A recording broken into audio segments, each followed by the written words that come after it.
Assalamu alaikum saygılı teleseyircilerimiz. Efirde bugün yayını ve men sizlerini bugünkü misafirmizle tanış etmegi isteyim. Bu belli çalgıcı pedagogika ilimleri namzeti hoca Rustem Komırcı. Assalamu alaikum Rustem ağam. Aleyküm selam. Sağ olun siz davet ettiğiniz için. Siz de çok sağ olunuz bizim yayınımızga koşulganınız için. Rustem ağa, mına ilk evvela pek meraklı sizin tamırlarınız nasıl koy ve şehirlerden kele son icadınız hakkında laf ederik. Men çok yayınlarda aytkan edim bunu. Menin tamırlarım babam tarafından Bahçesaray şehrinden. Men bilgenime göre ve anam tarafından bu Acıbolat ve Topçukoy. Demek siz hayıttını söylemülkün aytmağa. Mına tamırlar hayırda sizin ananız babanız doğdu o taraflarga hayıttınız. Söylemülkün aytmağa. Öyle mümkün aytmağa. Lakin men için de sual var. Mına bizim soyadımız neden teşkil olungan, peyda olungan soyadımız Komırcı. Ama sual bu komurcular biz bilgenimizge göre Ozenbaş tarafta ağaç komurunu hazırlayıkınlar. Ama bizim tamırlarımız biz genealogik terekini tertip ettik. 19. asırının başına kadar. Ama ondan evvel bizim tamırlarımız aynı Bahçesaray'da kala mı ya da Ozenbaş tarafka kete mi onu bilmeyeyim. Ya da mında yaşayan komurcular, benim ecdatlarım andan odun getirip satalar mı? Ana getireler mi, satmaylar mı? Ana onu bilmeyeyim şimdi. Kadyasker kitaplarında da anda bir komurcu soyadı peyda oldu. Dilaver Hoca Rustemov'tan soradım. On da böyle bit-bitten koşup laf etmiyorduk. Hangi komurcu hakkında da laf getti. İşte onu da araştırmak gerek. Ama pek meraklı. Rustem ağam, bilesizim, da meraklı şey, benim misal için dikkatini celp etti. Siz Kırım'da doğdunuz. Herkes de öyle fırsat olmadı Kırım'da doğmağa. Ama mına sizde böyle fırsat olgan edi. Sizin aileniz birincilerden Kırım'a kayıttı. Ama o vakitlarınız, mına balalığını nasıl hatırlaysınız? O vakitları nasıl muhit hüküm süreydi? Evet, sağ olsun anam babam, bir takar babam bizlerge öyle imkan verdiler. Allah'ın yardımıyla biz mında doğduk. Birinci ilk nefesimiz Kırım havasından bağlı. Evet, o zamanları mında birinci karılgaçlar, Kırım'a Vetan'a kaytkan karılgaçlarının takdiri pek ağır idi. Kolaylıkla yollar açılmadı. Bizler mında doğan son, men bizler degenim endi emjimlerin balları bizim xorantamız. Zulümler çok gördük, baskınlıklar gördük. Böyle yürekке en ziyade yatkan baskınlıklar bu mektepten bağlı. Mesela sen birinci sınıf talebesi, 10. sınıfta okugan şovinist duygularla tolu olgan bir mazalı talebege cevap berip olamaydın. Kömerde bazı vakitlerde koz yaşından kaytaydın evge. Ama son yaşın tolgan son, böyle sportla uğraşı başlagan son duyaydık bizge küçülenmege gerek. Sportla uğraşaydık. O vakit son hem sozun hem de oğlanlar nasıl cevaplanalar akaylar, öyle de cevaplar gerek olaydı vermege. İşte nasıl vaziyetler olsa da babamlar bizlerge öğretkenleri gibi biz o namusumuzni joymaydık. Kimler oğanımızını daima anımızda tutaydık. Hem de bildirmege tırışaydık. Bakınız 86 senesi men emcemnin oğlu ile muzika mında oku yurtuna Ahmetçik'e kirgende. Babamlar böyle nasihatlar bizge berediler. Mına siz birinci Kırım Tatarlarsınız училище'da, çünkü vakt almaydılar Kırım Tatarlarını. Men bu tarihimde çok yazaydım aytaydım. Mına siz birinci kırdınız, sizden son endi halk kaytacak, sizden son kelgen Kırım Tatarlarga nasıl bakacaklar, sizge ölçe bakacaklar. Şunun için o'zingizni namuslu alib barınız, Кырым татар болганларыңыздын, намуслуу болганыңыздын көрсөтүң, сизден соң келген балаларын istep alsınlar mında. Ana öyle işte kısadan eğer айтсақ, öyle nasihatlarını yaşaydı. Öyleydi. Ama pek güzel nasihatlar. Ama Kırım'ın bağlı en kıymetli hatırlamalarınız nasıl? En kıymetliler bilesiz adam yaşı tolgan son tekaran sentimental duygular da ola son içinde bağlılıktan aşılangan duygular da kaybileşi mına en böyle tesirli duygular bilesizden bağlı Karbaba Bitam'ın konuşmalar. Karbaba Bitam'a gelgen musafirlerinin konuşmalarının bağlı. Mına bu yaşıma gelir ekenim şu duygularga ziyade dikkat ayıram. O vaxtlar olgan laflarga kıymet kesmege hem de şu lafların hatırlamaga tırışam. Şu laflar adetlerimizle bağlı edi, tarihimizle bağlı edi. Öylelik ne işte, şu muhit bizim toldura edi. Ya ne için bana muzika sahası sizin dikkatinizni celp etti? Muzika sahası aklımda yok. Hangi bir efirde aytkan edim men. Bakınız, bu vakit Kırım'da az edimiz. Az edi Kırım Tatarlar. Toylar çalınaydı. Çalgıcılar yetişmeydi. Az edi. Birinci impuls men belesem bu maddidir. Babamlar anlataydılar, biz gibi kuruculukta, soğuklarda ağır işte çalışmarsınız. Buna bakınız, müzika hocası olsanız, hem toylar çalsanız kazançınız, horanta bakmağa imkanınız başka türlü olacak deyip.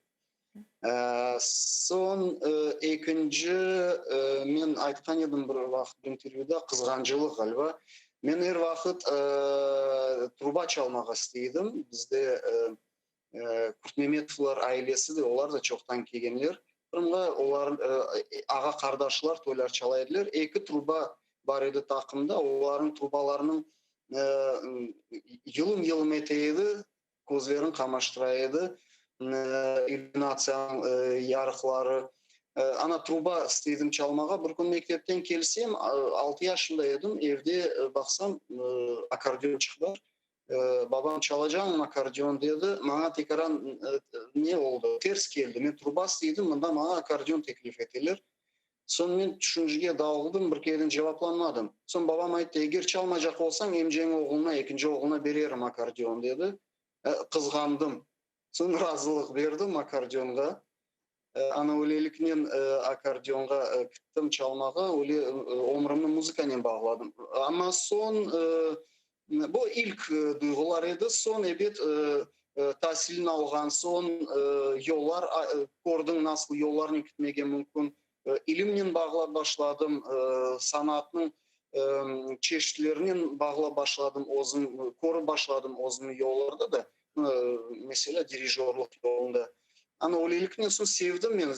Училище, oku yurtu vaxtlarında sevdim bu zanatını.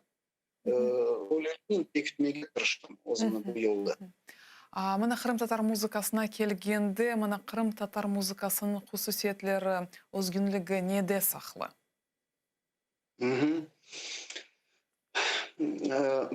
Buna tolusinen cevaplar vermek için bizim müzika şınaslarımız çok çalışmak gerek. Tek müzika şınası sahasına değil de sıkı bağda tarihçilerinin, başka sanatlarının bağlı. Bunga kadar mümkün böyle aytmağa halkımızın müzikasının özgünlüğü, onun janrlar çeşitliğinde. Janrların çeşitliliği nenin bağlı tarihimizle. Son özgünlüğü bizim müzikamız nede esaslana perdelerde ladi. Halk müzikamızın perdelerinde esaslanadı. Ana şu perdelerin üstünde yaratılgan nağmeler. Onlar özgünlüğünü beri. Son özgünlüğü neden bağlı? Mına biz bilgenimizge göre Kırım'da шархта неме шархмен бағлы, bu şolkuvi Putin'in bağlı, mında çok bazırganlar gelip kitken çeşit devletlerinin siyasi erbapları gelip kitken herkes mında az buçuk bir şeyler getirdi. Ana o bir şey mında Kırım'da nasıl bir bağlanıp halkımızın etnogenezinin paralel çekmem mümkün. Mana kıstası. A etnogenezde mühim rolünü tilimizde oynadı elbette. Çünkü tilimizin telaffuzları müzikamızda aks olundu. Elbette bu fikirge şimdiki ilim iki türlü baka. Bazı alimler aytalar tek buna esaslanmağa olmay. Lakin bar alimler mına men seslendirgen гипотезаға, мен сесленdirgen позицияға esaslanalar, emde böyle kolemli işleri var. Şunun için men de şu fikrin tarafdarı bizim müzikamızın özgünlüğü tilimizden bağlı. Biz bugün ayıramız da mesela tuğan müzikamızın alayık bile bizge yakın mesela Azerbaycan müzikası, Türk müzikası, lakin olar ayrılmalar. Niçin ayrılmalar? Onların verbal sisteması kurumunun bağlı. Aynı bizde de öyle. Lakin bunu bir şeyin tetkik etmek gerek. Nasıl siz düşünüyorsunuz? Nasıl milletler bizim müzikamızın şekillenmesine tesir etti? Bizim alimlerimiz ve başka alimler degenim bugünkü günde başka medeniyet erbabları da tetkik etiler bizim müzikamızı. Layık Moskvada Yesipova çalışa, Naучно-исследовательский institutta meraklı işleri var. Bizim müzikamız hakkında da makaleleri var. Profesör Alябьева, o da bizim müzikamızla bağlı bir iki makaleleri var. Ve ilahire aytacağım, Balkan devletlerinin tesiri, Türk ve Azya devletlerinin tesirleri var bizim müzikamızda. Ama biz böyle umumi aytkanda böyle aytamız. Men ilk sefer seslendirmeyeyim bu fikrini. Menden evvel de çalgıcılarımız aytaydı. Lakin ne vakit bizler başlarımız öyle tetkikatlarını hangi müzikamızda, hangi janrlarda kaysı tarafın tesirleri var ve bugün cemiyetimizge tamamıyla aytırmasına bakınız. Bu janrlar bizge böyle medeniyetten gelip mında şekillendi, bizimki oldu. Bu janrlar aslında mında şekillendi, mında oldu. Bu tamamen bu bizimki. Lakin bar edi tesirli ve bugün biz aytalmaymiz bizim müzikamız kimge tesir etti. Buna da cevap yok. Lakin men eminim bizde uç asırlık devletimiz var edi, güçlü devlet. Biz de tesir eteydik. Lakin bunu araştırmak gerek. Öyle güçlü devlet tesir etmemek olmaz. Etkendir. Oldu tesiri. Lakin araştırmak gerek, tapmak gerek. Devam ettiniz. Ya bugün araştırmacılar var mı? Kim buna Kırım Tatarlar arasında tetkikatçılar, kim buna bizim müzikamızı tetkik ete? Var, araştırmacılar var. Hem de her birinden sübetlengende duyulna ki böyle esas, yaxşı esas var. İlmi esas, bilgi esası var bizim araştırmacılarımızda. Onlardan kayıt etmek isteyeyim. Linur Asanov'la men çok onun meraklı laf etmeye müzika şınasımız. Cemil Karikov'la hepimiz bilemiz. Elbette Cemil de usta çok yapar bizim müzikamızın ilk şafına. Hem de tamirlarına yetmeye tırışa. Bunun gayrı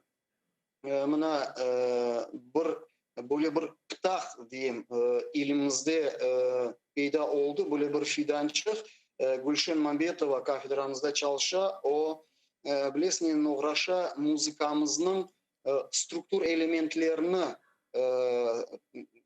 tetkik talil ete ve nasıldı bir hulasalar çıkara. Lakin Gülşen Hanım'ın biz laf etkende anda da var da tekrar güçlendirilecek tarafları. Gülşen Hanım razılık ko'rsatdi. Endi niyeti hazırlanan işte öyle mesela nasıl tarafların konkretno aytayım bizim perdelerimizni bağlamak gerek. Ama ondan evvel öyle tetkikatlar etken muzikaşnaslarımızı men bilmeyim. Mesela nasıldır bir halk havasını aladı, onun kurumu neden ibaret? Onun içinde matematik formüller esasında nasıldır bir kanunlar tapa Gülşen Hanım. Ana öyle tetkikatlar yapar. Ve bunun gayrı men de aytmak koşmaz diyeyim. Bizning Kırım Tatar çalgıcılarımızdan gayrı başka medeniyet erbapları da hatta çalgıcılar değil. Lakin muzikamızga dikkat ayıralar. Mına sonki vakitlerde sizler Facebook'ta okuydursınız meraklı postlar. Igor Hajiniyazov'ның meraklı tetkikatları var. Biz mında Kırım'da bilmegen şeylerini de Igor Bey bizlerge bildire meraklı. Lakin o men bilgenine göre çalgıcı değil. Yok, o çalgıcı değil ama meraklana. Sadece meraklana ama böyle tetkikatlar yapar. Ama bilesiz şimdi siz aytasınız, böyle kuvandırdınız. Yani bizde Kırım Tatarlar arasında öyle tetkikatçılar var eken kim bugün muzikamızını araştıra, tetkik ete. Ama bakınız aletlerimizge kelgende mana Kırım Tatar aletlerini, gerçek Kırım Tatar aletleri o nasıl aletler?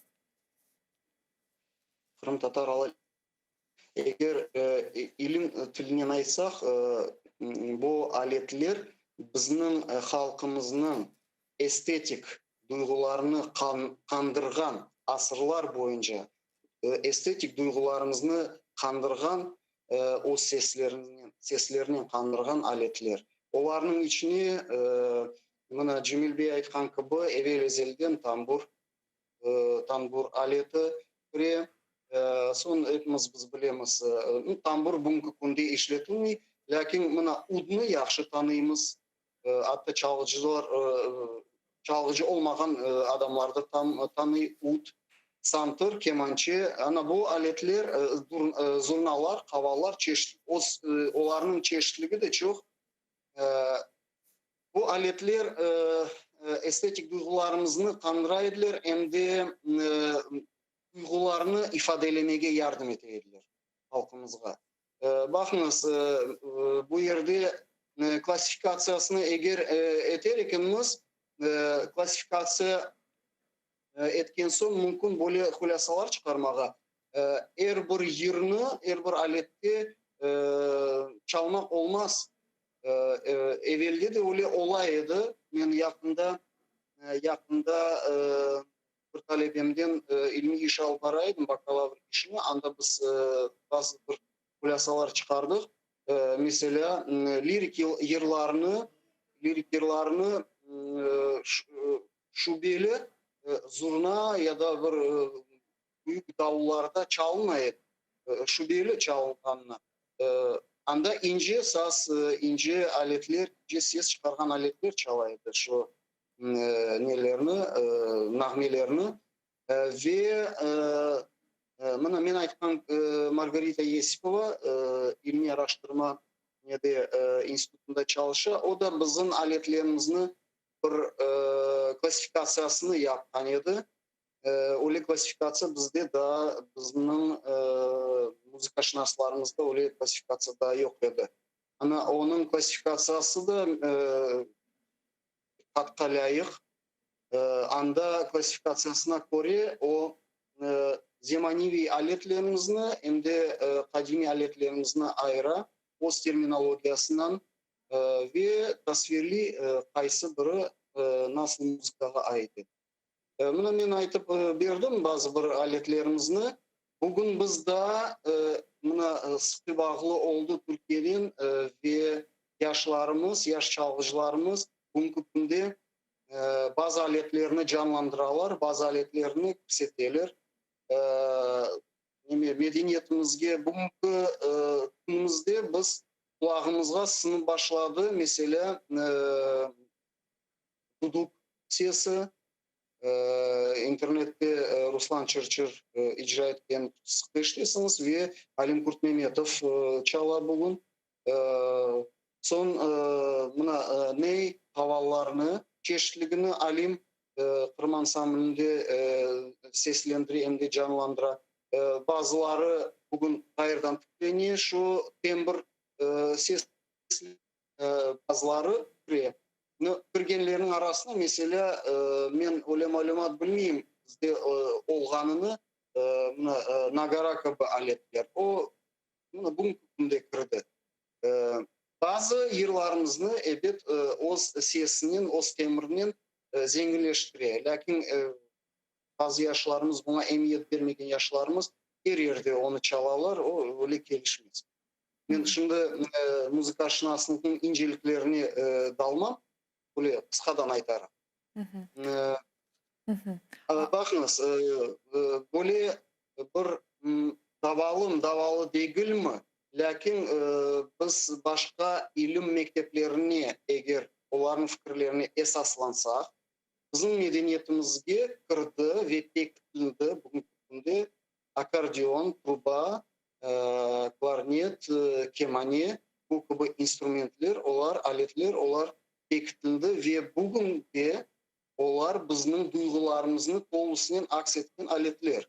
Ve biz onu kabul etmek gerekmiz. Onlar da halk aletlerimizin sırasına kirgen aletler. Elbette müzikamızın evvelki inceliklerini bu aletler tamamıyla tolusunu ifade etmiyor. Lakin onlar netler şu inceliklerini ifade etmesi için icracılarımız prispособились деген gibi bu aletlerge.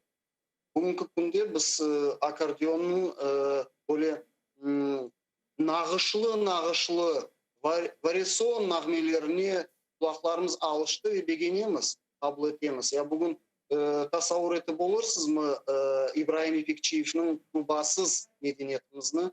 Yok, tasavvur etmeyemiz. İbrahim Ağa trubanı öyle bir çalak ki duygularımızda hoş geliyor, yüreğimizge hoş geliyor ve duygularımızda tesir eti. Ama öylelikten bir yanı bir klas diyeyim aletler peyda oldu ve onları kabul etmek gerek. Halkımız da kabul etti onu. Ve siz de, mana sizin güzel tecrübeniz var. Siz orkestrını teşkil ettiniz. Anda mana eski halk aletleri çalına bu orkestr. Bu gayasında nasıl peyda oldu? Ve siz mana studentlerini öyle dersler var, halk aletlerini öğretmek için öyle dersler alıp barasınız mı? O gaye mende okuv yurtunda, mında Ahmetçik'te okuganda 86 seneden 90 senege kadar mında okudum Ahmetçik'te. Çaykovski adında okul yurtunda.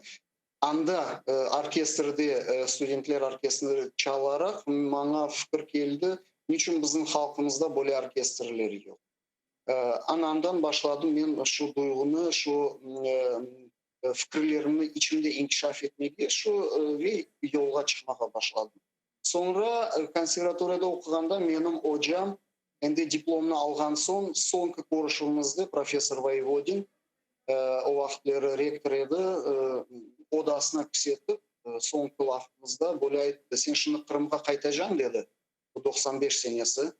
Halkınız kayta, medeniyetiniz şimdi faal inkişaf edecek, gayrıdan tüklenecek bazı sahalarınız. Böyle orkestr, buna dirijör diplomunu aldım, böyle orkestr teşkil etmeye içinde irade, içinde güç tapmağa araştır, tapmağa tırış ve bir kereden bekleme sende orkestr olur deyip. Buna Ahmetçik'e kaytırsın, nasıl orkestr var, anda nasıl anlaşıp olsan anlaş, bir Kırım Tatar aletini kıset, son yavaş yavaş ikincisini kısetirsin, öylelikle ayrılırsın, ayrı Kırım Tatar orkestr olur deyip. Lakin bu yoldan gitmedim ama hocam tavsiyeleri boyunca men hareketler etip başladım ve Allah'a şükür böyle imkan peyda oldu. Kipu'da açıldı müzika kafedrası 97 senesi. Bu men için imkandır dedim ve 2002 seneden başladım bunu amelge geçirmeye. O vakit bana kol tuttu Osmanov Dilaver ağa, Dilaver Hoca. Şimdi Yıldız Mecmuanın muharriri, o bizde çalışıyordu o zaman. Ana öylelikten 5 quintetten başladık, 5 iştirakçıdan. En böyle kulminasyon devri oldu 19 senesi. Balban konsertimizden 19 senesi yekünlendi. Elbette milli aletlerde çalmağa mahsus dersler yok bizde. Çünkü учебный plan, okul planımız bunu nazarda tutmayı. Çünkü okul planımızga bu kirmedi. Lakin her vakit kafedra müdirlerimizni olarga anlatmağa tırışaydım. Bana kol tutkan bir-iki hocalar, bugün Mametov Seyit ağa da kol tutamağa anlatmağa tırışaydık. Bazı vakitler davalı olaydı, olsuz olmay. Ve 2008 senesi dava neticesinde okul plan boyunca biz bu orkestrni kirsettik, endi mutlak bir fen olarak kirsettik ve devlet imtihanlarga kirsettik, programmalarga. Ana 2008 seneden bu orkestr endi devlet imtihanlarda da iştirak eteydi. Studentler dirijorluk ustalığını bu orkestrde inceleteydiler. Nasıl balalar çalalar bu sazlarda, bu aletlerde. Aslında halk aletlerinde öğrenmege ağır değil. Olar mürekkep değil. Eğer biz kıyaslasak mesela organ, piyano, kemane, öyle gibi akademik aletlerle kıyaslasak halk aletlerini menimsemege tez imkaniyetler var. Şunun için talebelerge tekrar anlatasın, көрсетесің. Mahsus bir ders var. Изучение оркестровых партий. Anda kelip, olar men bilgenini көрсетем, beraberlikte öğrenemiz. Böylelikle orkestr canlanı başladı, o faaliyetini көрсетip başladı. Elbette, her bir şeyini etip yetiştirmeyik. Men her bir şeyi özüm yetiştire almayayım. Ve daha çok yetişmemezlikler göreyim. Buna gerek komanda gerek. Bugünkü günde komanda yok. Bir sistemaga kirsetmek gerek. Aslında okul planı tolusымен bu orkestrмен bağlı olmak gerek ve kafedranın konsepsiyası tolusымен bu aletlerle bağlı olmak gerek. Lakin yazık ki bugün daha öyle seviyek. Bari bu 2002 seneden bugünkü kadar krizis vaxtlarda oldu ve böyle pik, nasıl aytayım, böyle yukarı koterilgen zamanlar da oldu. Bugün tekrar biz krizis seviyesinde bulunamız, lakin men umut etem çıkarmız kene seviyege. Vaqtında da mutlaq laf edeceğimiz. Ama mına orkestrnen nasıl eksperimentlerge nail oldunuz? Neler yapmağa imkanlarınız oldu? Miraklı sual. Evet, bir işin başlagan son eksperimentlersiz olmaz. Böyle eğer cedvel gibi seslendirsek, eksperiment, bakınız. Eksperiment mesela birinciden çok imkanlar açıldı. Bizden evvel yazılgan muzikanı milli tembrlerle seslendirmeye. Buna eksperiment olarak Bahşiş, Nalbantov, son Kavri gibi bestekarlarının simfonik orkestr için yaratılgan eserlerini milli tembrlerle canlandırmağa, seslendirmeye. Men konsertlerini özüm al baram, son konsertlerini özüm al bar başladım ve anda aytam. Eğer İlyas Ağa'nın zamanında bu gibi orkestr olgan olsa, men eminim İlyas Ağa bu orkestr için bu eserlerini yaratır edi, yazar edi. Çünkü onun muzikasında milli telaffuzlar, milli gayeler, milli mevzular. Onların toğusunu milli aletlerimiz aks edecek. Eksperimentlerden biri bu. Sonra eksperiment mına birincidен öyle orkestr bizde yok edi.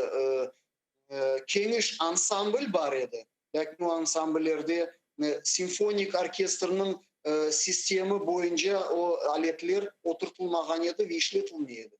Bizim studentler orkestrimiz simfonik orkestrinin sistemi boyunca teşkil oldu ve şunun için grupa çalmağa, mürekkep eserlerini çalmağa imkaniyetler açıldı.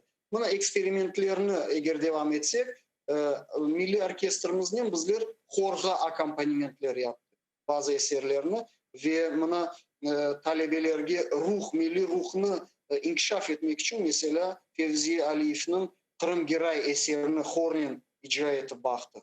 Kırım Giray yerini, odasını. Eksperimentlerden bir mesela bakınız buna kadrda men göreyim kemançede Derman Anifiye talebemiz tımtımını çala. Bu eksperiment edi. Gerçekten de eksperiment. Bugünkü kadar biz bilmeyik tarihimizde tımtım kemançede çalınganını bilmeyimiz. Öyle malumat yok bizde. Lakin bunu Anife'den anlaştık ve Fatma Akmır talebemle işlemi yaptık. Nasıl olur ekindir? Bunu men bilesem hem talebeler begende hem de zalda dinlegen dinleyicilerinin kıymetini, çalgıcıların kıymetine göre eksperiment oldu. Lakin daha onu devam etmek gerek. Eksperimentlerden biri bakınız başka medeniyetin bestekarlarının müzikasını bu orkestr vasıtasıyla çalmağa. Evet her bir müzika çalmaz, lakin şark telaffuzlarına esaslanıp yaratılgan müzikanı biz işlettik bizim orkestrimizge. Onlardan mesela Ippolitov Ivanov 19. asırın sonu 20. asırın başı Rimski-Korsak'ın talebesi. O da bir sıra Türkiye halklarının bağlı eserler, simfonik orkestr için yazılan eserler var. Ana onlardan biri Türkskiye fragmenti eserini alıp bir kısmını bizim orkestrden çaldık. Pek güzel çıkar. Sazlar nasıldır bir kısımlarını çalganda kemançeler çalganda men bilesem Ippolitov Ivanov da böyle tembrler beginner edi o'zin mevzularında. Аренский, испанская танцовщица, испан muzikasını biz hepimiz biliyoruz. O hem tesirli hem de onun muzikası o İslam devletlerinin aslında çok vakit durgan bir devlet ve İslam muzikası ona da tesir etti. Demek bizim aletlerimizin vasıtalarının o da yanırabilir. Ağır bir böyle mürekkep bir eser netken edik, çalgan edik. Jazz, o da bir eksperimentlerimizin bir sırasında durar. Jazz çalaydık. Jazz, Cemil Karikov'un Новая Старая Песня, bir jazz eseri var, onu çalgan edik. Böyle kolemli, salmaklı eserlerden bir Gretsiya bestekarı İtüral'de. Greçiska suita eserini Le Solo Saksofona с orkestrом. Pek güzel çıkan sesi, ayenkli bizim aletlerimizde. Ana eksperimentlerin onu devam etmeye mümkün. Ana kıskadan böyle eksperimentler yapamaz. Rüstem ağa, siz sanki laboratoriyani teşkil ettiniz ve birçok işler alıp barasınız. Ama bakınız, eğer muzikamızı devrelerge bölsek, mına hanlıq muzika devrine ait olgan muzikаны canlandırmağa öyle imkanlarınız oldu mu? Böyle muzikanı çalmağa tırıştınız mı? Merağınız oldu mu ya da nasıl? Evet, merağımız oldu. Sizge aytırım, mına Nariman Abdulva ve Cemil Karikov'un işleri boyunca işte sağ olsunlar. Olar Han devrinden muzikanı Türkiye'den getirdiler ve jiyintik çıkardılar. Mında Kırım'da ana şu jiyintikten Mahru Peşevi eserini bizler icra ettik. Birkaç yıl repertuarımızda tuttuk. Ve bu eser bizim orkestrimizin icrasında çok böyle mensup seslenuvlerge malik oldu, kazandı. Alkışlar. Bu ananyeni ben devam edeceğim. Bu senede daha bir Hanlar devrinden eserini notalarga, orkestr için notalarga çevirecek olan ve icra edecek olamız.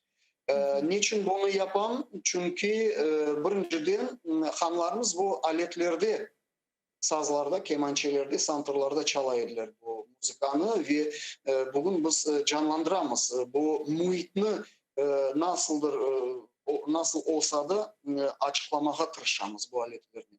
İkinciden orkestrde çalgan Kırım Tatar talebelerimiz için bu bir mariftir. Onlar tanış olalar, tamirlarımızla tanış olalar ve kulaklarına evvelki muzikalı ayıntılarımız kire sine öylelikle onlar evvelki muzikamızda yakınlaşıyorlar. Demek tarihini bilgen çalgıcı, muzika tarihini bilgen çalgıcı bilecek nasıl adımlar yarında atmağa. Hem de bu bir marif prosvetительский bir hareketlerimiz biz mahur peşreveni mesela Kırım boyunca en azdan bir 5 şehirlerge barıp orkestrden icra ettik ve men icradan evvel sana da anlatam nasıl müzika olanı kıskadan tarihini bileyim ve içindeki gayeni ya da bu bir tasviri vasıtalarını açıklayayım dinleyicilerge son icra edemiz. O da müzikanı kabul etmeye yardım eder dinleyicilerge. Pek meraklı. Meraklı müzikamız, Hanlar devrinin müzikası ayrı bir basamak, bir plast dileri. Rüstem ağam, ya sürgünlük bizim müzikamızga nasıl tesir etti, nasıl janrlarını bizlerge da gerek gayrıdan canlandırmağa? Janrlar mında bir türlü aytıp olamarsın. Bu öyle kolemli bir sual. Endi mesele. Bakınız, men bir talebemden şu devrini netkende, talil etkende böyle hulasaga keldik. Sürgünlük zamanında biz hepimiz bilemiz bunu. Belli fakt var. Stagnatsiya nede olduk seviyede. Lakin toy muzikamız inkişaf etiydi. Ve toyda işletilген böyle turmuş janrlarını bizler saklap olduk. Ama bugünkü kunde şu vaxtda saklanıp kalıngan, sürgünlük vaxtında saklanıp kalıngan janrlar yazık ki yavaş yavaş vaxtın ve nasıldır bir bilmeyeyim terin düşünmemezlikten sürtünüp silinip başlana. Mesela bakınız bugünkü kunde bizler Ağrava bizim mesela Kakur aytkan gibi bizim medeniyetimizge, bizim sanatımızga ait bir janr ağrava ve артынан bağlana kaytarma. Mına bu tandem ağrava ve kaytarma. Bugünkü kunde men bir kedin aytıp olamayım, yanı çıkan ağrava ve kaytarmalar yaratılmay. Server Ağa'da var 2000 senelerin başlarında çıkan birinci yıtımda küçük gözden yağılmasan galiba ağravası var, hem kaytarması. Ondan sonra yanı ağravalar yok. Hatta toylarda onların cetveli de eksili, toylarda da az çalına. Dolular çeşitlilikte çalınaydı sürgünlükte. Bugün bizler hepsi dolularını çalmayımız. Ana o tesir bakınız. Anda sürgünlük tesir etti inkişafımızga akademik janrında ve başka janrlarda, başka yönelişlerde sakladı halk müzikanı. Lakin bugünkü kunde halk müzikanı bizim içindir endi bazı janrların unutamız. Evet, yanı janrlar, yanı yönelişler peyda ola. Meraklı.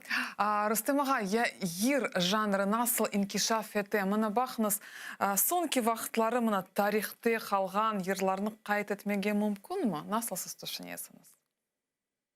Tarihte kalgan yerlerini kaydetmege. Эбет Мына сонки мына вакытлары асылда йыр жанры о насыл бүгін? Anladım. Bakın yer öyle bir mobil bir janr yer. O özün hususiyetleri boyunca halkın kolay kabul edilen bir janr.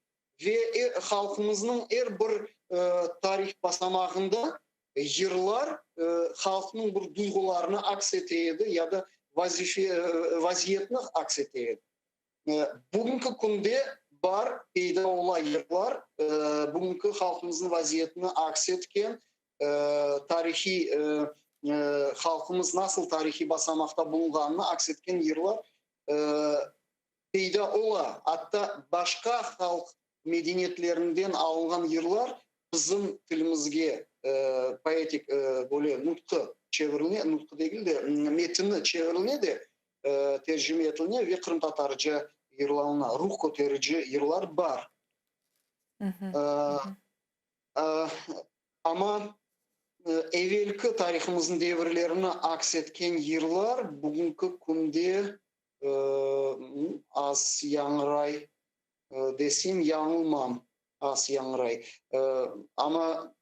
Ama bugünkü günde ruhumuzni koterici yerler var. Server Ağa yarata Kakura mesela Asiye Saleh'nin repertuarında Sitabla ustamız Sitaba Mehmet'in repertuarında peyda ola öyle yerler biz bilemiz yaş yercilerimiz Baksan aşkandan bir kere aklıma gelmedi. Buna Kramitator'stan işbirlik көрген yercilerimiz Sosnovskaya, Sofya Denişayeva onların repertuarına peyda ola. Bugünkü günümüzge, bugünkü duygularımızga yakın olan yerler peyda ola. İcra etilene. Bayrak günlerine bağışlangan yerler, yangi yerler peyda ola. Рустем аға, я бақныз, мына сонки yıllar içinde biz көреміз, мына шайырлерімізді қайтеті білеміз, бір чоқ оле, шынды оле, жерян бар, олар язалар. Я бестекерлар, мына пейда, яны сымалар, яны адылар пейда ола, мына насыл сіз düşünесіңіз? Bestekarlar elbette var. Az ama var. Яны, яны адылар. Яны adlar bakınız. Bestekar o bilesiz. Bekim Mozart var idi 6 yaşından başlap yazaydı muzikanı ve 12 yaşına büyük bir alanda belli edi. Ama bugünkü bestekarlar tekaran sanatlar peyda ola ve biz onların yaş aytabiliyoruz. Mesela Hüseyin Bekirov bugün medeniyetimizin ogge sürgen bestekarlardan biri ve dünya boyunca bizim halkımızın tanıtkan bunun herkes razı. Buna şimdi Kırım'a kayıttı Rasim Bey, ustamız Ramazanov. Rasim Bey o da tecrübesini endi anlamını aldı, toldu. Endi biz odan bekliyoruz yeni eserler. O Kırım'da bir iki fortepiano için yazılan eserlerinin ibaret bir konser çaldı. Anamına bir yıl tolayata o konsertke men recenziya yazgan edim. Meraklı müzikal tili, müzikal sisteması meraklı, onun fikirleri meraklı. Lakin men ister edim Rasim'nin eserlerini icracılarımız, böyle yüksek dereceli icracılarımız icra etkenini ister edim. Çünkü bugünkü günde bestekar ve icracı o ayrı bir sahalar. Evvelde Mozart, Bach vaxtlarında bestekar ve icracı o bir sımada edi. Ama bugün bestekar ayrı. Çünkü bestekarlar onlar öz icracı inceliklerini inceletmeye olan vakti yetişmiyor. Ve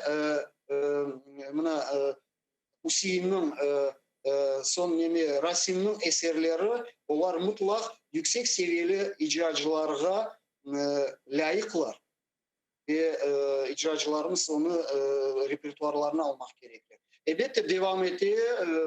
Mesela buna yakında orkestrden başladım öğrenmeye Aziz Halkın, Elgir Aymir'in çok hürmet ettiğim icadını, Elvira Emir'in icadını, aziz halkım, Olga Çubareva icra etken edi Kiev'te çok tesirli eser. Mirze Halitova'nın eserlerini orkestrga alamiz. Çok meraklı böyle o'ziga xas bir müzikal tilinden yazılgan ve böyle akademik janrını eğer alsak ama bestekarlar jir janrında çalışkan bestekarlarımız server ağa devam etti. Buna yangi yıllar neydi? Edip ağamızda, hürmetli Edip ağamızda eşitemiz. Yaza yaratalar var ve bazı yıllar bugünkü duygularımızga böyle gelişken bir mevzular var. Ama men isterim daha çok çıksın. Bizler müzika vasıtasıyla müzika güçlü bir silah. İdeologik güçlü bir silah. Onu biz bugün anlamadık. O kadimi zamanlardan belli bu fikir ve biz bu silahını işletmek gerekmez. Daha da büyük kolemde ve daha da faal işletmek gerekmez. Bizler icracılar ise onu repertuarlarımıza püsetmek gerekmez. Men böyle fikirden razı değilim. Bizler stagnatsiya seviyede ya da vaziyetinde bulunmayız. Bizler inkişaf etemiz. Lakin yollarını belirlemek gerek. Bizlerde bilesiniz yetişmeyi, işbirlik yetişmeyi ve birlik müzika sahasında ustalarımızın birliği yetişmeyi. Ben birkaç adım etip baktım birleştirmeye müzika şınaslarımızı. Lakin herkes o işine uğraşa niyetime erişip olamadı. Belki daha olur o. Bazı bilgilerge bizler daha yetişmek gerekmez. Mesela folklor boyunca bizde yetişme bilgilerimiz. Bizler bugünkü günde hatta bazı belli erbaplarımız folklorumuzdaki variantnistki bakışlarımız çeşit. Bazı belli erbaplarımız ayta bizge bugünkü günde çeşit variantlar gerek mi? Halkımız için adım bir variantın öğrenmek gerekler. Şaşmalamasın deyip bu menimce bu yanlış fikir ve bu fikrini daha gerek doğrultmağa, anlatmağa.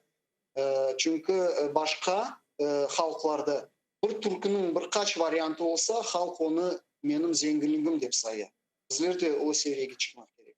Ve ilahve sualler daha çok. Рустем аға, мана сіз айтыңыз ішбірлік ақында. Не үшін өлі ола кимана ішбірлік дейміз? Рессамларын алса қанда өлі сезіле біршілер берабер япма тырышалар. Ама чалғыжыларға келгенде әр вақытта bu işbirlikni biz duymayıq ve çeşit sahalarda bu problema halkımız arasında. Ne için ola, ne bizge yetişmey beraberlikte çalışmağa çeşit sahalarda.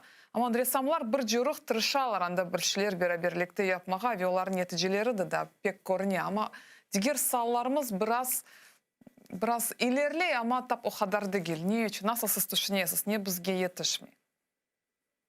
Birinciden bakınız, müzika aslında başka malumat bergen sahalarga göre o mürekkep bir saha. Mında insan ses sisteminin fikir yürsetip anlatmak gerek ve daha onu anlamağa bilmek gerek. Bazı icracılarımız, bazı ve nağmi yaratkan çalgıcılarımız men kimsenin citma istemeyim lakin böyle aytmak isteyeyim. Nasıldır bir spekulatif bir ne var galiba öyle duyam. Bu benim fikirlerim onda netmek anlamak gerek, dazıklamak gerek. Bazı çalgıcılarımız neden faydalanır? Müzikanı anlamağa ağır, müzikanı başkalarga anlamağa ağır da. Çünkü buna bakınız, men böyle anlayayım. Benim bakışım, moje видение böyledir. Çünkü bunu alınız, kabul etiniz deyim. Şimdi aytırım, alçak seviyeli bir yer ya da eser yaratılına da onu bir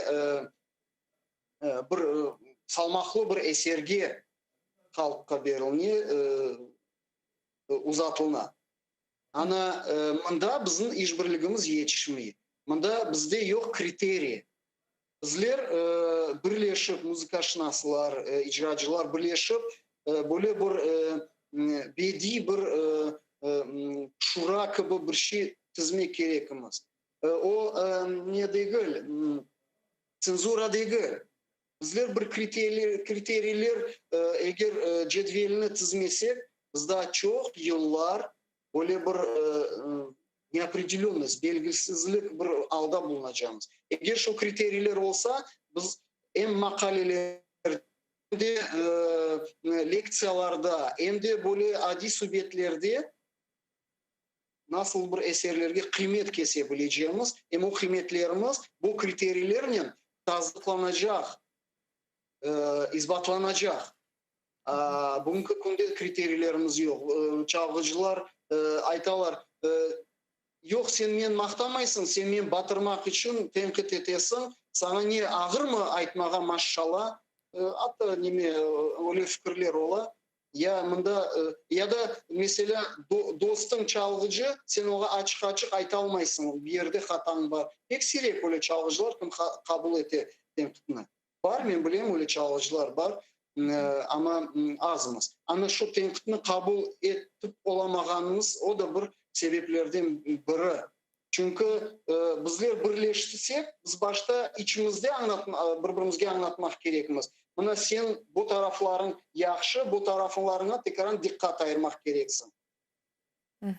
Ana şusu men belesem sebeplerden biri budur. Ya umumen alganda mına 7 yıl içinde bir krizis insanların içinde öyle burhan var. Ama umumen alganda mına medeniyetimiz nasıl aldı? Medeniyetimiz men aytıp çıktım, aytıp geldim, stagnatsiya vazifesinde bulunganına men razı değilim. Bizler faalci olmak gerekmiz ve şimdi yanı peyda olgan akıntılarını muzikamızda, medeniyetimizde onların doğru yola yöneltmek gerekmiz. Var yetişmemezlikler var. Mesela yaşlarımız en esas problema tilden uzaklaştı. Men başımızda ayttım, tilimizle bağlı muzikamızın rengi, muzikamızın hususiyetleri ve ilahı. Ana tilden uzaklaşkanımız şu sebeplerden biridir. Medeniyetimizge zarar getirgen sebeplerden biridir. Bunu anlamak için çok okumağa, çok bilmeye gerek mi? Til medeniyetinin esaslarının biri de biz çoktan bilemiz. Çünkü medeniyetimizin vaziyeti dolusunun birinci tiline bağlı. Ve da bir meselenin sizden müzakere etmeye isteyim. Bana til bu elbette ki temelimiz, esasımız. Sizin ailenizde til mühiti hüküm süre ve biz bunu hepimiz bilemiz, ailenizni hepimiz tanıyımız. Ama bakınız diğer diğer vakayalar da var. Halkımız umumen alganda pek öyle bir diğer medeniyetin tesirinde buluna ve halkımız o kadar kolay kabul eti onların adetlerini ve onlarga uymağa tırışa. Mına tilden gayrı bizlerden ne yapmak gerekmiz? Kimden bağlı nesilini saklamağa? Tarihini öğrenmek gerek. İlimge dikkat ayırmak gerekimiz. Çünkü çok bilgi çıkarıp arşivlerden, tarihten onu umumileştirip bir fikirge getirip yaş nesillerimizge onu açıklamak gerekimiz. Bununla bağlı. Tilden ayrı ilim inkişaf etmek gerek. Ve siz studentler ne çalışasınız? Bugünkü gençlerimiz onlar nasıl? Ne yetişmeyi? Ne yetişmeyi oğullarına maksat koyup şu maksatka şu yolda turgan vazifelerini çizmege erine yaşlarımız. Ona çok yüreğim yana anlatmağa tırışasın.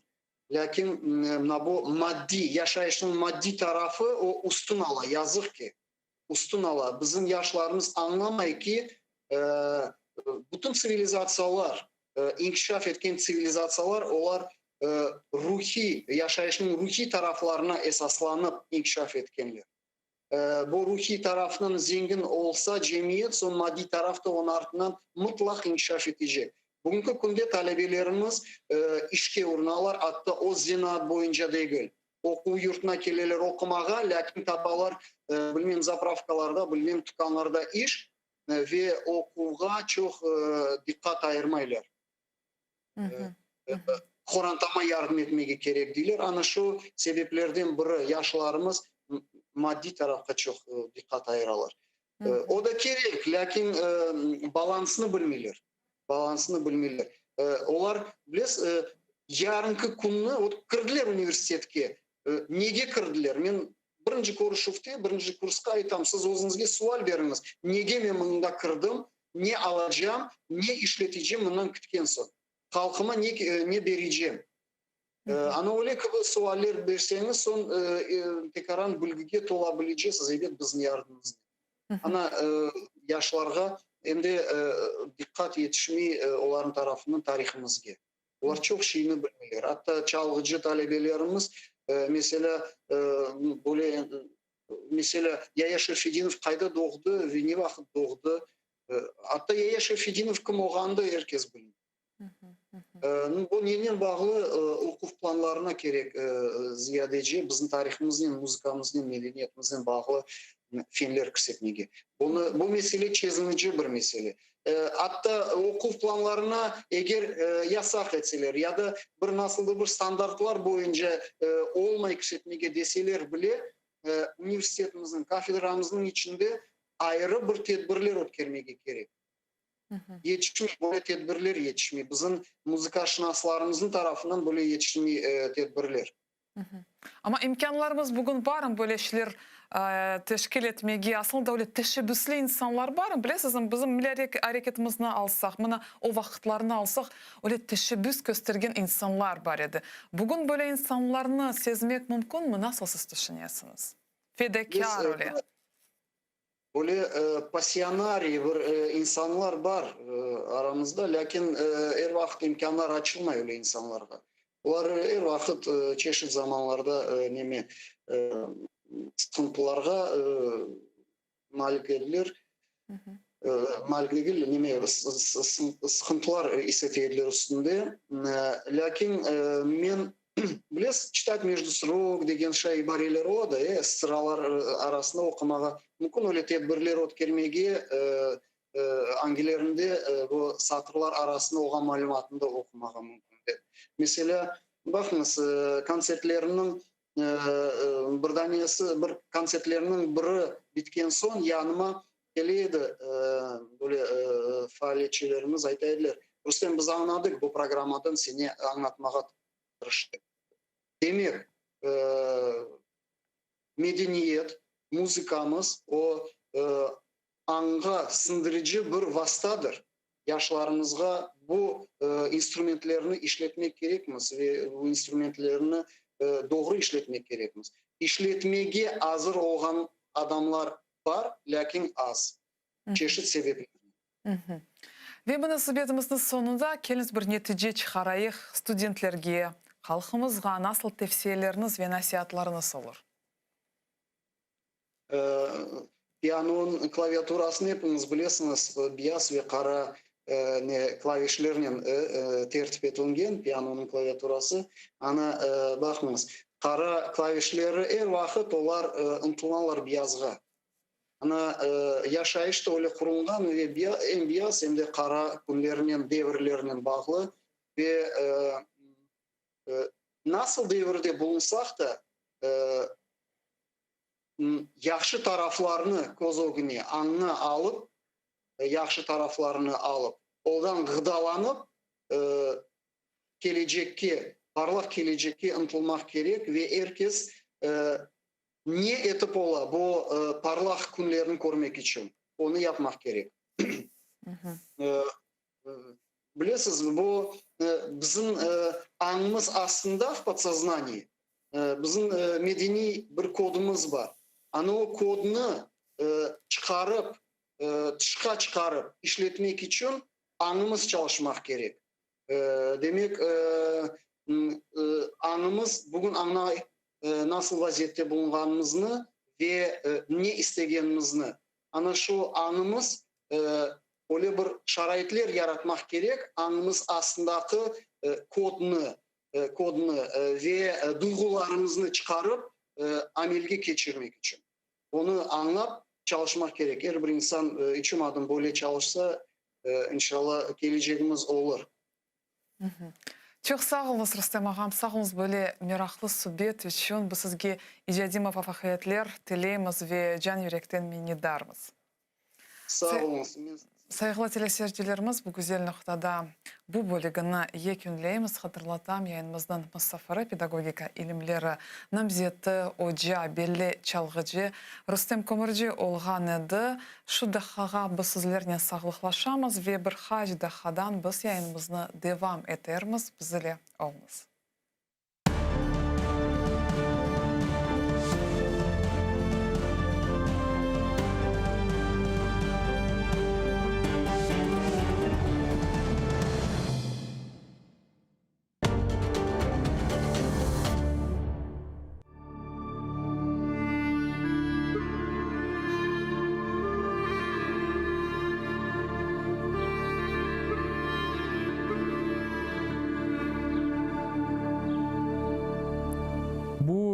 Тарихнен толы бір ердір, яғни қайсы бір соқақны бармасан, ер бұл ерде бір татарлық рухы дuyula.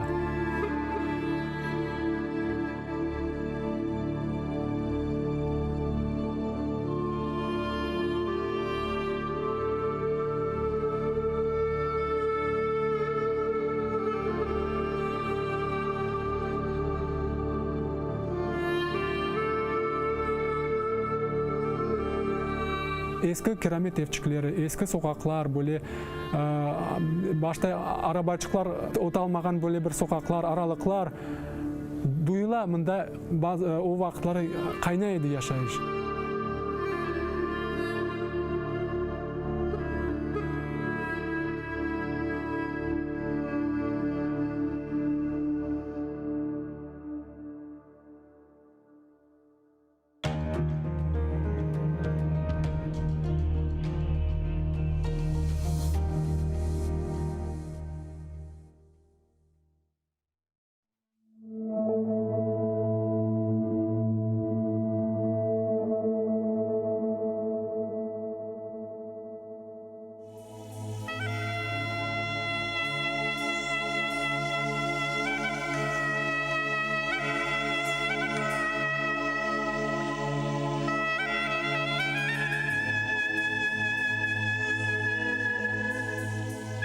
Al borunu, yür keteyik yaylalarga. Çal bir ava, çal bir peşraf, bir kaytarma. Çal bir nağme, barsın yetsin yıldızlarga. Çal, aksa da bersin davuş dalgalarga. Men бар сесім ile yırlayımçı ay olmem men. Em Port Artur, em Шомполны, Уралдағыны. Сесім кетсін, em dolansın Қырымны. Барсын етсін бұжақларға, таманға. Yırlarım men бар сесімнен елге қаршы. Батақларны қайнатып, сел ақтырып. Барыме қастетмеңіз el uzatып. Бар келір, укум сүрер, ақылы олып. Açar vişnem kopırıp, açar badem. Filiz atar kadimdağda ağaçlar. Şimal betten kelgen soğuk boranlar yok olacak. Kaçar bakır borudan.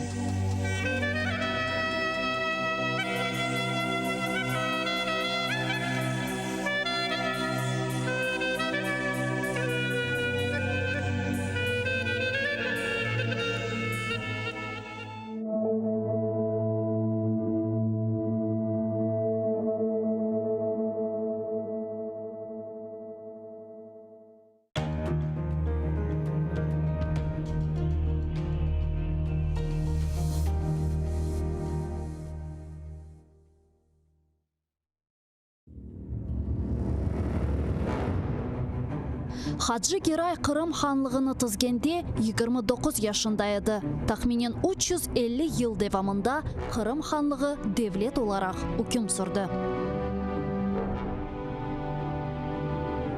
Исмаил Гаспринский Терджиман газетіні 28 yaşında нешір етіп башлады.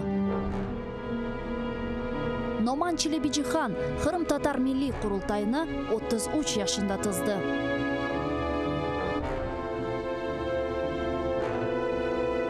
Бекир Чобанзаде 27 yaşında профессор olarak Латин әлифбесini Түрки devletlerге teşviqat etті. Шайыр Амди Герайбай 29 yaşında milletçilikte qabatlanıp Moskvada Butyrka apsxanesinde vahşice öldürüldü. Ahmetxan Sultan birinci kere qaramanlıqni 23 yaşında kazandı. 25 yaşında ise 2 defa qaraman oldu. Musa Mahmud 1978 senesi hakimiyetke karşı isyan etip ozunu yaktı. Milli meşal oldu. Ayşe Setmuratova 27 yaşında adalet kureşine kırıştı ve bütün ömrünü Kırım Tatar milli hareketine bağışladı. Genç ve yaşlar, fedakarlık ve kahramanlık için kureş meydanı açıktır.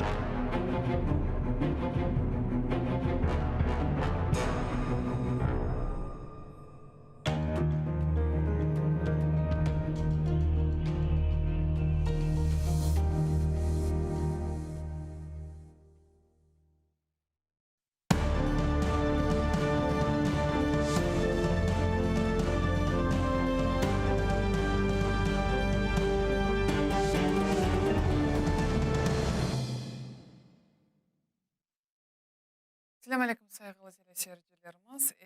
Bugün yayınımızına devam etemiz ve bu bölümünü biz istedik Kırım Tatar tiline bağışlamağa, çünkü tilimiz bu aktual mevzularından biri. Bu yıllar içinde biz öyle de til mühitini yaratıp olamadık ve daima TR telekanalında biz tilimiz hakkında yayınlarımızı yapamız ve milletimizine ana tilimizde laf etmege çağıramız ve elbette ki milli matbuatımızga bizim ana tilimizde çıkan kitaplarını okumağa tavsiye etemiz ve elbette ki pervasız kalmamağa da çağıramız ve bizim yayınımızın misafiri bizim çok hürmetli hocamız Abibullah Hoca Seycilil olacak. O Kiev Şevçenko Üniversitesi'nin hocası. O bizden bağlanmak gerek. Çıktı mı bağa ya da yok. Mana şunday rejissyorlar aytarlar.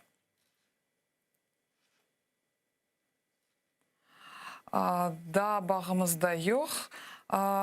Abibullah hocamız. Böylelikle men hatırlatam.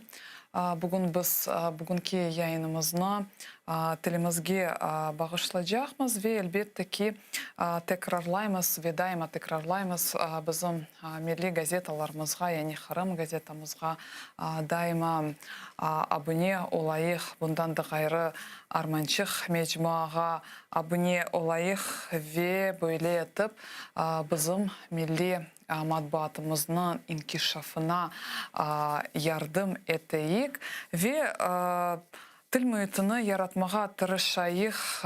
Öyle günler kelsin ki bizim sokaklarımızda ana tilimiz yanğırasın.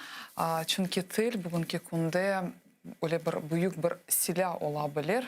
Diğer mana halkların örnekleri var. Onlar kaysı ülkede olmasalar bile onlar daima öz ana tilinde laf ederler. Ama bizim halkımızda bugünkü günge kadar böyle alışkanlık yok. Bu alışkanlıkны bizler canlandırmak gerekmez. İlerlemek gerekmez ve bu hakkında daima düşünmek gerekmez ve en evvela evden başlamak gerekmez. Bundan da gayrı hatta bugün milli sınıflarını açmağa imkanlarımız var. Bu işke de pervasız kalmayıq. Çünkü Kırım'ın sahipleri bu biz şunun için milli sınıflarını açmak için özümüzden pek çok bağlı özlerimiz teşebbüslerini göstermek gerekmiz, arizalarını yazmak gerekmiz. En esası ana tilimizde öğrenmek için özlerimizden birçok şeyler bağlı faaliyetler alıp barmak gerekmiz. Tek böyle etip biz til muhitini yarata bilemiz. Eğer böyle imkanlardan böyle imkanlarını kaçırsak, tilimizi de kaçırarıq, nesilini de kaçırarıq. Çünkü biz göremiz buna yıldan bizim balaçıklarımız onlar hepsi Rusça düşünürler, özara Rusça laf eterler ve sonra aslında milletimizni gayip etmege mümkün. Şunun için Mana endi bizlerning canlı bağımızda Abibullah Hoca Seycelil, bu Kiyev Shevchenko Üniversiteti'nin hocası, kendisi onu selamlayıq ve bu bölümüne aytxanım gibi biz til mevzusuna bağışlayımız. Selam aleyküm Abibullah Hocam.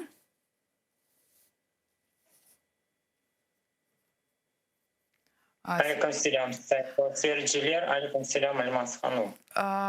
Abibullah Hocam, biz daima mana til hakkında aytamız ama pek meraklı. Siz çok yıllar devamında Kırım Tatar tili hocasısınız. Niçin Kırım Tatar tili sizin dikkatinizni celp etti? Niçin tille uğraşmağa karar aldınız?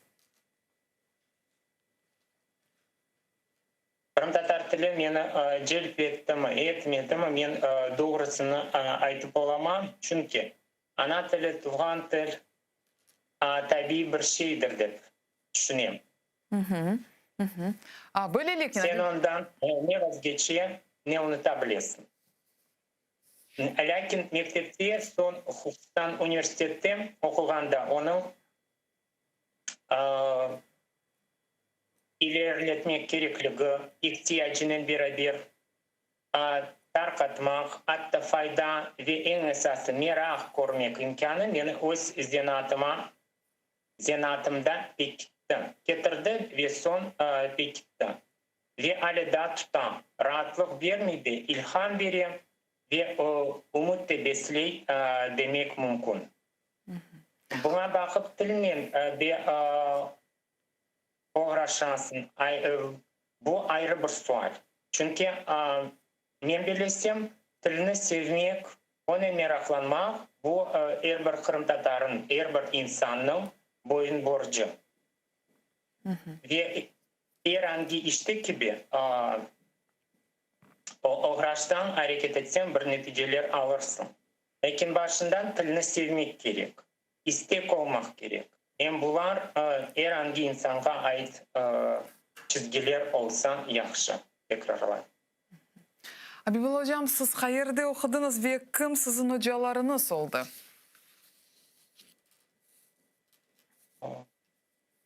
Hanıma göre biraz tafsilatlıca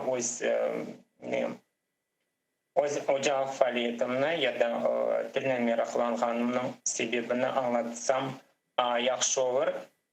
Bu sualınız için ayrı teşekkür. Çünkü şimdi en sevimli insanlardan biri hocalar hakkında söz yürütülecek ve men öyle bir gururla, sevginin men ilk hocalarım hakkında aytmak istedim. Men Özbekistan'ın Margilan şehri 18. mektebinin talebesiyim. 3. sınıftan başlayıp bizde surgunlukta ana tilimizni öğrenmege kısmet oldu. Şu yılları bizge o vakitlari endi tecrübeli Fatma Hoca Çuvadar ve onun kızı Yan üniversitetini bitirip hocalık yapmaya başlayan Aliye Hoca ana tilimizden ders veriydiler. Özleri riyaziyat hocalar olsa da. Buna böyle muhitte bana Kırım Tatar tilini bilmege kısmet etti. Hem meraklısı şu ki o vakitleri tek Kırım Tatarlarga Kırım-Tatar tili ve edebiyat derslerine barmak mümkün edi. Başka milletler istese de öyle imkan yok idi. Başkalarga elbette şu Cumhuriyetinin, Özbekistan Cumhuriyetinin tilini bilmek gerek edi. Biz onun pek gururlanaydık. Hocalarımız da daima bizni ilhamlandıran edi. Kırım bölgelerinin bağlı malumatının, til ve edebiyatının elbette. En meraklısı şu ki şimdi televizyon vasıtasından faydalanıp ben şunu da etmek istedim. Onun kızı Aliye hocam şimdi Ali'de Hurman bölgesinin bir mektebinde hocalık yapadı. Bunun faydalanıp ben ona çoktan çok teşekkürler ve selamlar yollarım. Pek güzel. Ve Abibullah hocam, ya niçin Kiev'e koçmege karar aldınız? Bakınız, men evvelki suallarınızga da bir genççe şimdi cevap versem yaxşı olur ve son sizni meraklandırgan sualga geçsem olur mümkün olsa. Bakınız şu avdet yılları 89 senesi men 9. sınıfta talebe olganda meni demek bakınız 9. sınıfta olup biz Kırım'ın şimali tarafına Kırım Tatarca onun Kamacı adlı bir koy var. Men şu mektepnin mezunu oldum. 9. sınıftan başlap bizge öyle bir ustalıkla öz meharetini her taraflama göstermeye tırışkan Daimi hocamız ana dili ve edebiyatından derslerini bergen edi. Şimdi onun da kulakları çınlasın çünkü o kadar öz zanaatını sevip ve ana dilimizin edebi olarak gösterip çünkü şu yerler bu Noğayst şivesinin kaynağın, pişken ve ilerlegen yerlerinden biri. Şimdi şu koyda gururla aytmak mümkün. İki milli mekanımız olup çalışmakta. Bu Kırım'dan olgan galiba yegane muzika mektebi ve Kırım Tatar tili okuduğunun demek orta umumtahsil mektebi çalışmakta. Bizim işimiz boşuna gitmeyip ilerleyip kısmet olsa daha da çok neticelerge yetişiriz dep sayam. Ondan sonra elbette ateş yürek, can kuyar, öz zanaatını her taraflama bilgen, alçak gönül, alicena bir taraftan, talapkar ve kureşçen üniversitet hocaları beni şu zanaatımda pekittilerdi. Ve aslında filologiya etrafından men çetleşeceğimi hiç düşünmeydim. Bu pişecek de meni talebimni ocağı faaliyetine getirgen pişken yıllarını şimdi de kaydetmeyi istedim ve üniversitetin sonki yılları diplomuşunu yazganda bana Kırım'da biraz malumat azlık yapkan edi ve men alıp bir ay Kiev'de de çalışayım degen bir istegim peyda oldu. Vernadskiy adına üniversitetinde mında texniki kutupxanet var. O vakitleri bütün Sovet Birliği'den dissertatsiyalar kelgen edi. Onu bakıp elektron şeklinde 90. yılları da internet yok ama bunu mında tapmak mümkün edi ve onu muvaffakiyetli kullanıp daha yaxşı işler yazmak imkanı peyda oldu. Andan da kelip kursdaşlarım arasında Kırım Tatar tilini biz tek ana dil olarak, çetel dili olarak da genişletsek yaxşı olmaz mı degen bir 25 yıl evvelsi fikir kelgen edi mana. O vakit çok elbette kursdaşlarım, dostlarım, tanışlarım buna o kadar ciddilikle bakmay, şakalaşkan kulgen ediler, o asıl akılga sıkmayacak şey gibi. Lakin vakit gittikçe bakınız birkaç yıl geçip men şimdi mında çok sık talebelerim Ukraynalı çet el tili olarak onu öğrenir. Demek arzularım ömürge geçken bir devirde bulunmakta. Pek meraklı ve bilesiz mine Bibula Hoca mına bakınız. Avdet yolundan sonra mına siz birçok şimdi hocalarını hatırladınız. Elbette ki güzel, olar sizge tilimizge sevgini aşıladılar. Men bilesem güzel muhit yarattılar. Ama mına Avdet yolundan sonra birçok hocalarını yetiştirdiniz. Ve bu yıllar içinde mına tilimizge kelgende siz nasıl düşünüyorsunuz? Nege biz eriştik? Yani biz kaçırdık?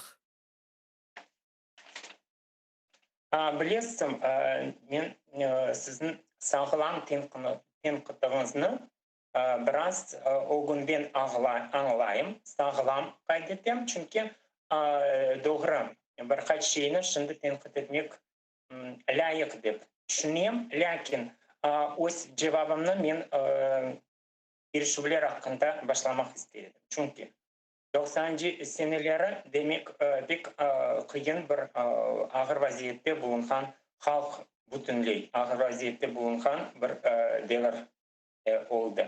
Lakin 2000-ci senelerinden başlayıp biz nelerini kaydederdik? Pek çok okuf kullanmalar, derslikler, bedi edebiyat çıkmağa başlağanının men mesela o kadar yoksuzluk öz işimde duymadım demek mümkün. Bazı yerlerde açık kalaydı, ilerlemegen edi, işlep çıkarılmagan edi. Lakin tilini bilmek için, tilini ilerletmek için birkaç vasıtalar, yollar endi açılmaya başladı. Ve bunu illa kaydetmek gerek. Lakin biz daima kazanımızda kaynagan gibi biraz çetki bakmaya vaktimiz kalma, yazıklar olsun. Ve buna bu pek özümüzge tilimizni anlatayık diye başkalarında nasıl olganını göz önüne almay, belki algan insanlar, meslektaşlarım şimdi bana karşı çıkar. Lakin men böyle bir kenişçi başka tilde yazılgan Kırım Tatar tili hakkında malumat men görmedim de şimdi o pek az. Buna bu bir taraftan men bilesem azlık yapar. İkinci taraftan en esas mesele şimdi 90-cı seneleri biz ayakta turgan vaxtda bütün dünya şimdi darqalgan en kolay vasıta olgan internetinin temelini hazırlagan edi. Bu kütüphanelerde olgan, şu tilde olgan malumatını olar elektron şekline geçirip şu lügatlarının, canlı elektron lügatlarının temelini hazırladılar. Biz ise şu yılları Allah'a şükür Kırım Tatar Ahmetçi'de olgan Kırım Tatar kütüphanemizni tiklemege tırıştık. Allah'a şükür o var.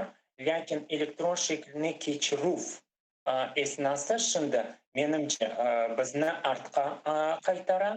Men mında pek ona ihtiyaç duyam ve o birinci yetişmemizlikten biri. İkinciden elbette biz tilimizni daha da genişletmek gerek. Türlü usullarla. Endi bir derslik yazıp da mana bu derslikten gayrı bir şey olmayacak. Pek o yaxşı demek men bilesem akıllı olsa da ama pragmatik cihetten o kadar faydalı değil. Çünkü insaniyet zaman pek olgu kete ve bir tilini öğrenmek için sen birkaç derslikini alıp değiştiresin. En gereklisini öz gözünden seçesin ve birkaç taraftan meslekçilerin olup sana yardım etmek insanlar olup sen bu tilini menimseyebilirsin. Buna bu yoldan ketsek, faal ketsek, hareket etsek, bütün halkımızla beraber birlikte olup, ben bilsem daha da çok gençler gelmek. Abibala hocam, mana siz aytdınız usullar, derslikler hakkında. Ama bugünkü kunde derslikler yeterli mi? Usullar hakkında ne aytabilirsiniz? Bakınız, derslikler dediniz. Şimdi biz geçen yayında Kırım Tatar tilinin bağlı stratejiyasını müzakere etken edik. Ve onun bağlı birkaç yapılacak işlerini de aytıp geçken edik. Ondan gayrı biz şimdi öyle bir tarihi devirde bulunamız ki çok şeylerini biz Latin elbisini geçirmekle uğraşacağımız kısmet olsa birkaç yıl içinde ve onun bağlı peyda olan ve onu çizmek gerek olan işler yapılmak gerek. Bunda ben bilesem hocalarını pervasız olgan insanların koşulması pek faydalı olur. Ondan gayrı biz birinci növbette osiyatkan neslimizni koz önüne getirmek gerek. Çünkü ballar tilimizni bilmese, ballarga gerekli olgan yüreklerinde gerekli ipini tapıp da onu tartkanın şu bağ üzülmeyeceğini kaygırsak, biz tilimizni de joymamız, medeniyetimizni de joymamız, halk olarak da daha da sağlam, daha da güçlü olacağımızga ben umut besleyeyim. Çünkü türlü yayınlardan, çıkışlardan ben tilini joysak da biz halk olarak yok olmamız degen fikirler peyda olan. Şimdi gene de tekrarlamak mümkün. 150 yılga yakın yazılgan ulu insanımız İsmail Gasprinski'nin tilde fikirde işte birlik şiarı altında bulunsa, birinci növbette ne turganını akılga getireyik, til. Til bizni millet etken bir vasıta. Onu olğanı kadar bütün gücümüzni ona vermek gerekmiz de onu joymasak pek yaxşı olur edi dep düşüneyim. Ve ona birkaç imkan ve güzel imkanlar var olğanını men kaydetmek istedim. Şu internet vasıtaları. Şimdi yaş hocalarımız işe kirişkeni, onlar türlü yanı usullarını, İngiliz tilini, Türk tilini bilip, yanı usullar bizge hazırlaylar. Onun faydalanıp mümkün. Tama gol olur. Yaşlar tarafından. Men pek kısmetli insanım, Kırım'dan uzaktan olup, çünkü zemanevi insan olarak men Viber'lerin türlü vasıtalarının tecrübeli, men mektepte çalışmaya başlayan vakitte kendi tecrübeli hocaların yanında bulunup pek çok onlardan nasihatlar ve örnekler algan bir hocadırım. Ve ailede onların konuşan, fikirlerini paylaşan ve onlardan bir doğru bir söz olsa da bin devlet nasihatlar eşitmeye bana kısmet olan şu vasıtalar yardımının şu cümleden şunun için bu taraftan da tecrübeli hocalarının yanaşığı, keyfiyetli dersler, video dersler, biraz dereceli monografyalarda olsun. Çünkü nefakacılarının öz isteleri, şimdi onlar sürgünlükten Kırım Tatar tiline Kırım'a, avdet yolunda Kırım'a kaytarıp oldular. Çoksa 30 yıl, 40 yıldan ziyade çalışkan hocalar. Onlar ne değişmeler olsa olsun devlette, çetten tehlikeler peyda olsa da onlar buna karşı nasıl korçalanmak mümkün olan vasıtalarını bilirler de onun paylaşabilirler. Mana bu her şeyini biz toplasak birlik olur. Ben bilesem bu kıyın vaziyetten de geçebiliriz. Абиболла hocam, мына Киевде бүгін екі университет çalışа ve мүлкін Кырым татар тіліне öğrenmege мына Шевченко университетінің талебелерini biz tanıyımız. Bu sizin ve diğer hocalarının güzel bir neticeleri ve olar gerçekten de sizin talebeleriniz Ukraynalılar olup o kadar güzel, o kadar serbest Kırım tatar tilinde laf eteler, hatta bizlerine çalışalar, yayınlarına alıp baralar, tercümeler ettiler. Böylelikle nasıl susular kullandınız, nasıl böyle güzel neticelerge eriştiniz? Lütfen paylaşınız.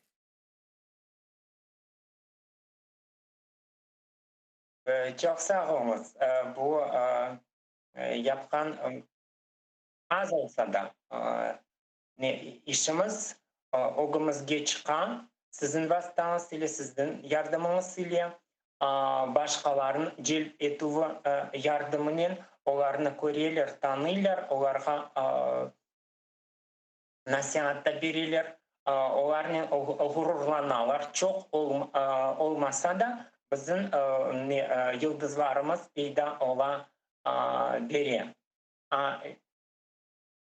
Çalışkanda biz ayrı bir usulмен çalışsak, çalışamız demek kıyın.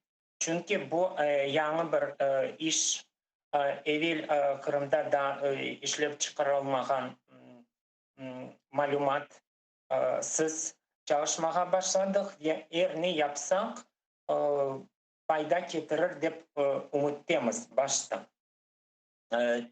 Hocalarımız türlü zanaattan ve öz isteğinin ve öz meharetinin şu Kırım Tatar tilini bilmek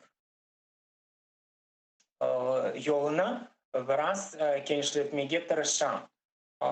Ondan gayrı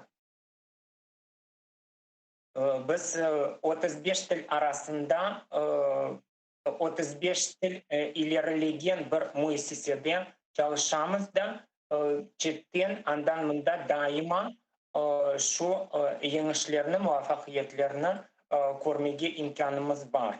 Öz tilimizde geçirmege de şu yollarını da tapamız demek mümkün. Ondan gayrı bakınız,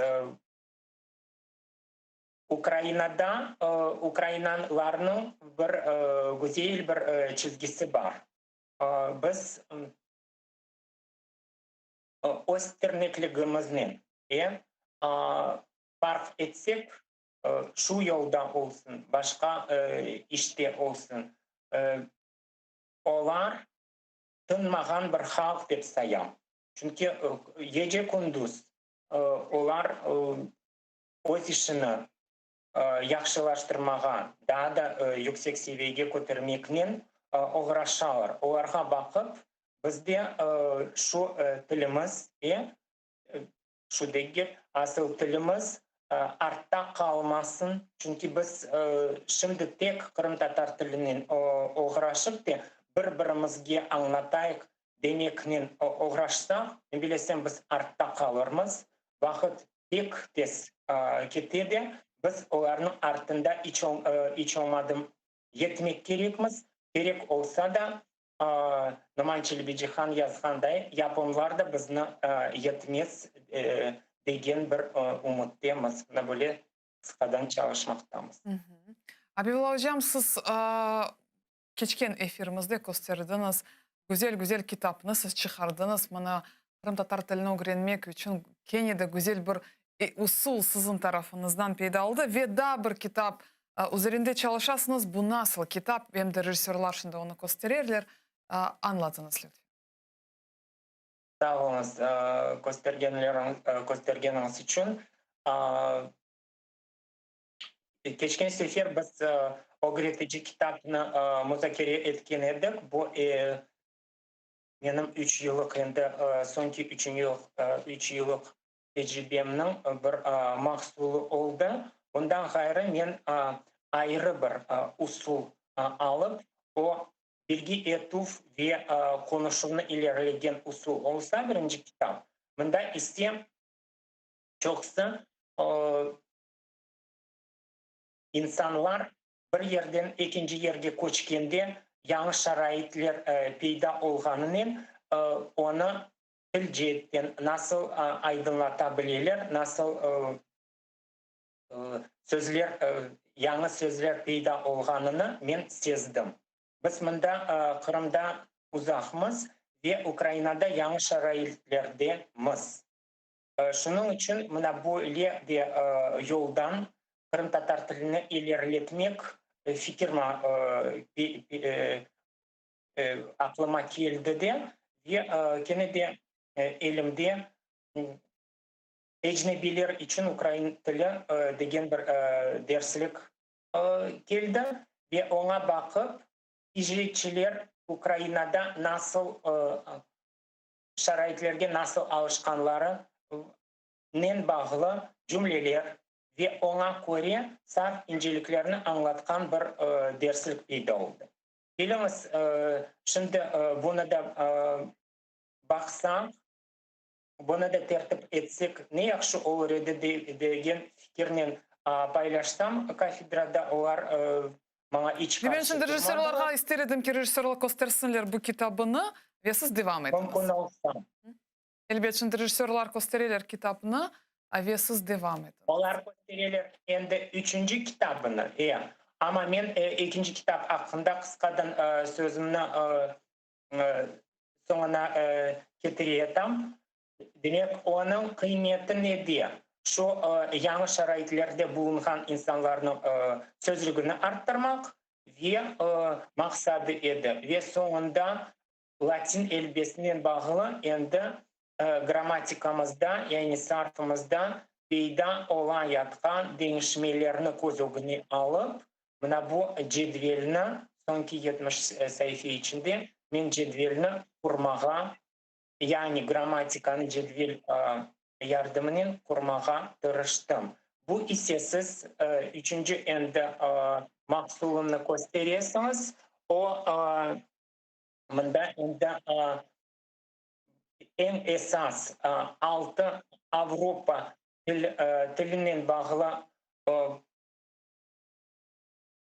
tez öğrenmek için derslikler serisi peyda oldu. Anda İngiliz, Fransız, Alman, İtalyan, İspan ve daha bir til. Kırsetildi ve şu tilini 2000 söz yardımını tez öğrenmek için bir cedveller, lakırdı cümleler, lakırdıda sık rast gelgen cümleler tertibi var. Şu 6 til yanında siz de alsanız demek Kırım Tatar tilini biz böyle derslikler vasıtasıyla başka tillerini de yani başka tillerde lakırdı etken insanlarını da celp eder edik degen teklifinin bulundu neşriyat. Geliniz yapıp bakayım degen son bir yıl devamında men düşündüm endi yaptım meni tenkit edecek elbette okuyucular beğenseler men pek memnun hoşnut olur edim ve sizge minnettarım. Şimdi reklama yapkanınız için kısmet olsa bu ayның sonuna olar бастырып чықармаға ниеттелер. Кенеде шу нешрият, Фолия Харьков, Фолия нешрияты, оны дарқатмаға сөз берем. Абибала Hocam, я өз китапларыны, мына чықарған китапларыңызны электрон версиясыны чықармаға көзде тұтасыңыз ма? Мен ешбір şeyге қаршы дегілім, чүнки әлбетте электрон vasıtasымен шынды мәлімат тапмақ ең келешіклі, evde отырып ең келешіклі şeylerden бірі. Ләкин о öyle bir қиынлықпен мында хусусан Украинада шыққан дерсліклер, чүнки нешриятын içinde не muarir, не хаталарны doğırtқан insan Kırım Tatar тіліні білмей, sen өзің не сазда çalasın, hem yırlaysın, hem de өзің sözlerini yazasın деген gibi. Bir taraftan. İkinci taraftan o kadar büyük nüshada çıkmagan kitaplar. Bu elbette sermiyenin bağlı ama men şu kitaplardan alıda bir fayda görmeyeyim. Ne de olsa belki endi darqatılgan son bana da bir pay düşer ama elektron şeklinde almak mümkün olganı kitap şeklindekinin de. Bu bütünlüğü neşriyatqa bağlı. Men buna hiçbir alakam yok. Onun için hiçbir karşı değilim. Buna böyle mesele. Абибала Hocam, да бір mesele бар. Білесіз, мына сіз китапларны шығарасыңыз. Асылында бүгін мына ана тілімізде оқымақ, ана тілімізді öğrenmek bir çok fırsatlar var ve ana тілімізде мына edebiyatımız var. Ve halkımız öyle gaflet uykusuna düştü ve bu bütün ana тілімізде çıkan materyallarga öyle dikkat halkımız hiç ayırmay. Mına gaflet uykusundan milletimizni uyandırmak için bizler ne yapmalıyız, nasıl siz düşünesiniz?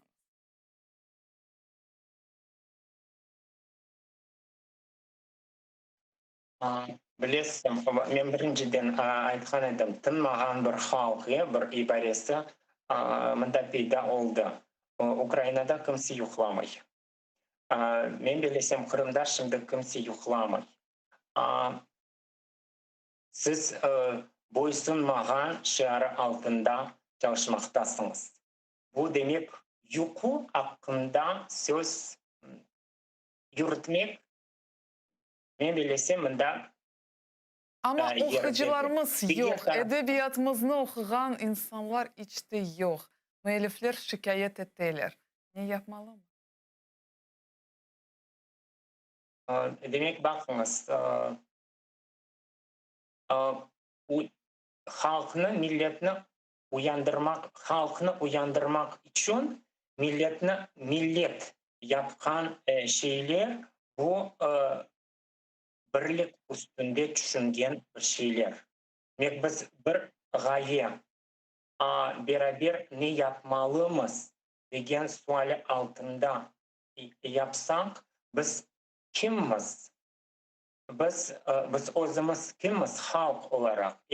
Biz cemaat olarak ne isteyimiz? Aklımızda 90. seneler olsa da ne kadar kıyın olsa da biz cemaat o günde söz saydık. Ve cemaat degen sözünü herkes biliydi. Cemaat için ne yapmak istesin? Bugün halk için Turhan'da sen ne yapıp oldun degen fikirler üstünde düşünseler, ben bilesem mında hiçbir mesele çıkmaz. Ona göre insanlar gerekli kitaplarını tapıp okuyabilirler. Aytam da 2000 senelerinden başlayıp pek çok bedi eserler de çıktı. Numunevi eserlerini, Yusuf Bolat'ını beğenmezsen, Şamil Alidinlerini beğenmezsen, Eşref Şemizade sana kıyın olsa, Uriye Edemova, Şakir Selim, ilhamlandırıcı Yunus Kandım'ını biz birden mında kaydetmek mümkünmüz. Sonki yılları birkaç romanımız şu cümleden İsa Abdurrahman'ın publisistikanı da kaydetmek mümkün. Rıza Fazıl'ın güçlü şiirlerini de kaydetmek mümkün. Bundan gayrı. Şimdi internet vasıtaları bakın ne kadar çok yaşlarımız dilimizni uyandırmağa, onu faalleştirmeye tırışa. Maya Safet'nin şiirleri yaramayım. O Cengiz Dağcı'nın eserlerini ifadeli okuganını yatacakta okumak faydalı değil mi? Ya da bakınız, eğer siz bana 2 dakika verseniz, ben sizge bir şiir okuyacak olam. Buyurunuz. Elbette ki. Buyurunuz. Veremiz 2 dakika. Sağ olunuz. Men bu horlu toprağını öz terimle suvardım. İşten kotermeyi başımını nice zanaat kazandım. Men 1000 kere mında kayttım. Binler meni kuldular. Yalın ayak yollar açtım. Ogüme sedler çektiler. Gece yapkan işlerini kunduz kelip bozganlar. Yardım destep yerine tayak kakıp urganlar. Ağır tokmak ezgende meslegimden kaytmadım. Kıyış orak beskende akka kara aytmadım. Men iterip evladımны sazlıkta baktıp kaldım. Gurbet sahip mekanımны olarga imkan verdim. Mağa hain degende nice yıllar dayandım. Zarar, zalim etkende fazilettir. Cevabım. Katta nasırlı eller, pek çok evler kurganlar ve vakit bu evler kimselerge kalganlar. Kapım açık zaman. Buyur, tanış olarak. Kıymet kessem uzaktan düşman olup kalarıq.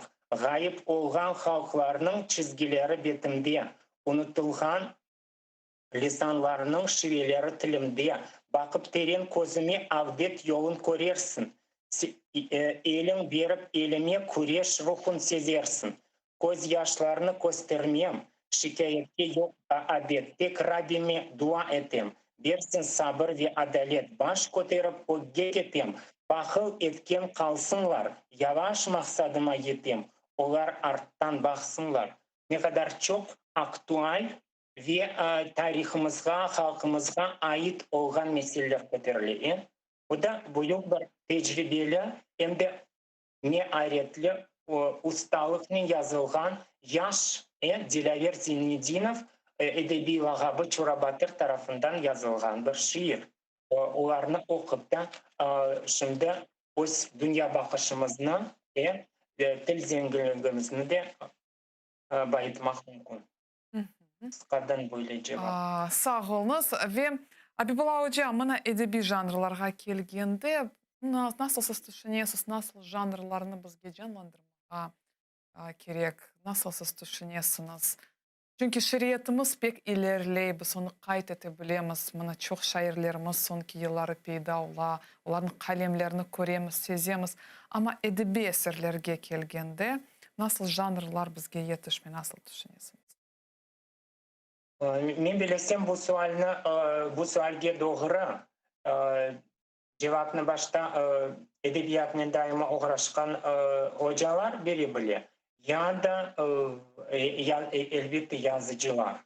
Bana ruh bergen 90. senelere ruh bergen Şakir Selim, Yunus Kandım ve diğerlerinin şiirleri edi. Çırak ve ilhamlandırgan eserler edi. Sonra roman üstünde çalışkan insanlar az edi ve şu janr bizde aksaygan degen fikir peyda olaydı. Şimdi sonki yılları şu eserlerde peyda olay ve bizim milli romanımız degen bir bu yolunu biz yolga çıkayatamız. Şu cümleden icrette icat etken Tatarlar romanının müellifi Egine Rahmoğlan'ın da kaydetmek mümkün. Kaysı janrlar ilerlemegen hakkında men şimdi bana mesela çoğusu yetişiyor. Bunu elbette edebiyatşünaslar da yaxşı bilirler деп düşünüyorum. Ama meni kaygırgan sonki yılları, bakınız biz kimere Rusya'dan şimdi Kırım'a geliyor. Özbekistan'dan kayıtkanlar oldu. Türkiye'de vatandaşlarımız yaşıyor. Diğer memleketlerde. Şimdi biz Ukrayna'dan pek çok Ukrayna tilinde eserlerini de okuyabiliyoruz. Onu Kırım Tatar tiline geçirgen nünevi şekilde tilimizde bergen tercüme ustalarının men azlık yapkanını men şimdi duyam. Men bilesem bu esas tilcetin esas meselelerden biri. Ve bakınız, Abibullah hocam da bir öyle sualim var. Mına halkımızın büyük kısmı Kırım'dan çıkmağa mecbur oldu. Diğerleri Kırım'da endi uygunlaşmaya başlayırlar. Bu elelik mına böyle vaziyette milletimizge nasıl vazife düşüyor? Tilini saklamak, özünü millet olarak saklamak, insaniyet çizgilerini saklamak, insan olarak ömürde kalmak, bu büyük mesuliyetli, şunun için kıyın meselelerden biri ama onu tarihten yengen şu meselelerini aşkan insanlar da çok idi.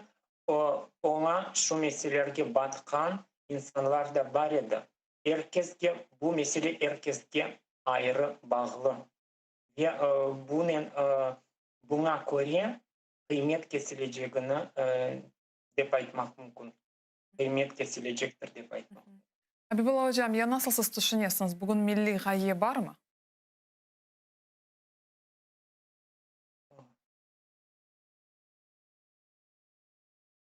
Milli gaye men bilesem birlikte. Milli gaye bizim tez, o kadar tez ilerlegen zamanımızda bizni sağ kalıp da. Bir-birimizge muhabbet yaşamakta.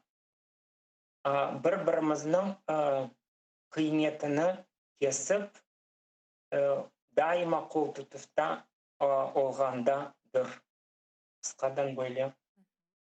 Tilimizge kelgende mana sizin en maksadınız nasıl? Buna tilimizle bağlı umutlarınız nasıl? Bakınız, men umutlarımni şimdi aytkan edim sizge keçken sefer. Şimdi ise bilesem başka taraftan şu sualge cevap verir edim. Siz tilini genişletmek için, inkişaf etmek için ne yapmak gerek olğanı hakkında daima düşünesiniz ve öz südedeşlerinizden şu cevaplarını bekleysiniz. Men de mesela akşamları dostumla mında 1000 kilometre uzaklıkta Arsen degen dostum Estonya'da yaşay. Yarım yıldan beri. O telefon açkanının menden Kırım Tatarca lahırda etmeye tırışadı. Saatlerinin nefes alğandayın saatlerinin Kırım Tatar tilinde laf etti. Son men hocalarının lahırda etkende onlar deyler ömür devamında bütün faaliyetimni men Kırım Tatar mektebine verdim. Ana tili derslerini verip. Şimdi nefakacı olup baksam çoksa vatandaşlarımız, semiddeşlerimiz neçindir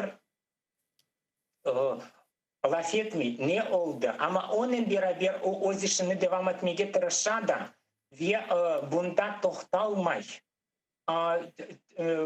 Bakınız, Kırım Tatar mektebinde çalışkan hocalarının yanında bazı talebeler var ki, onlar deyler, siz gözünüzü yapsanız karanlık duyasınız. Mana bu alda biz de olamız. Eğer siz olmasanız biz karanlıkta kalırmız degen fikirler onlarını ruhlandıra, ilhamlandıra. Mına bu yolda ketken insanların fikrinde, aklında men daha ne yapayım, dilini nasıl ilerleteyim degen fikir peyda olmay. Onlar kunde, tabii bir şey gibi, onlar kunde yapkan işlerinin gururlanar ve o böylelikle o geçirilir biz işimizini. Lakin men diğer taraftan bunu yapmak gerek. Men bilesem şimdi başka tillerini öğrensek, İngiliz diline meyil versek, tilimizde birçok şey yetişmeyi bunu yazmadınız. Çetten durup da bu meselelerini buyursalar, özleri de bir şey yapmazsalar, men buna da yazıksınam. Çünkü siz de milletvekilisiz de, milletvekili de halkın bir temsilcisisiz. Siz onu aytmakla beraber daha neler yapacağınızı düşünseniz, ben bilesem işimiz daha da öge gider. Çok sağ olun. Sağ olun Sabibullah hocam. Sağ olun böyle meraklı fikirleriniz için, dilimizni kaygırganınız için biz sizge can yürekten minnettarmız. Çok sağ olunuz. Saygılı teleseyircilerimiz, bu güzel noktada yayınımızı yekünleyimiz. Hatırlatan yayınımızın misafiri Şevçenko Üniversiteti'nin hocası Abibullah Seycelil olğan edi. Men ise yayınımızı yekünleyim. Bizim yayınlarımızına meslektaşlarım devam edecek. Bizlerle olunuz.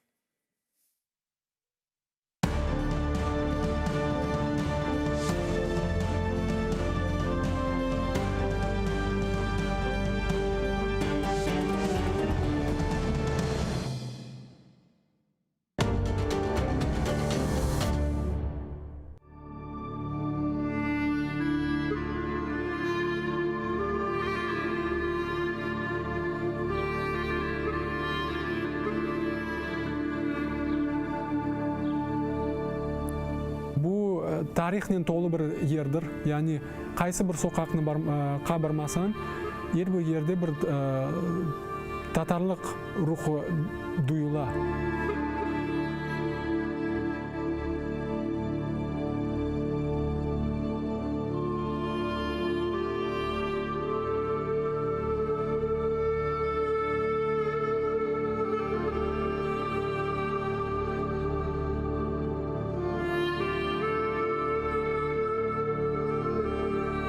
Eski keramet evçikleri, eski sokaklar, böyle başta arabaçıklar otalmagan böyle bir sokaklar, aralıklar duyula mında o vaxtları kaynaydı yaşayış.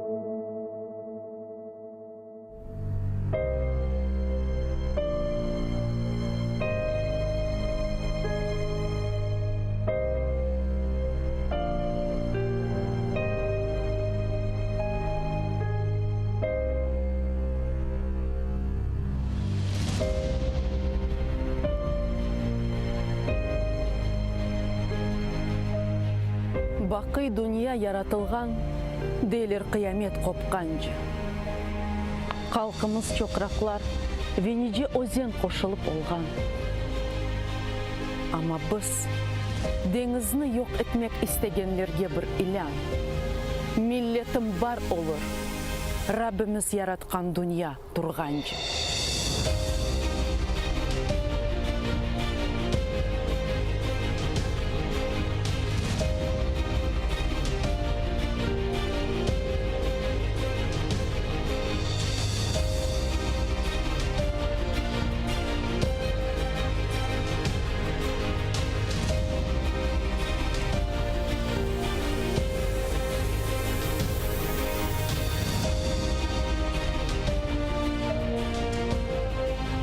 Başka sularda çayacak oldu, kurgakka devirdiler. Çeşmeler suları kesildi, келмешек ятлардан гизленді. Ama pak suvunu os kalkı avdet olacak günge sakladı. Kalkımız бар olur. Kırım'da çokraklar kaynağanca.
Bismillahirrahmanirrahim.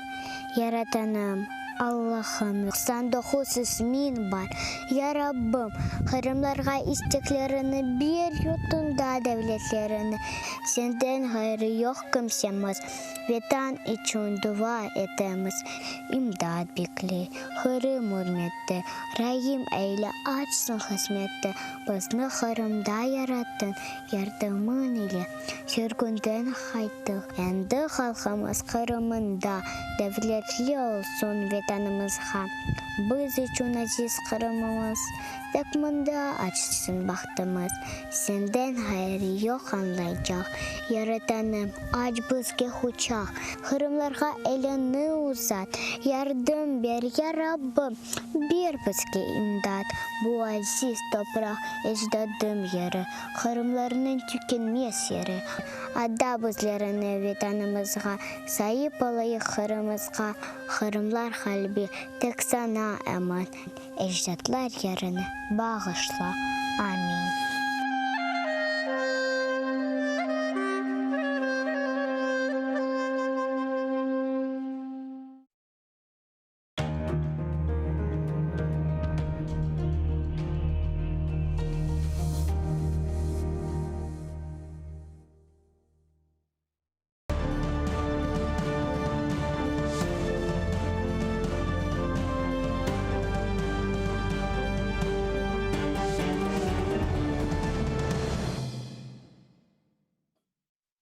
Ассаляму алейкум, хайрлах шамлар, добрый вечер. В эфире телеканала АТР вы смотрите информационно-аналитическую программу «Бугунь». В студии для вас работаю я, Гульсум Халилова. И следующие 3 часа в этой студии с гостями мы обсудим основные новости и события сегодняшнего дня, которые непосредственно касаются временно оккупированных территорий. Я напомню, что мы работаем в прямом эфире. На экраны ваших телевизоров режиссеры периодически выводят номер телефона, так что вы можете звонить к нам абсолютно бесплатно по Вайберу +3 8067 63 46 130. Можете присоединяться по скайпу atr.tv. Это наш адрес. Звоните, задавайте ваши вопросы. Нам важен ваш голос. Не забывайте подписываться на наш YouTube-канал. Там мы вещаем как в онлайн-режиме, так и выкладываем самые интересные фрагменты из наших эфиров. Выкладываем практически все наши программы в записи. И, наконец, поддержать Первый крымско-татарский вы можете, подписавшись на наш Patreon. Ссылку режиссера вот сейчас вывели на экраны. Можете пройти по этой ссылке, выбрать уровень поддержки, стать частью большой крымско-татарской семьи АТР. Это поможет нам продолжать работу на информационном фронте. Я же рада представить гостя нашей студии. Леонид Емец, народный депутат Украины 7-8 созывов. Витаю вас, пане Леониде. Витаю. Я наш эфир предлагаю начать со следующих новостей из временно оккупированного полуострова. На пути интеграции Крыма в Российскую Федерацию стоят крымские татары, которые до сих пор противятся оккупации полуострова, поэтому Кремль усиливает давление на них. Об этом сообщил адвокат Николай Полозов. Вот его цитат. Відбувається планове втілення в життя колоніальної політики, яку кремлівська влада свідомо і послідовно проводить протягом останніх 7 років. І в цьому рівнянні кримські татари абсолютно в нього не вписуються, оскільки це найбільш значуща соціальна група в Криму, яка не прийняла окупацію, не прийняла її наслідки. І інтеграція Криму в російську дійсність через кримських татар досить сильно гальмує. Було ухвалене рішення, якщо той рівень репресій, який на поточний момент існував, не дає необхідних результатів для російської влади, відповідно потрібно цей рівень репресій посилити і фактично створити такі нестерпні умови, при яких кримські татари будуть самодепортуватися з Криму на територію України. Вы наверняка следили за последней волной репрессий на территории оккупированного полуострова, и в частности адвокат Николай Полозов сейчас является адвокатом первого заместителя председателя Меджлиса крымтатарского народа Наримана Джеляла. Вот как вы считаете, то, что произошло буквально 1,5 месяца назад, это акт мести за крымскую платформу или, в принципе, системная репрессивная машина оккупантов продолжает работать? Системна робота російських окупантів реалізується в тому числі через такі політичні затримання і утиски, а Кримська платформа, ну, вона лише додала, скажімо так, приті цим російським ФСБшникам, оскільки їм треба було в тому числі продемонструвати якусь відповідь на Кримську платформу. Знову ж таки, ну, абсолютно правильно пан Полозов каже, що на сьогодні кримські татари, вони є одним із осередків того протестного середовища, я не скажу партизанського руху, протестного середовища, яке сьогодні в Криму залишається на проукраїнських позиціях і не визнає анексію, окупацію Росії, не визнає російську юрисдикцію. І, власне, така їх позиція, вона не дозволяє Росії вийти на міжнародне середовище з тезами про те, що населення Криму, воно з Російською Федерацією, з її стратегією, з її планами, з її ідеологією, тому що от є конкретно громадяни, які проживають в Криму, і кримські татари, і інші, які чітко говорять, ми вважаємо, що нас окупували, нас захопили проти нашої волі, ми є заручниками режиму, і ми не визнаємо російської влади як легітимної офіційної. І ну, це стає підґрунтям для багатьох санкцій, які сьогодні обтяжують Росію. Блумберг порахував уже близько 400 мільярдів доларів. Це загальні санкції, пов'язані як з анексією Криму, так і з агресією на Донбасі, з війною на Донбасі. Але, ну, знову ж таки, якби не було кримських татар, якби не було інших громадян України, патріотів, які залишаються на своїх незмінних позиціях, ну, Російській Федерації набагато легше було б впроваджувати свою пропаганду. Тому ми маємо кожен день пам'ятати про тих людей, які там знаходяться в дуже складному середовищі. Вони знаходяться під постійним тиском, під постійною загрозою і фізичної страти, і політичних утисків. І саме ці люди сьогодні вони боронять там нашу українську державність, и мы им за це маємо дякувати кожен день. Вы сказали про санкционное давление. Недавно Европейский Союз добавил в санкционный список еще 8 человек, причастных к подрыву территориальной целостности Украины. И зачастую речь идет о представителях правоохранительных структур, то бишь коллаборантов, тех, причастных к репрессиям в оккупированном Крыму. Но глобально, насколько персональные санкции, они влияют на ситуацию? Ну, і тут на дальнішому освобожденні полуострова. Тут я можу лише перефразувати, насправді, от заяви російської сторони про те, що якщо санкцій недостатньо, то треба їх поглиблювати, але це вже з нашої сторони. І очевидно, що Крим залишається анексованим, війна на Донбасі продовжується, це означає, що санкцій недостатньо. Тут, ну, є два варіанти, як можна воювати з Росією сьогодні. Це або фізично, військами, літаками, ракетами, нашими солдатами, або дипломатична війна. І в дипломатичній війні, ну, очевидно, санкції – це є один із інструментів дипломатичної зброї. І ми маємо нашим міжнародним партнерам, які зв'язалися з нами не в фізичну війну з Росією, а в дипломатичну війну, постійно наголошувати про те, що, очевидно, цих санкцій недостатньо, тому що Росія не звільнила Крим, не вийшла з Донбасу, значить санкції потрібно поглиблювати. І якщо ще за часів президента Порошенка ця адженда була постійна, ну, буквально на всіх рівнях. І сам президент, і уряд, і депутати, і дипломати, і міністри окремі постійно наголошують на будь-якій зустрічі про те, що санкції потрібно поглиблювати, бо Росія має повернути Крим. Не завтра, не через 10 років, а буквально як можна швидше. І для цього давайте, друзі, разом цими санкціями будемо Росію обтяжувати. То зараз я дивлюся, ця позиція українська, вона вже не настільки категорична, не настільки яскрава. І, мабуть, це в тому числі розв'язує руки сьогодні російським ФСБшним силам щодо утисків і кримських татар, і інших патріотів України, які з ними борються, тому що якось Украина начала занимать дуже невнятную позицию. Да, но ведь с другой стороны, впервые за 7 лет оккупации Крыма была создана такая площадка переговорная по Крыму, как Крымская платформа. И создана она была при каденции Зеленского, его инициативой. Окей, а результати цієї площадки? Тобто результати ми хочемо бачити те ж саме.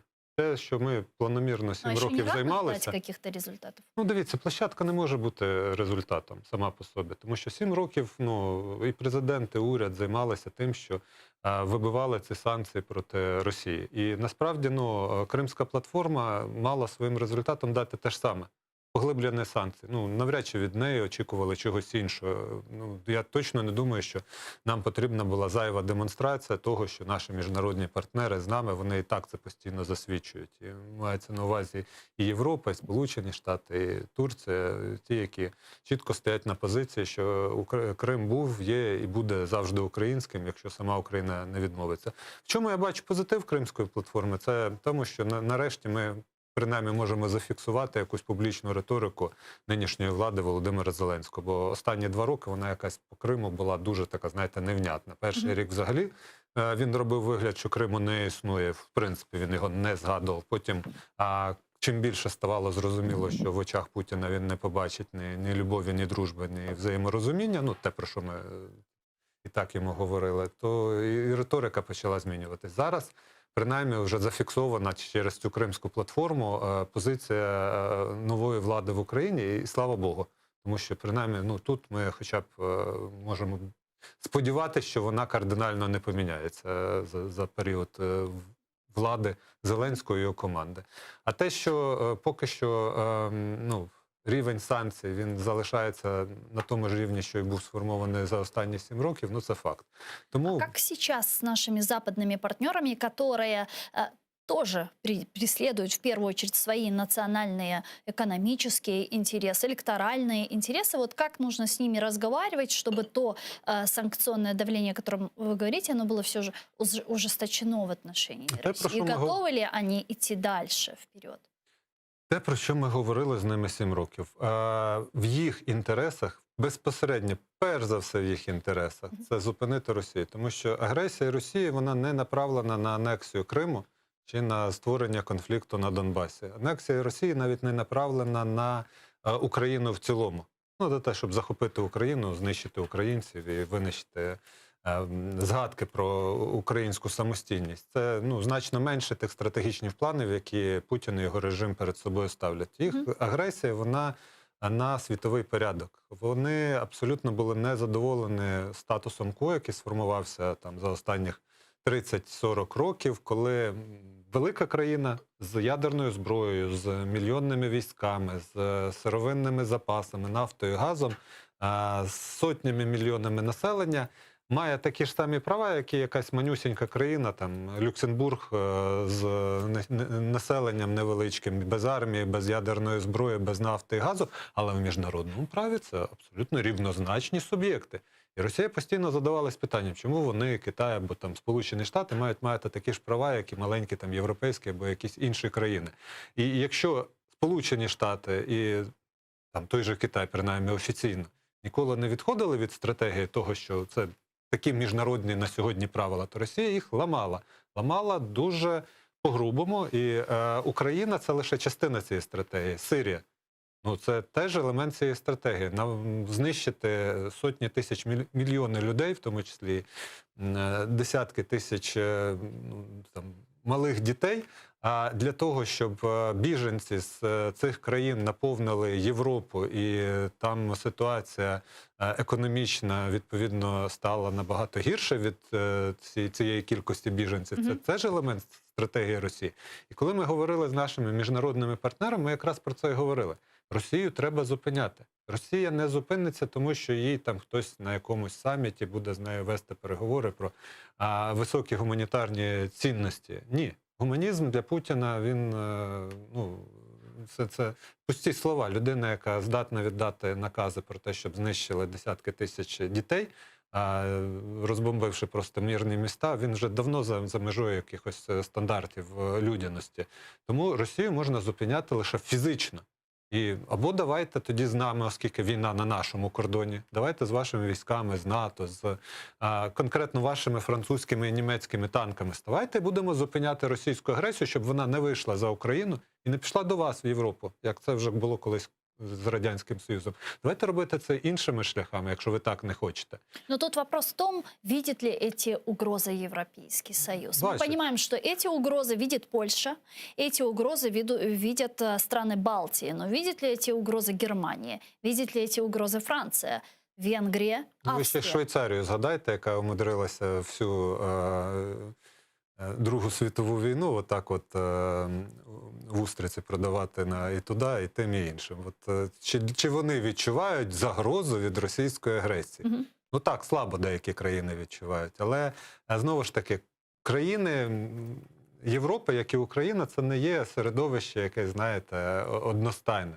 Там є свої політичні сили, свої політичні погляди. Хтось більш тяготіє до прихильності до Росії, хтось менше закриває очі на російську агресію, хтось готовий взяти цю російську агресію як свої політичні програми і гасла для переконання своїх виборців. І в тому і полягає дипломатія, щоб знайти своїх прихильників і переконати їх. А якщо ці прихильники знаходяться у владі в країні, ну це прекрасно. Якщо вони знаходяться в опозиції, значить, можливо, бо влада ж циклічна, вони завтра, післязавтра стануть владою. І знову ж таки, і політики, і дипломати постійно змінюються. Депутати країн змінюються. Я був в ПРЕ, я бачив ротацію дуже багатьох делегацій.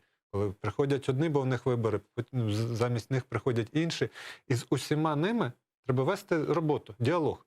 Тобто ти з одними проговорив цю ситуацію, вони зрозуміли, ти їм показав факти, документи, вони стали нашими прихильниками. Потім, не виграли вони вибори, їхня партія, або він сам персонально. Його нема. Прийшов інший якийсь, який ніколи не чув толком ні про Україну, ні про ситуацію тут. Ти йому теж маєш це пояснити. От якщо Україна серед своїх політиків, серед своїх депутатів, дипломатів займається цією роботою постійно, то є результат. А якщо, вибачте, як зараз, коли наша делегація вперед займається такими речами, що стає соромно просто за те, що робить Україна, то і результат зворотний. Я просто поясню, про що мова. Україна має делегувати своїх кандидатів до Європейського суду з прав людини, який, між іншим, і по справам в Криму приймає рішення щодо утисків прав наших громадян, і кримських татар і інших, зі сторони Росії. І от ПАРЕ формує склад Європейського суду з прав людини. І кожна країна делегує туди своїх представників, які стануть суддями. Але вони не стають тому, що їх країна відправила. Там є комітет в ПАРЕ, який має перевірити, наскільки вони якісно відповідають тому, щоб бути суддями. І Україна пішла таким шляхом, що один із делегатів від «Слуг народу» був поданий як основний, 2 йому дали в довісочок, таких, щоб вони відтіняли його красиво, а там так не роблять і не люблять. Більш того, там все розуміють. Вони сказали: ребята, ви не дали 3 конкурентних кандидатів. Більш того, не вважається правильним, коли діючий делегат ПАРЕ бере участь в конкурсі на суддю ЄСПЛ, тому що він сам в середовищі депутатів, які обирають потім цього суддю. Це конфлікт інтересів. Там сказали: так неправильно, комітет не пропустив жодного. Він всіх відхилив, всіх 3 відправив назад в Україну. І якби вони на цьому і зупинились, це було б півбіди. Але ті сказали: ні, ми підемо, знаєте, позоряться, не зупиняйся, позоришся до кінця. От вони пішли і вийшли на сесію. Ми сказали: ми підемо на сесію, ми не визнаємо рішення комітету. Що взагалі не прийнято в ПАРЕ. Там рішення комітету – це 99,9,9,9% прийняття рішення. Чим це грозить? Тим, що на нас, як на Україну, в особі цих делегатів і депутатів дивляться як на дуже дивних людей і країну. Якщо раніше нашу делегацію сприймали як дуже сильно, наша делегація задавала тон. Ми вигнали проросійського спікера ПАРЕ, голову ПАРЕ, Педро Аграмунта, який літав в Сирію на російському літаку, підняли скандал, поставили це питання руба, довели, що він пов'язаний з росіянами, вигнали його з цієї посади. Тобто Україна була провідником антиросійського руху. Зараз Україна там от такими справами відома, а Росія, яка вже повернута зараз за часів Зеленського до ПАРЕ, вона якраз тикає пальцем, каже, от гляньте, ці ребята будуть вам розказувати, як ми не дотримуємося міжнародних правил і стандартів. Подивіться, вони ж не краще, вони теж чхати хотіли на ваші європейські правила. Просто в інших напрямках. І чи це додає позиції України? Від слова навпаки. Продолжая тему Европейского Союза, вы знаете, что в Украине вчера прошел саммит Украина-ЕС, и Украина ожидает европейской перспективы и смелости от руководства Европейского Союза и его стран. Об этом заявил президент Украины Владимир Зеленский на пресс-конференции с президентом Еврокомиссии Урсулой фон дер Ляйен и президентом Евросовета Шарлем Мишелем. Давайте послушаем президента. Я сказав керівникам ЄС, що мені як лідеру суспільства і країни не вистачає цього розуміння. Уже вирішили, що ми йдемо цим шляхом. Але де той фініш і чи він є? Дуже чекаємо від керівництва ЄС і країн-членів сміливості та далекоглядності, чіткого сигналу в баченні України невіддільною складовою європейського простору. Также вчера был обнародован итоговый текст саммита Украина-ЕС, и версию документа опубликовал офис президента Украины. Я предлагаю вместе послушать его основные тезисы. Київ і Брюссель підтверджують незмінну відданість зміцненню політичної асоціації та економічної інтеграції України з ЄС на основі угоди про асоціацію та передбаченої нею поглибленої і всеосяжної зони вільної торгівлі. ЄС визнає європейські прагнення України та вітає її європейський вибір, як це закріплено в угоді про асоціацію. Саме її ефективна імплементація має привести до подальшої поступової економічної інтеграції України до внутрішнього ринку ЄС. Брюссель відзначив значний прогрес, досягнутий Україною в процесі реформування. Київ погодився з необхідністю подальшого посилення цих зусиль. Серед реформ, на яких акцентує ЄС, історичне відкриття ринку сільськогосподарських земель в Україні, всебічне та послідовне впровадження судової реформи, що залишається життєво важливим для зміцнення стійкості України та її майбутнього успіху, відновлення кримінальної відповідальності за недостовірне декларування майна. ЄС закликає Україну до подальших зусиль задля забезпечення незалежного та ефективного функціонування антикорупційних та правоохоронних органів, у тому числі шляхом деполітизованого процесу добору на керівні посади. Водночас ЄС привітав зусилля України, її відданість боротьбі з впливом приватних інтересів, деолігархізація, у тому числі шляхом прийняття відповідного закону. Україна та єС рішуче засуджують очевидне порушення суверенітету та територіальної цілісності України внаслідок агресії російських збройних сил, починаючи з лютого 2014 року. ЄС не визнає та продовжуватиме засуджувати незаконну анексію Криму, посилення мілітаризації півострова, серйозне погіршення там ситуації з правами людини, а також проведення виборів до Державної думи Російської Федерації. Київ та Брюссель закликали до негайного звільнення всіх незаконно утримуваних та ув'язнених осіб на Кримському півострові та в Росії, включаючи кримсько-татарських активістів.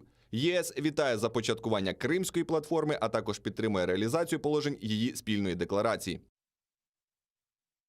Зараз з нами на прямому зв'язку Олександр Кондратенко, головний консультант Департаменту аналітичного супроводу Офісу глави АПУ в 14-16 роках. Пане Олександре, вітаємо вас. Сілям алейкум.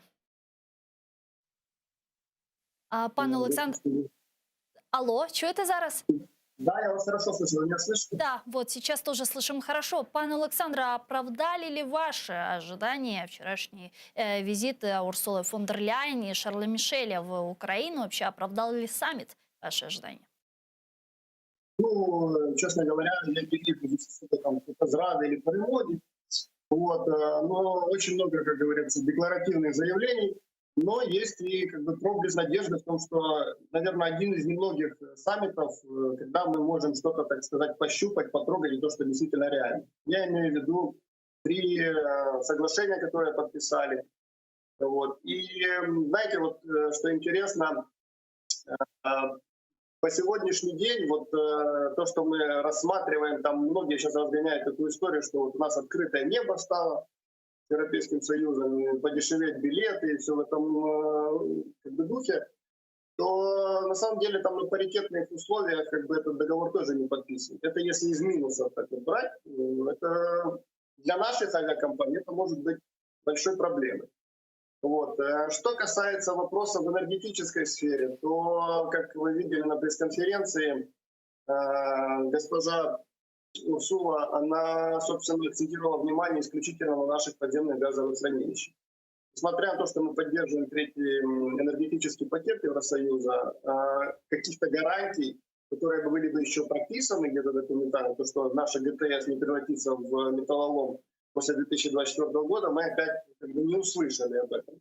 Поэтому все вот эти вот разговоры касаемо озабоченности того, как мы будем там переходить отопительный сезон этого года и следующий после 2024 года, остаются как бы открытыми, и они нам говорят о том, что вы там, собственно, как-то сами разбираетесь. То есть можем ли мы сказать, что саммит Украина-ЕС, в принципе, дал зеленый свет запуску Северного потока-2?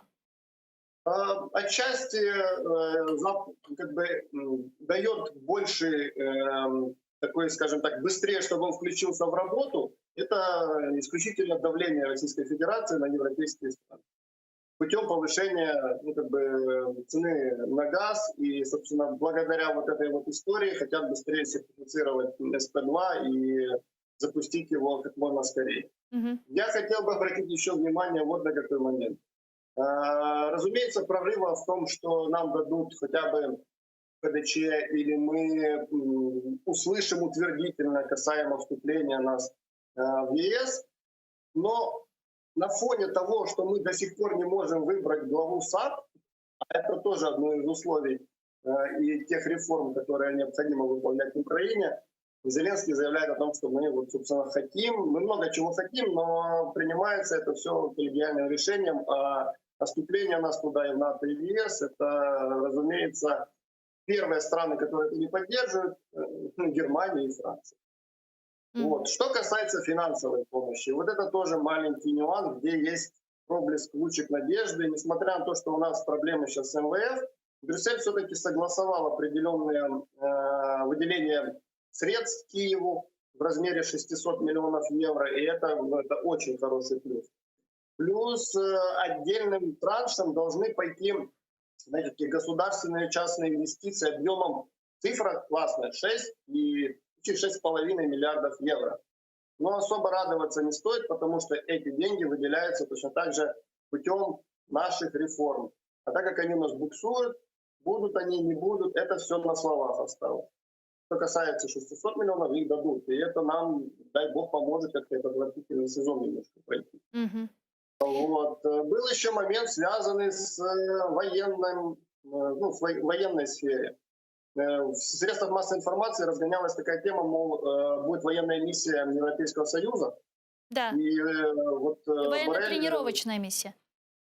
Да, но его как бы это пояснил тем, что, собственно, речь идет именно о таких учебных мероприятиях, связанных с кибербезопасностью. Но это тоже хорошо. Вот. В принципе, вот, безусловно, все, что было подписано, его можно рассматривать как движение в нашем стремлении в Европейский Союз, реинтеграции нашей, сотрудничества, интеграции в Европейский Союз. Пане Александре, то есть можем ли мы сказать, что, извините, вас перебила, можем ли мы сказать, что сегодня основным камнем преткновения вступления Украины в Европейский Союз это вопросы реформирования, которые находятся в определенной стагнации? Сегодня это и корпоративная реформа, судебная реформа и так далее. То есть это основная причина того, почему нам не называют конкретных сроков и не говорят о возможности предоставления ПДЧ в этом вопросе? Но дело в том, что если отталкиваться исключительно от той формулировки, которую вы озвучили, это как бы не одна причина на самом деле. Причин гораздо больше. Если бы это только от этого зависело, то я думаю, что в ближайшей перспективе мы все-таки вступили бы в Европейский Союз. А какая основная причина, то есть от чего зависит, самое главное? Моя субъективная точка зрения, для Европейского Союза в той ситуации, в которой сейчас находится Украина, как сырьевой придаток, мы им выгодны. И с точки зрения даже вот если противостояние с Российской Федерацией, то, что происходит на территории Украины, им тоже выгодно. Несмотря на то, что вот коллега в студии говорит о том, что они помнят прекрасно, что было в период войны, ранее войны, не которая сейчас происходит между Украиной и Россией, то Европейский Союз это прекрасно помнит. Но путем вот этих вот переговоров, которые происходят уже на протяжении последних 7,5 лет, мы видим, что с мертвой точки как бы не сдвигается то, что у нас закончится военный конфликт. И такое впечатление складывается, что все договоренности идут мимо Украины. Даже на вот этих вот саммитах Нормандской четверки мы, собственно, не можем прийти к какому-то консенсусу. Документы подписали, дорожная карта есть, но каждый ее видит по-своему. Как только мы подходим к политической части Минских соглашений, все, здесь тупик. То есть вариант какой? Либо же мы их как-то пересматриваем, подключаем туда какие-то еще страны, которые добавляют туда свою лепту, вносят, скажем так, как они это видят. Либо же мы просто идем к тому, что военный конфликт все-таки будет заморожен. И по моей точке зрения, вот человек, который сейчас курирует с Российской Федерацией то, что происходит в Ордло, это и господин Козак. Это один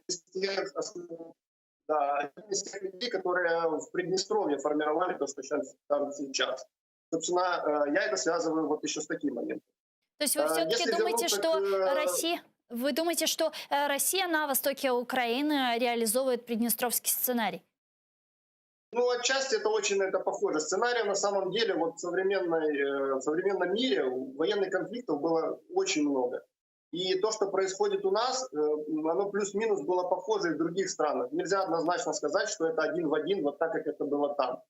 Есть всегда свои какие-то, скажем так, в геополитической вот этой игре глобальной всегда есть какие-то шаг влево, шаг вправо. Нельзя мерить по одной и той же конве. Но в данном случае это похоже на вот этот вот момент. Я не могу говорить на 100%, что так оно и будет, но учитывая все те факты, которые предшествовали этому, и как продвигается дальше переговорный процесс, заметьте, что у нас уже даже не идет разговор о том, что мы какие-то КПВВ новые открываем, или у нас какой-то взаимообмен пленными идет. Эти разговоры уже, собственно, с приходом власти Зеленского, они исчезли из повестки дня, просто исчезли. Как будто наши люди там перестали сидеть в тюрьме. Вон в Крыму постоянно кого-то закрывают. Но справедливости ради, пане Олександре, все же стоит сказать, что это не до конца правда, потому что с приходом Зеленского все же был обмен пленными, было освобождение пленных еще в 2019 году перед нормандским форматом. Это был обмен только на ценности, только по этой причине. Если бы тогда этого человека не было у нас, никто бы никого не менял. И моряки до сих пор бы сидели там. А несмотря на это, у нас хотя бы сейчас уже начался какой-то Гаги суд. И, скорее всего, мы этот суд выиграем.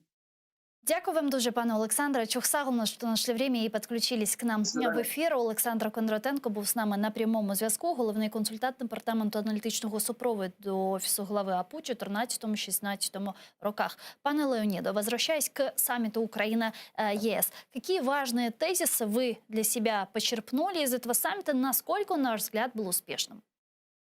Тезиси.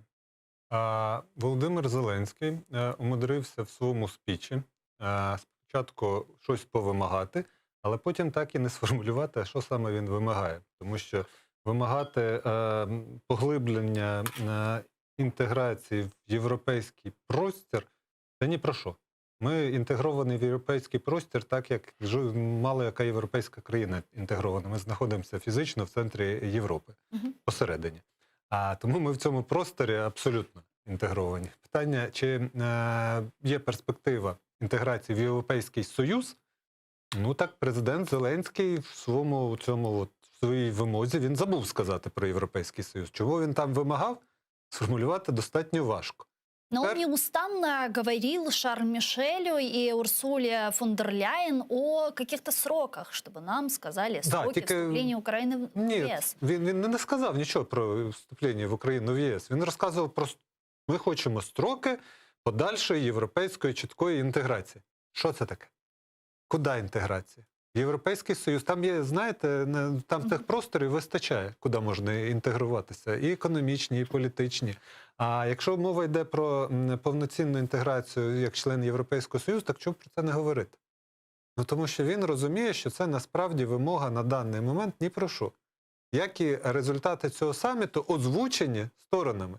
Бо коли сторони говорять про те, які значні досягнення у нас в Україні, в реформах, наприклад, в судовій реформі, як ми далеко просунулися, це неправда.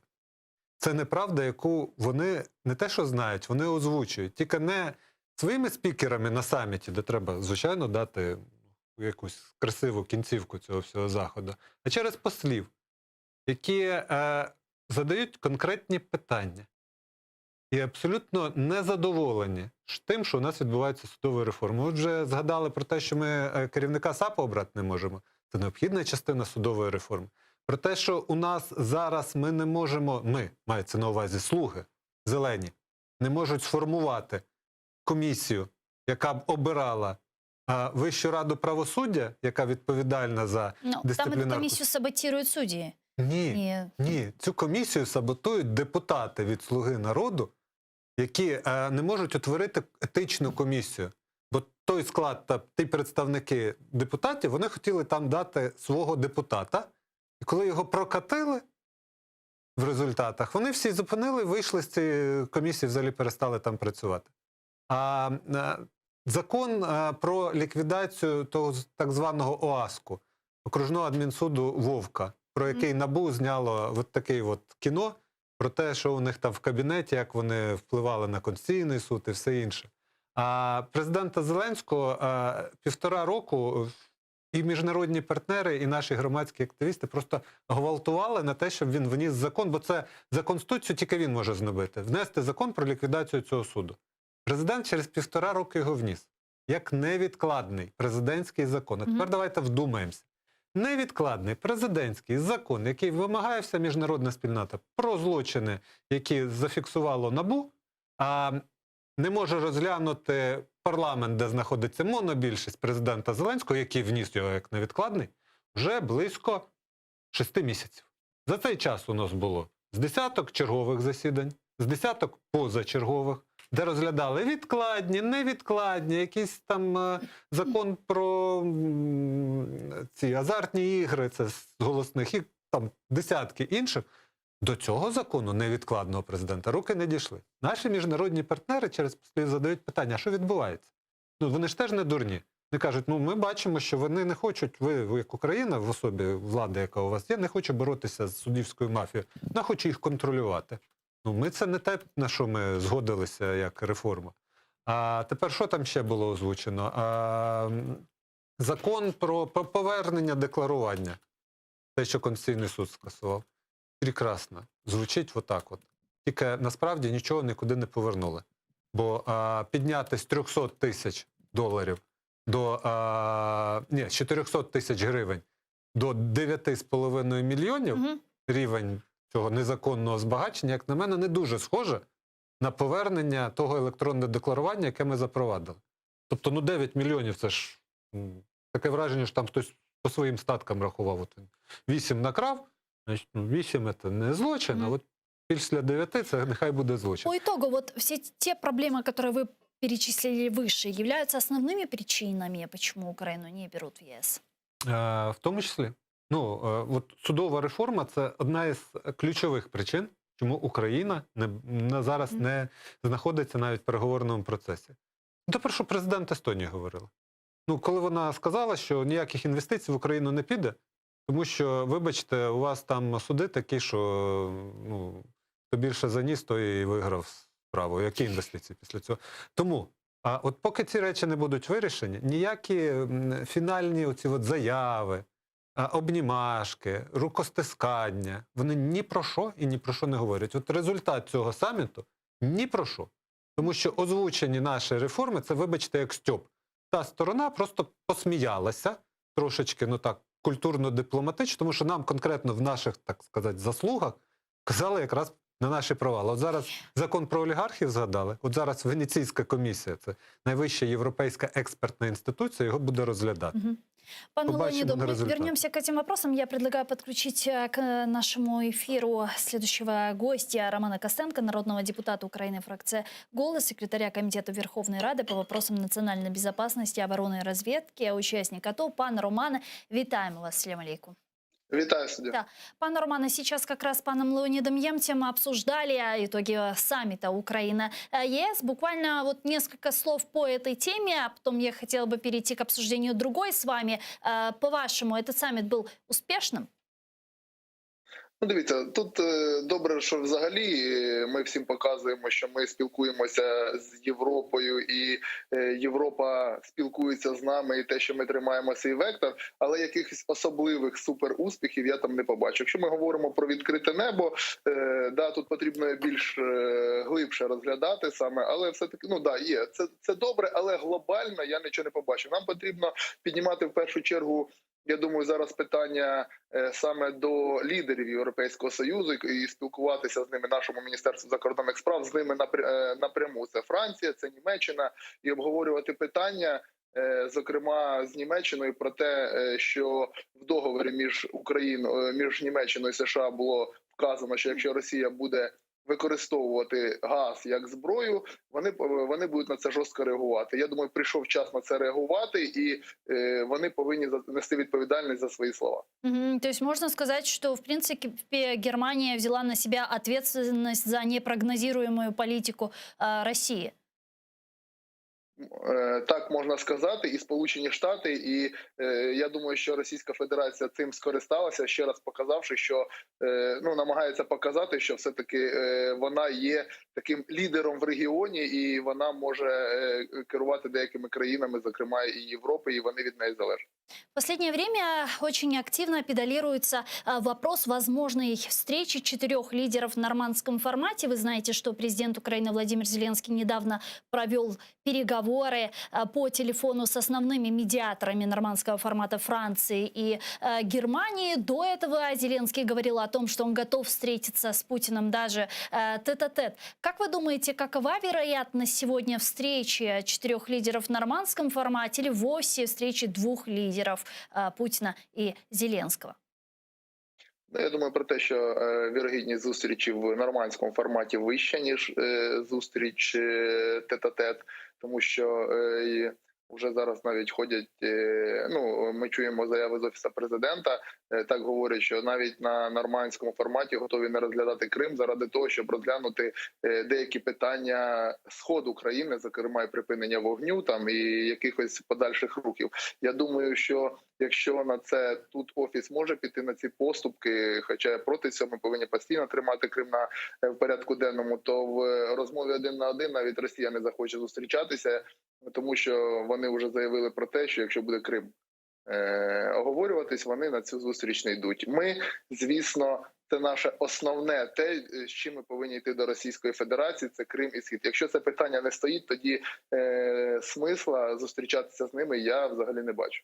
Ну, тогда такая встреча вряд ли может состояться, потому что мы слышим взаимоисключающие заявления. С одной стороны, Кремль говорит о том, что они не будут обговаривать тему Крыма, а Зеленский в своей речи совсем недавно сказал о том, что на такой встрече непосредственно будет подниматься вопрос Крыма и Донбасса, и он выразил надежду, что ему удастся урегулировать этот вопрос. Зараз ви маєте на увазі двосторонню зустріч, правильно? Да. Да, дивіться, я думаю, що Російська Федерація не дасть цього зробити. Мені б дуже не хотілося, щоб цим маніпулювали і, зокрема, щоб піти на цю зустріч, наприклад, говорили неправду, що ми все-таки будемо оговорювати, коли приїдуть, це питання не буде підійматися. Отут дуже важливо, щоб цього не було, щоб зробити зустріч заради зустрічі, а там уже як піде. Тому тут зрозуміло, якщо Росія не хоче говорити про Крим і питання закрите, я думаю, що потрібно далі вести свою політику, укріплювати свою армію, свою дипломатію для того, щоб скласти вимоги, не вимоги, а умови для того, щоб в перспективі Росія все ж таки розуміла, що Крим не піде з порядку денного і треба говорити саме і про його повернення. Вчера также заместитель госсекретаря США Виктория Нуланд, как вам известно, поехала с официальным визитом в Москву. И по результатам ряда переговоров в Кремле заявили, что допускают восстановление постоянных контактов с США по урегулированию ситуации на Донбассе, и в частности на уровне замглавы администрации президента РФ Дмитрия Козыка и Виктории Нуланд. Мы знаем, что Козык — это тот человек в Кремле, который который курирует, скажем так, украинский вопрос. А Виктория Нуланд известна, как говорят в России, своей русофобской позиции. Как вы считаете, какова вероятность того, что вот такой переговорный формат по аналогии Волкер-Сурков может быть восстановлен? И ага, у нас пропало, насколько я понимаю. Да, насколько такой формат может быть восстановлен, и не порождает ли это некоторые сомнения относительно того, что об Украине будут говорить без Украины? Ну, ми повинні в першу чергу домагатись того, щоб про Україну не говорили без України, але це політика, і іноді вирішуються дуже складні геополітичні питання, і, зокрема, там є і Україна. Неможливо додати до всіх питань Україну, щоб вона була присутня всюди. Але ми, як фракція «Голос», і безпосередньо весь час говоримо про те, що саме час Сполучені Штати додати до нормандського формату. І зараз Сполучені Штати є нашим стратегічним союзником, і ми бачимо, що є велика підтримка. Зокрема, ми бачили цю підтримку, коли Російська Федерація концентрувала свої війська вздовж кордонів. Тому я думаю, що їх наявність саме в нормандському форматі, от ми цього повинні домагатися, щоб вони були в нормандському форматі і допомагали нам відстоювати свої інтереси. Тому що з Російської Федерації дипломатія працює тільки за сторони сили. На жаль, ми зараз не маємо достатньої сили для того, щоб диктувати свої вимоги. Зараз ми можемо на даному етапі тільки заручитись сильними союзниками, в яких є бажання нас захищати, в яких є свої погляди взагалі на мир або на стан Східної Європи. Сполучені Штати зараз проявляють інтерес, вони нас підтримують, тому на даному етапі я вважаю, що їх дуже добре було залучати як союзника в цій справі. Дякую вам дуже, пане Романе. Спасибо большое, що знайшли время і підключились к нам в ефір. Роман Костенко був з нами на прямому зв'язку, народний депутат України, фракція «Голос». Пане Леонидо, по итогам визита Виктории Нуланд в Москву, что вы можете сказать? Как вы думаете, может ли действительно быть восстановлен формат Волкер-Сурков, только уже Козак-Нуланд? Такая вероятность есть? Ну, Ведь неспроста Нуланд зустрічається з Козаком. Да, інакше б вона туди просто не їхала. Да. Я з пані Нуланд мав особисту зустріч ще в першій каденції, здається, 14-15 десь роки.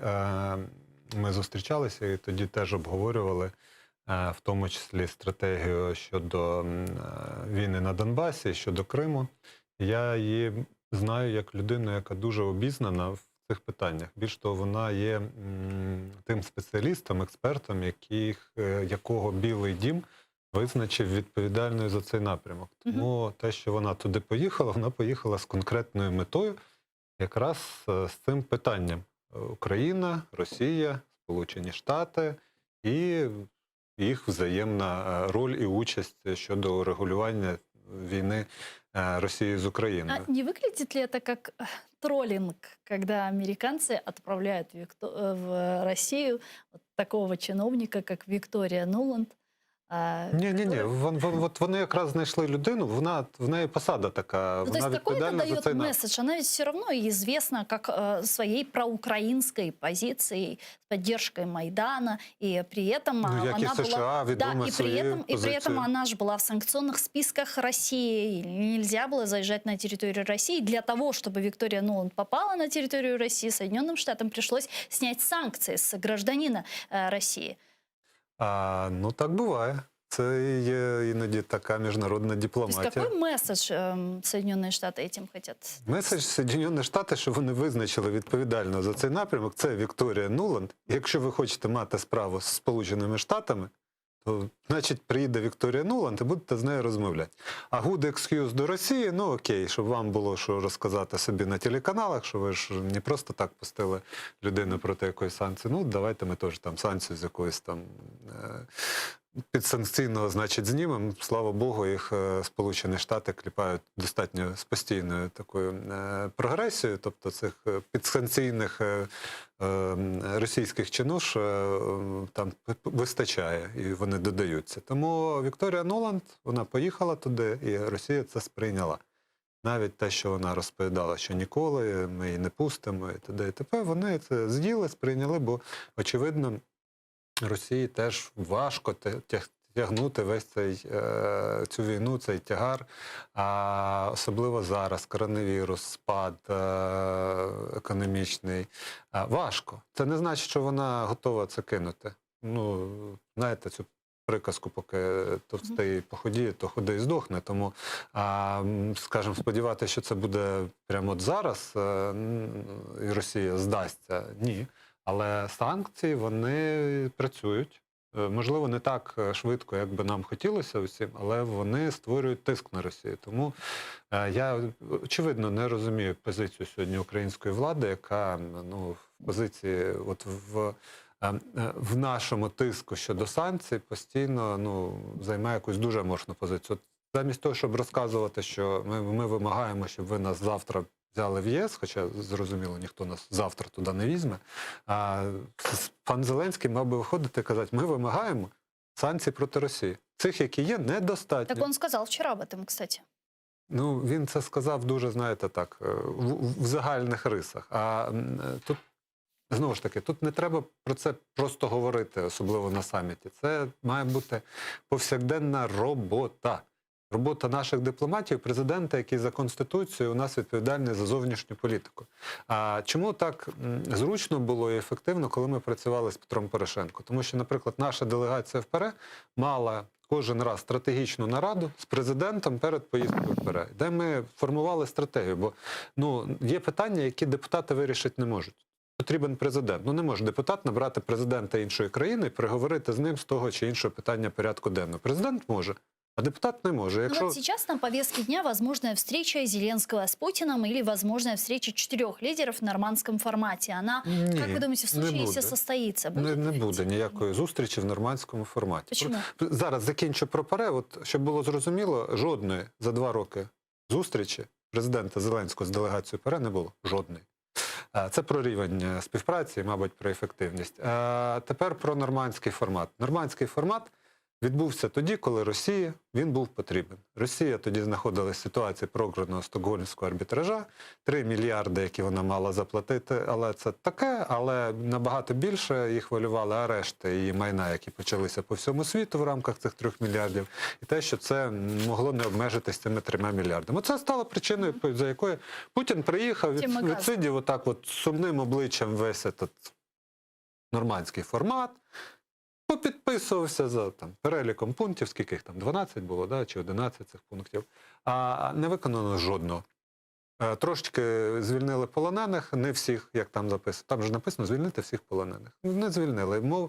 Не відбулось навіть верифікації затриманих полонених в Криму, що теж було нашою вимогою, що мова ж не йде лише про полонених на Донбасі, яких затримані там терористи. Мова йде про тих, які офіційна російська влада через свої суди визнала винними в надуманих злочинах, а Росія ж відмовляється визнавати їх політичними в'язнями і полоненими.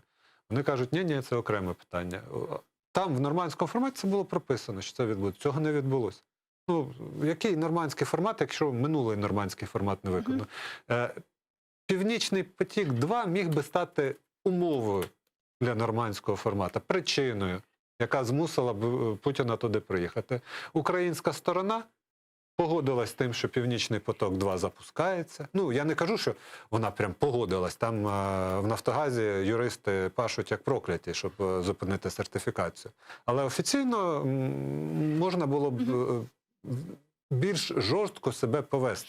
Давайте к следующей не менее важной теме. Международный арбитражный трибунал в Гааге начал предварительное слушание, касающееся юрисдикции дела о захвате России украинских моряков. Заявление в суд Украина подала еще в апреле 2019 года. Накажет ли... Слушания начались 11 октября. Выступление представителей делегации России, а 12 октября выступил представитель Украины. Украина в своем иске, как сообщила, будет добиваться признания факта нарушения России Конвенции по морскому праву, а также моральной и материальной компенсации. Окончательная сумма компенсации не разглашается, но в материалах уголовного расследования Службы безопасности Украины говорится, что действия России нанесли ущерб Украине на 260 миллионов гривен, то есть практически на 10 миллионов долларов. С нами сейчас на прямой связи Богдан Устименко, директор Института морского права и безопасности, эксперт Центру оборонных стратегий. Пане Богдане, вітаємо вас. Сілям алейкум. Здравствуйте. Да. Каковы перспективы иска украинского в Гаагском суде?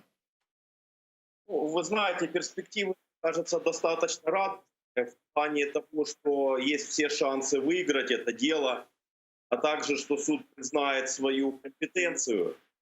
Но дело на самом деле с юридической точки зрения очень непростое, при его кажущейся легкости и понятности. Потому что одни правы, другие не правы.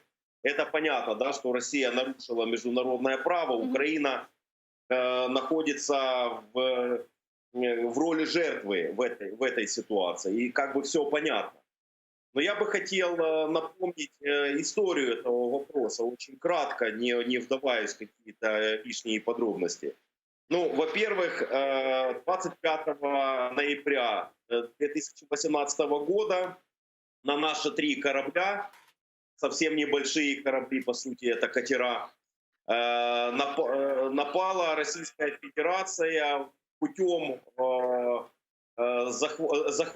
захвата этих кораблей. В захвате принимали участие как катера Федеральной службы безопасности, так и корабли военно-морского флота Российской Федерации, а также принимал участие даже один военный самолет. 26 ноября, на следующий день, Украина, когда было заседание экстренное заседание Совета Безопасности Организации Объединенных Наций, объявила на весь мир о том, что это акт открытой военной агрессии. Другие страны поддержали Украину, согласившись с ее позицией, и осудили действия Российской Федерации и призвали не нарушать международное право и немедленно отпустить моряков. Двигаемся дальше. Недолго осталось исторический осмотр, просто без истории невозможно понять вопроса. Получается, что в апреле месяце 2019 года, буквально через полгода, Украина заявляет в суде о том, что это не акт агрессии, в сути, а полицейская операция, правоохранительная. И Гамбургский трибунал, учитывая, мы помним, да, что было решение Гамбургского трибунала промежуточное в этом же деле. Гамбургский трибунал выносит решение о том, чтобы освободить корабли и моряков. Российская Федерация не выполняет это решение. И, как мы помним, был обмен по формуле 35 на 35. 35 заложников отпускает Российская Федерация, куда входит 24 наших моряка. И Украина вынуждена отпустить 35 преступников, предателей, ну и прочих откровенных негодяев и преступников. В свою очередь, Украина, насколько я понимаю, сейчас поменяла 3-й раз квалификацию действий Российской Федерации, потому что сейчас я слышу о том, что мы все внимательно отслеживаем это дело, несмотря на то, что оно закрыто, то есть материалы все закрытые, на сайте вы их не увидите, на официальном сайте суда. Украина сейчас говорит о том, что Россия нарушила иммунитет военных кораблей. В общем-то, действительно, есть такая норма в Конвенции ООН по морскому праву, что военные корабли являются неприкосновенными. Но самое главное в этом, я подхожу к сути вопроса. Юристы разделились на 2 больших лагеря. Одни юристы считают, что это акт агрессии, то есть Керченский инцидент – это акт агрессии Российской Федерации против Украины.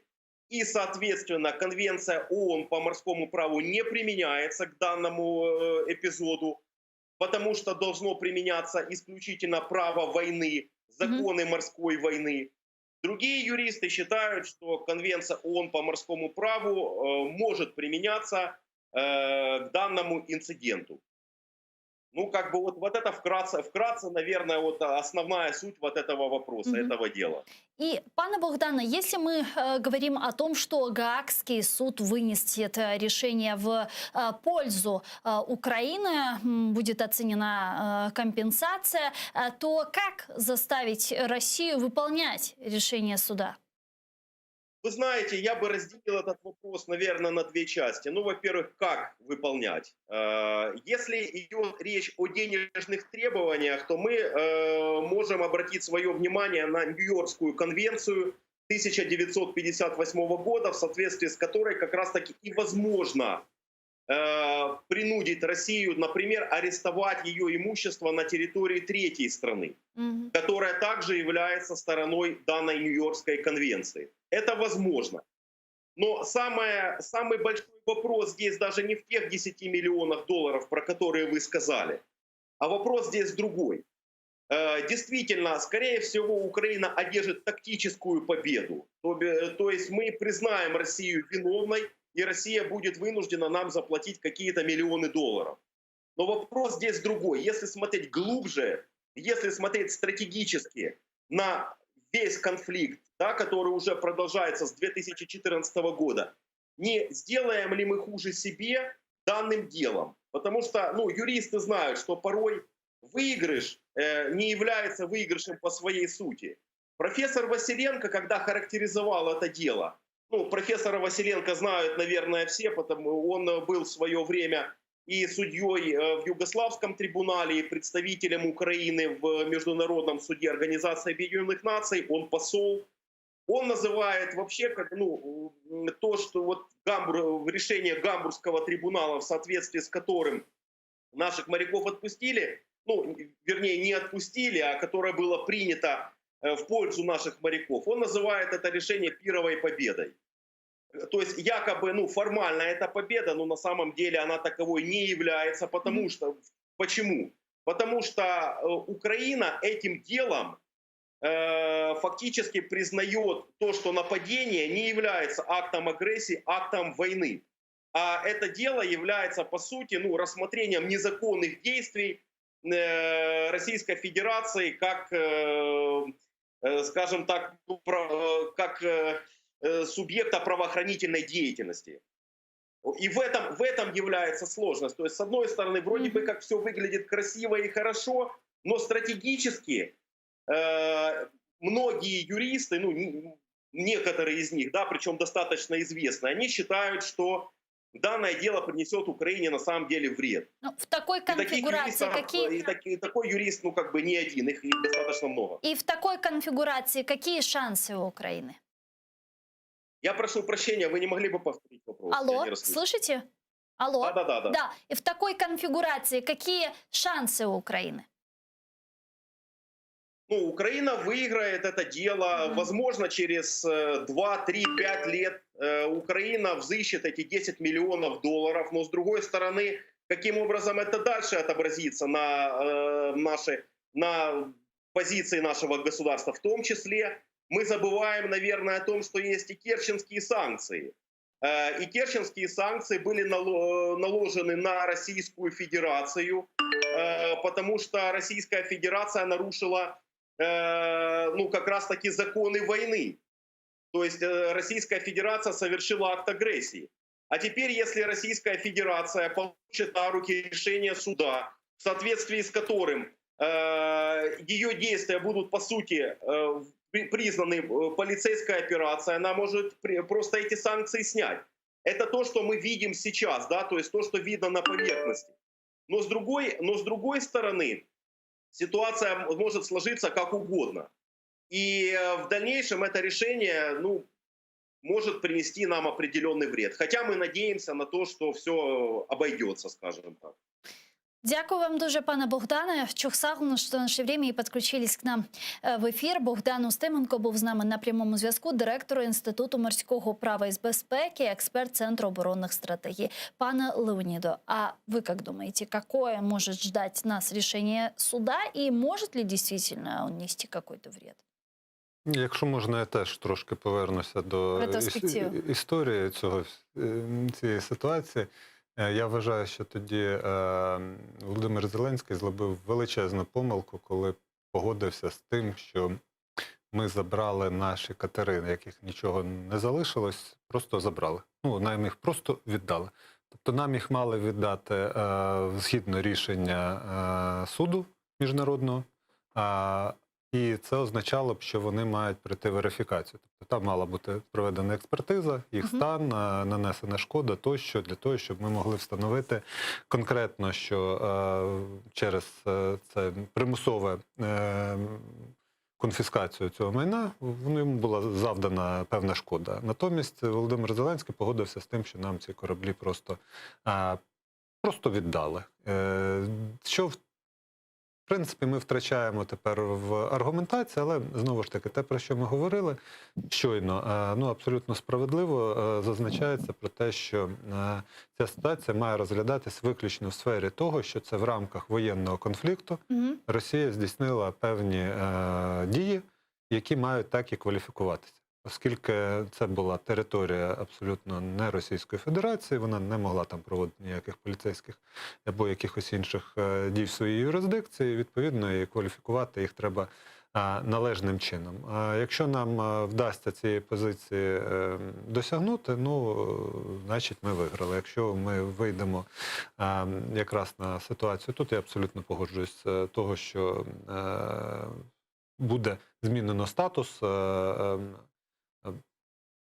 подій, які розглядаються, то будемо дивитися, вже аналізувати саме рішення суду. Нюанси є. Дії нинішньої влади точно не допомогли в процесі доведення нашої правоти. Ладно, історія нас з часом розсудить. И следующая не менее важная тема, которую я хочу успеть с вами обсудить, ее мы с вами уже упоминали несколько раз вскользь, это тема газа, давайте остановимся на ней подробнее. Контракт Венгрии и России на поставки газа в обход Украины не нарушает законодательство Европейского Союза. Венгрия может заключать подобные двусторонние сделки, заявил глава европейской дипломатии Жозеф Боррель. Давайте послушаем его цитату.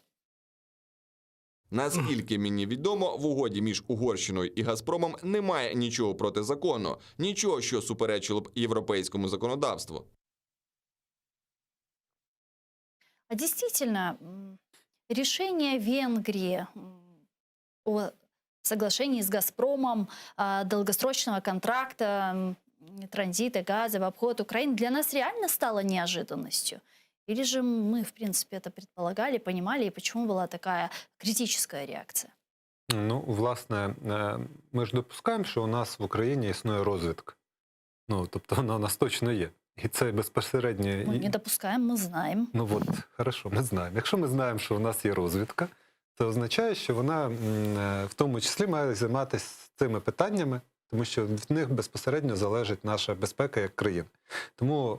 Очевидно, питання наявності, можливості поставки газу в обхід України – це є стратегічні для нас завдання. І очевидно, що ці позиції пророблялися не один рік між Росією, Угорщиною. І це було відомо і навіть не нашій розвідці, і Нафтогаз про це знав. І, скажімо так, це не був секрет. Це було відомо, коли строїли турецький поток, що через турецький поток буде снабжатися газом Венгрія, Сербія. Тоді відповідь на ваше питання, про це давно вже всім було відомо. Здесь вопрос, а почему все же такая была критическая реакция тогда со стороны украинского руководства? Что мы теряем и где здесь экономика? У нас взагалі достатньо істеричне українське керівництво, воно любить поістерити. Особливо тоді, коли розуміє, що нам зараз всім заходити в зиму, яка, як завжди, підкралася дуже неочікувано. І тут, знаєте, істери не істери, але зима буде. Наскільки вона буде теплою чи холодною, не знає навіть сам Володимир Зеленський, але то, що зима у нас буде, це, вибачте, констатація абсолютно доконаного факту. А от як ми цю зиму пройдемо, це вже питання достатньо відкрите. Тому що зробив Володимир Зеленський, коли йому доповіли, що у нас будуть проблеми з газом, з тарифом. Він сказав: ребята, я знаю, як рішити ситуацію. Ми зараз все перекинемо на місцеве самоврядування. Вийшов і сказав через свого прем'єр-міністра: а тепер за тарифи у нас відповідає місцеве самоврядування. І такий: все, красавчик. Все, якщо що, Я в доміки, я не винуватий, центральна влада ні при чому, все місцеве самоврядування. Місцеве самоврядування так на це все подивилось, послухало, а більшість мовчки покивала головою, ну це ж влада висока, що ж і суперечити, а потім виявилося, що у місцевого самоврядування просто немає грошей. І зараз у нас вже ряд регіонів починають про це повідомляти офіційно, що грошей на опалення у них немає. Грошей на те, щоб купити газ, у них немає. Губернатори, вибачте, глави адміністрації, призначені президентом Зеленським, з цих регіонів, вони останніх декілька місяців, абсолютно будучи свідомим того, яка ситуація наближається, вони ж не виходили в публічну площину і не казали: людяньки добрі, завтра ми залишимось без газу і без тепла, центральна влада, що ж ви робите, на місцях грошей нема. А вони знали, що грошей нема на місцях.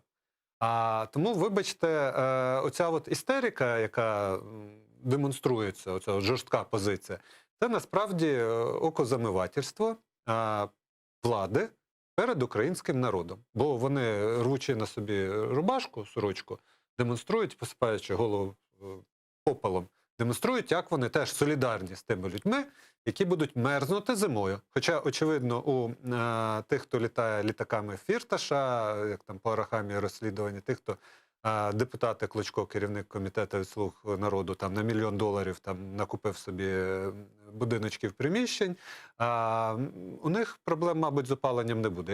Якось вони справляться, ми за них не переживаємо. А от за українців, в яких зараз буде проблема з тим, як купити собі хату, от у них є така проблема. В Києві ми цю ситуацію ще втримаємо. Може породити протести? Ну, слухайте,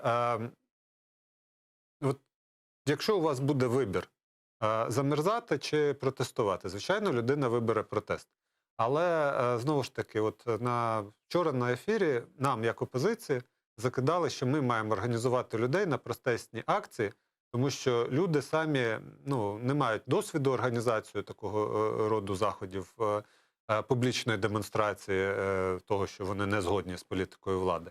І, в принципі, я сприймаю цю критику. Дійсно, самої проблеми часто густо недостатньо для того, щоб суспільство погодилося з тим, що йому треба вийти і продемонструвати владі, що воно не згодно з її політикою. Тобто людям треба пояснювати, що можна скільки завгодно перекладати цю проблему на місцеву владу, але якщо в місцевої влади немає грошей, фізично немає, то ця проблема сама не вирішиться. Просто тому, що просто її переклали на чиїсь плечі.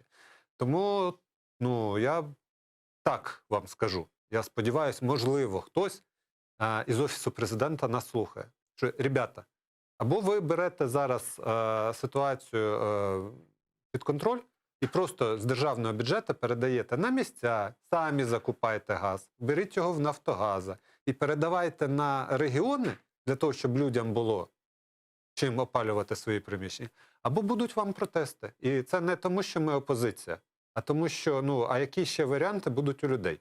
Реально, або замерзнути вдома і дивитися, як діти твої замерзають, або виходити і казати владі, перших так тепліше, коли гуртом ходити під Офісом Президента. Це я з досвіду 2 революцій розказую, коли ми на 20-градусному морозі стояли на Майдані, так я вам скажу, на Майдані стоять тепліше, ніж мерзнути вдома. Тому люди, якщо дійсно така потреба буде, ви знаєте, де зігрітися.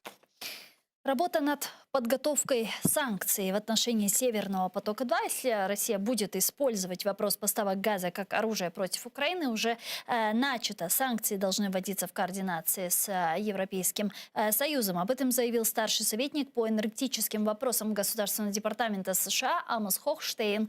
Вот его цитата. Звичайно, санкції, які вводять США, мають свій вплив і аргументацію, але вони не будуть так само ефективні, як у випадку, якщо вони будуть працювати разом з санкціями, які будуть вводитися в координації з Європою і особливо з Німеччиною. І робота з визначення, які саме санкції США та ЄС готові вводити, вже розпочата. Тем временем Европейский Союз и Украина договорились проработать все сценарии развития событий вокруг поставок газа в Украину. Об этом заявил журналистам президент Еврокомиссии Урсула фон дер Ляйен на совместной пресс-конференции с участниками саммита Украина-ЕС. Она подчеркнула, что события на газовом рынке были предметом дискуссии во время этого саммита. Подробнее в ее цитате. Я розумію вашу занепокоєність щодо постачань газу, і це питання не тільки цієї зими, а й подальшого майбутнього. І завдання для комісії разом з Україною пропрацювати всі сценарії. Змінити правила гри має енергоефективність. Україна взагалі не має імпортувати газ, вона має бути самодостатньою. Володимир Каялов, експерт Центру запобігання кризовим ситуаціям, зараз з нами на прямому зв'язку. Пане Володимире, вітаємо вас. Салям алейкум. Добрый день. Да. Пане Володимире, Урсула фон дер Ляйен недвузначно заявила о том, что Украина должна оставаться транзитной страной. Можно ли это считать прорывом каким-то? И какие реальные механизмы все же могут стать следствием такого заявления? Каких гарантий мы можем ждать от Европейского Союза? Украина имеет контракт на транзит газа до 2024 года. Поэтому 40 миллиардов кубометров мы в любом случае будем прокачивать. И последние действия «Газпрома» в том числе подтверждают то, что они не отойдут от своих договоренностей. Какие возможности открываются потом, после 2024 года, но это предмет уже политики на сегодняшний день, потому что вся экономика по Северному потоку, по транзиту газа сместилась в сторону политических каких-то договоренностей и политических интересов, геополитических. И Украина, к сожалению, в этой консорциуме и с ЕС, и с Америкой, Соединенными Штатами остается все-таки ведомой немножко. И, к сожалению, мы должны констатировать факт, что Северный поток будет запущен так или иначе. По крайней мере, обозначают то, что с Нового года он заработает по правилам ЕС, до этого будут тестовые запуски. Но зная возможные ухищрения, то есть тестовый запуск может быть и на 100% мощности, например. Когда примерно может быть запущен Северный поток-2? Если мы учитываем сертификацию, период сертификации, тестовые запуски, вот сколько это времени может занять и когда полностью может быть запущен Северный поток-2? Ну, «Газпром» прогнозирует, что у них получится в начале года запуститься уже по контрактам. Это буквально вот на этой неделе их чиновники «Газпрома», первые лица заявляли. То есть, если Поэтому для Украины очень важно уже сейчас думать, что будет после 2024 года. Сможет ли она изменить ситуацию в этот период и прокачивать больше, как изъявляет желание и руководство оператора ГТС нашей, и руководство страны, это вопрос только договоренностей. И я еще раз подчеркну, к сожалению, это все слилось в политическую плоскость, и идут спекуляции там, где, с одной стороны, чистая экономика, идут спекуляции на тему политизирования этого вопроса, потому что на сегодняшний день Европа зависит от Украины, да, зависит, но у веток поставки газа не одна ж украинская сеть. Есть еще через Балканы турецкая ветка, есть Северный поток-1, так называемый. Вот, есть через Белоруссию какая-то часть идет. То есть в любом случае Европа играет за себя. Они не могут играть только за Украину или только за Соединенные Штаты, покупая изжиженный газ. Таким образом, мир стоит в том положении, когда каждый регион начинает отстаивать свои интересы, и это все виднее, так скажем, на политической карте, исходя из тех заявлений, которые делаются, исходя из тех решений, которые принимаются.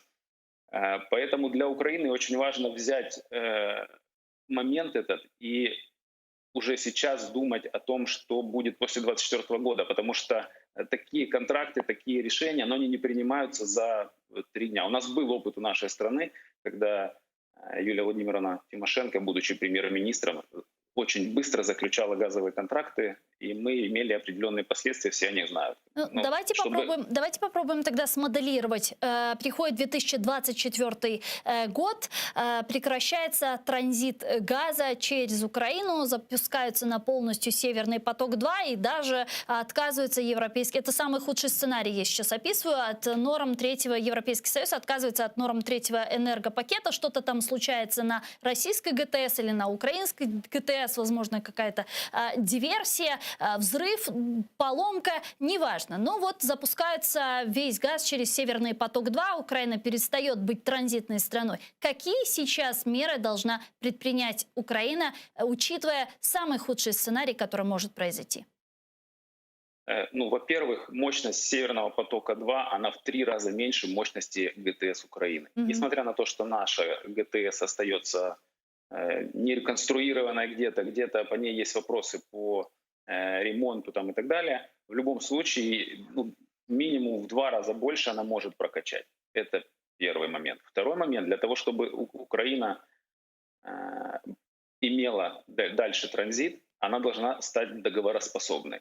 На сегодняшний день вся политическая повестка мировая говорит о том, что с нашими элитами не очень хотят вести дела и обозначают, что пора бы уже понять правила игры геополитики и принимать их, а не вести себя как дети в песочнице, понимаете? Потому что то, как действует и на внешней политике действуют наши правители на сегодняшний день, это выглядит смешно для тех, кто хоть немножко понимает, как это устроено, как устроен мир. Потому что невозможно сегодня говорить одно, а завтра другое. Сегодня мы дружим с Америкой, Америка накрутила чуть-чуть хвост, завтра мы выбрасываем тезисы, причем от первых лиц, от министра иностранных дел, потому что мы дружим с Китаем. Такие хода в геополитике серьезные игроки воспринимают как действия ненадежного партнера. Так вот, Украина может стать этим надежным партнером. Несмотря на все сложности взаимоотношений с Российской Федерацией на сегодняшний день, абсолютно есть возможность, пока еще она не потеряна, есть возможность налаживать достаточные взаимоотношения, чтобы получить новые контракты на транзит. Это вот убеждение мое из тех обстоятельств, которые я наблюдаю последние полгода вокруг этой темы. Пан Володимир, а зачем нам вообще сохранять этот транзит? Неужели он настолько важен и нужен на Украине? Почему бы нам вовсе от него не отказаться и кинуть все силы на добычу газа в своей стране, на еще большую добычу газа в своей стране для своих жителей, граждан Украины или, возможно, даже на экспорт? Это хороший вопрос, потому что на самом деле Украина потребляет за 2020 год 32 миллиарда кубометров, а добывает 20 миллиардов. То есть разница 12 миллиардов кубометров, которые можно покупать в Европе, покупать в Америке, тот же сжиженный газ. Таким образом, пустив всю внутреннюю добычу на внутренний рынок, можно это обеспечить. Но для этого необходима монополизация или регуляция в монополизации рынка рынка добычи и распределения. На сегодняшний день мы идем по пути, я имею в виду, страна идет по пути либерализации и открытию рынков, антимонопольное законодательство, разделение естественных монополий, появление новых операторов, новых игроков рынка.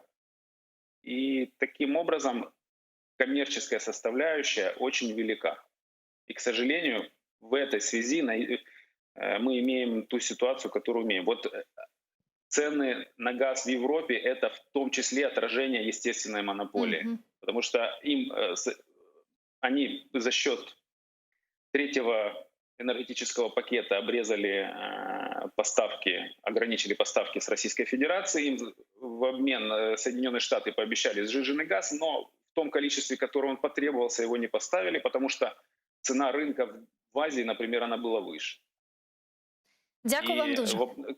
Какие вопросы к правительству в таком случае Соединенных Штатов могут быть? Это свободный рынок, независимые поставщики, они продали там, где выгодно. Так, зрозуміло. Дякую вам дуже. Сторона демократии и либерализма на естественных монополиях. Çok sağ olun, Володимир Каялов був з нами на прямому зв'язку, експерт Центру запобігання кризовим ситуаціям. Пане Леониде, вот у нас буквально 2-3 минутки до завершения нашего эфира. Амос Хохштейн говорит о том, что в случае, если Россия будет использовать газ в отношении Украины как политическое оружие, те будут вводить санкции. Как нам понять, что в понимании Соединенных Штатов и Европейского Союза является использованием газа как політичне оружие? А ще б нам хотілося зрозуміти, що таке санкції, які вони будуть вводити, тому що конкретики ніякої, от так санкції. Колись говорили про якісь гарантії, теж конкретики ніякої. Конкретно говорили про невеличку компенсацію, яка, чесно кажучи, від слова взагалі ні про що. А коли ми, як Україна, останні 7 років пояснювали світу, що Північний потік-2 – це інструмент агресії Росії проти світу, а з нами частково погоджувались. Але ряд країн вирішили, що вони можуть осідлати цього звіра, і, вибачте, і там включитися в процес, я маю на увазі Німеччину в даний момент, в будівництво і освоювання цієї труби, і в Україні зберегти трубу з постачанням газу. Але, Росія використовує і одну і іншу трубу для того, щоб тиснути на світову спільноту. І $2000 за 1000 кубометрів – це ж не просто так. Абсолютно згоден. Коли Росія як монополіст може собі дозволити отак от продавлювати країни, з нею треба боротися. Не йти разом з нею їй назустріч, сподіваючись, що хуліган буде до тебе більш прихильніший, ніж до інших, а боротися. І, можливо, це ще до них дійде. Побачимо, як ми пройдемо цю зиму. А оці всі історії, коли нам розповідають, що, ребята, ви займіться, будь ласка, енергоефективністю, мені дуже подобається, зараз Офіс Президента поширює слова доктора Комаровського, причому я впевнений, що доктор мав трошки інше на увазі абсолютно, але вони це подають так, що не хвилюйтеся, якщо у вас буде холодно, це навіть корисно в квартирах, згоден. Мабуть, якесь пониження температури може бути корисно для вашого здоров'я, але не мінусова температура, вона корисна лише, вибачте, для курки в морозилці, а всім іншим буде не переливки, не до сміху, тому бережіть себе і ще побачимося. Дякую дуже вам, пане Леониду. Чухсаловну, что приехали к нам в студию и ответили на наши вопросы. Леонид Емец, народный депутат Украины 7-8 созывов, был гостем нашей студии. А я с вами не прощаюсь, мы сейчас прерываемся буквально на 5 минут, а после вернемся в эту студию и продолжим наш эфир уже на крымско-татарском языке. Не переключайтесь. Корочкевич.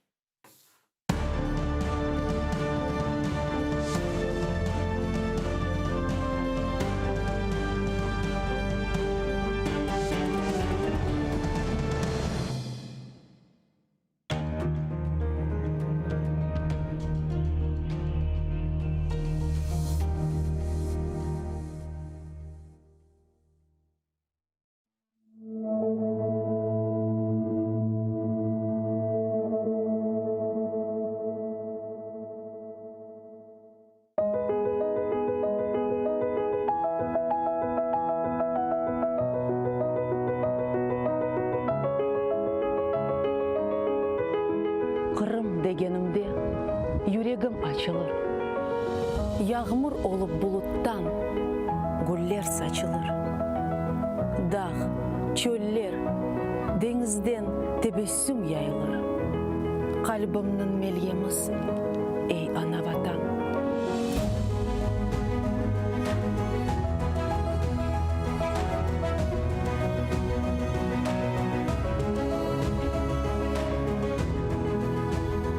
Adını aytım, yırlay bağlarda kuşlar, sümbüller dağlarımda, takar sırgalar. Deniznin tılsımı, ruhumnu sıyla, gönlümün tacısın, ey ana vatan.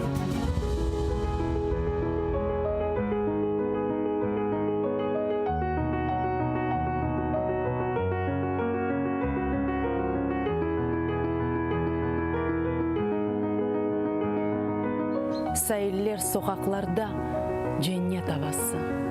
Бақча бағлар қалқың чун, дертлер девасы. Будыр асыл инсанның омыр сефасы. Көзімнің нұрысын, ей ана ватан.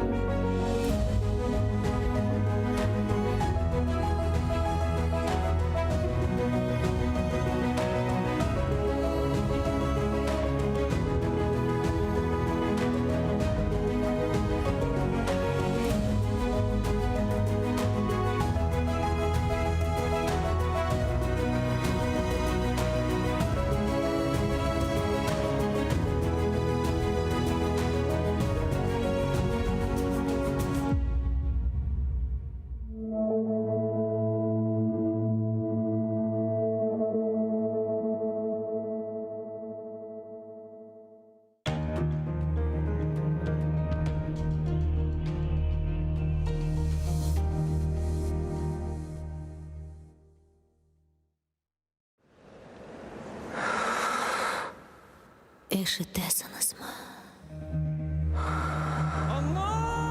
Мен ақта ұмыттыңыз ма?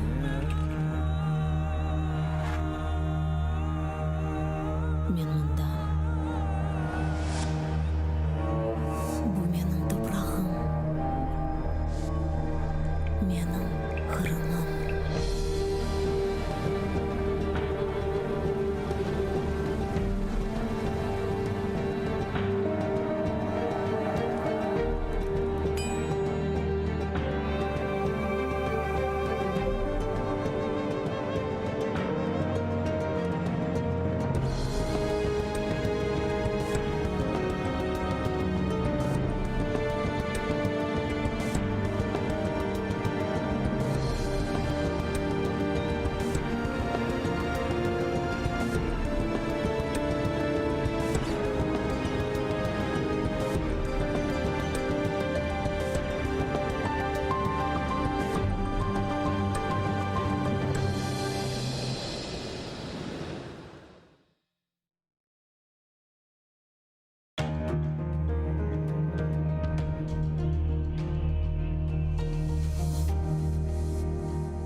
Әдей бір чөл чечегіні қоқлап бақсан, онда да назик бір из дуярсың сен, диққатыңа қаршылық. Жүрегіңні аңлап олсан, ен яман деп белеген кішінде де, илле бардыр, аз олса да, яқшылық.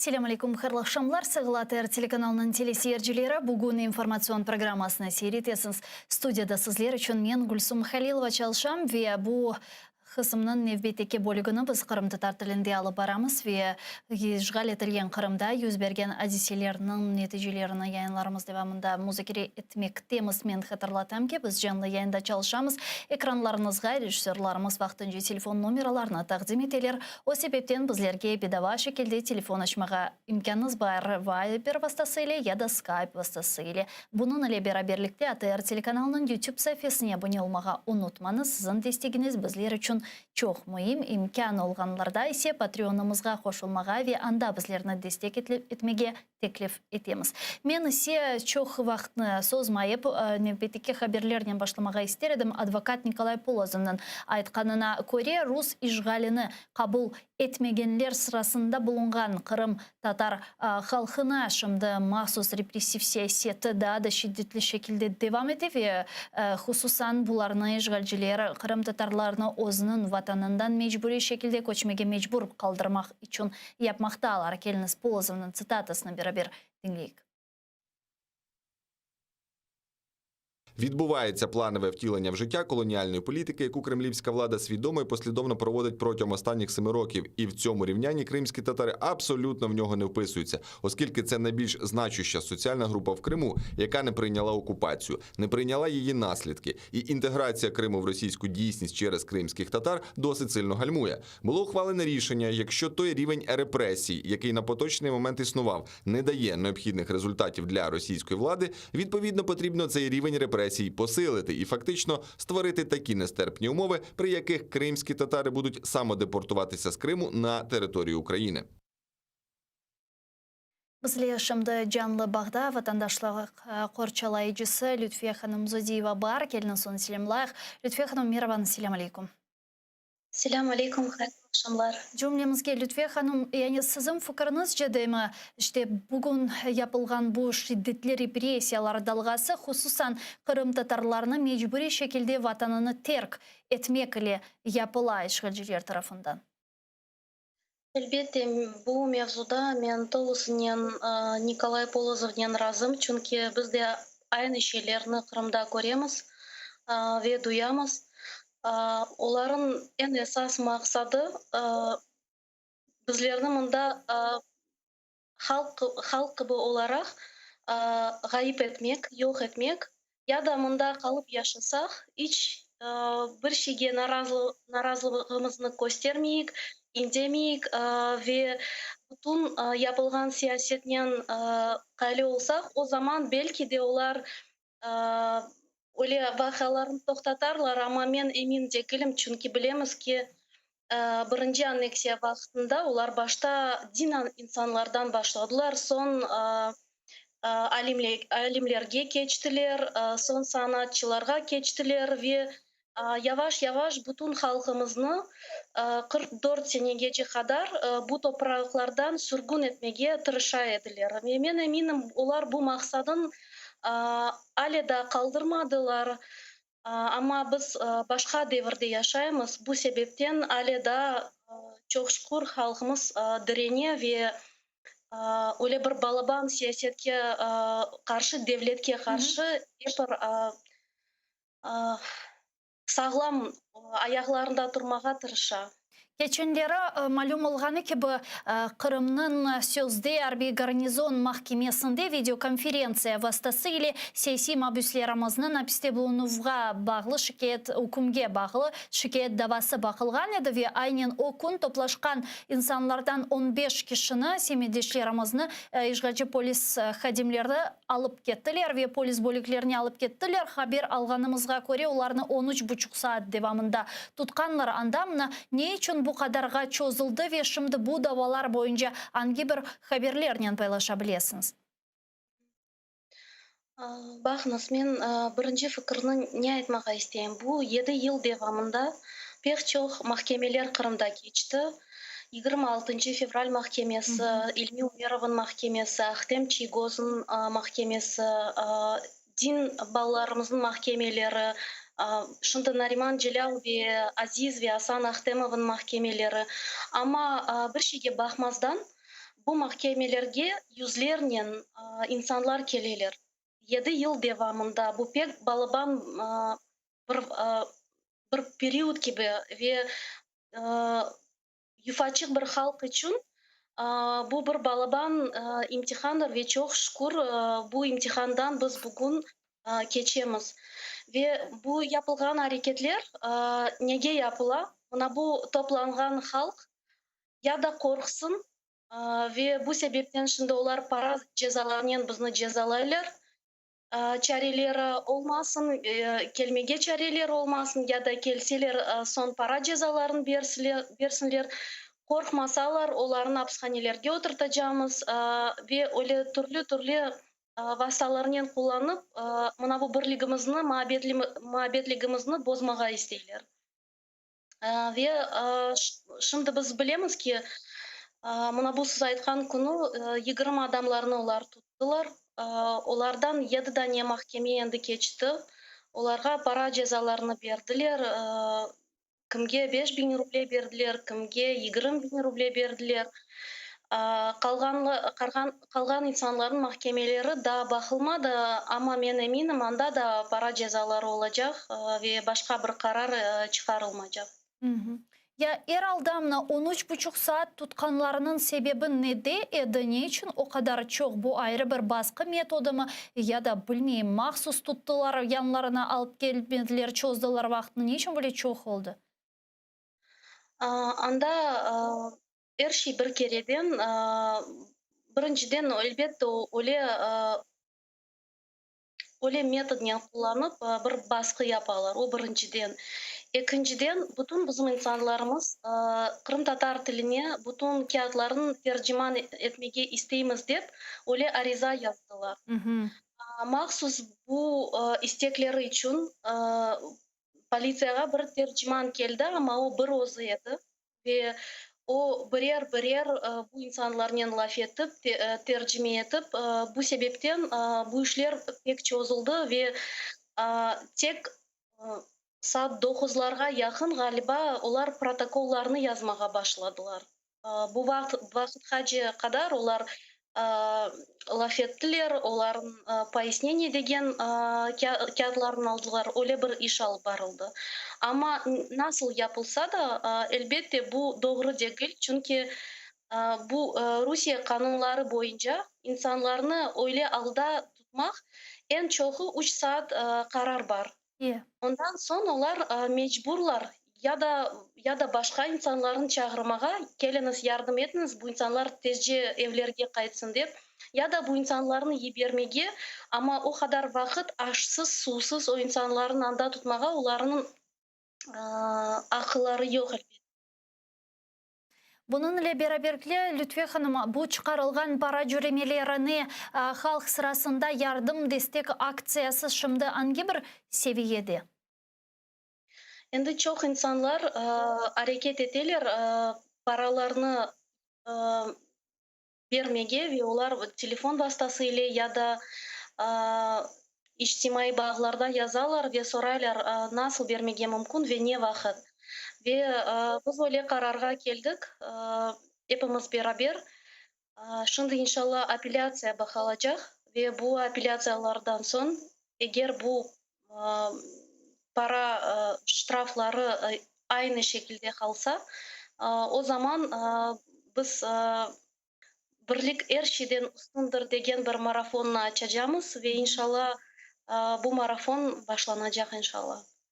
Çok sağ olunuz Lütfiye Hanım, bizle bağlanıp suallarımızga cevap bergeniz için büyükten büyük teşekkürler. Akkorçalayıcı ve Kırım Birdemligi Teşkilatı'nın koordinatörü Lütfiye Hanım Zodiyeva bizle canlı bağda edi. Aytkanına göre işte birlik her şeyden üstündür degen marafon çerçevesi ilan etilgenden sonra bu çerçevede para jüremeleri çıkarılgan vatandaşlarımızga yardım destek göstermek için destek kampaniyası başlanılacak. Bu kampanya başlanılganın biz elbette ki yayınlarımızda onun geçişatı hakkında tarif edeceğimiz ve şüphesiz ki her birimiz biz ana kıtadan dünyada bulungan hepsi Kırım Tatarlar, Kırımda bulungan Kırım Tatarlar bu aksiyaya koşulsa çok yaxşı olur edi. Diğer vatandaşlarımızga çıkarılgan bu para jüremelerini tölemek için zira bu farklı çıkarılgan insanlarga degildi. Bu mümin alganda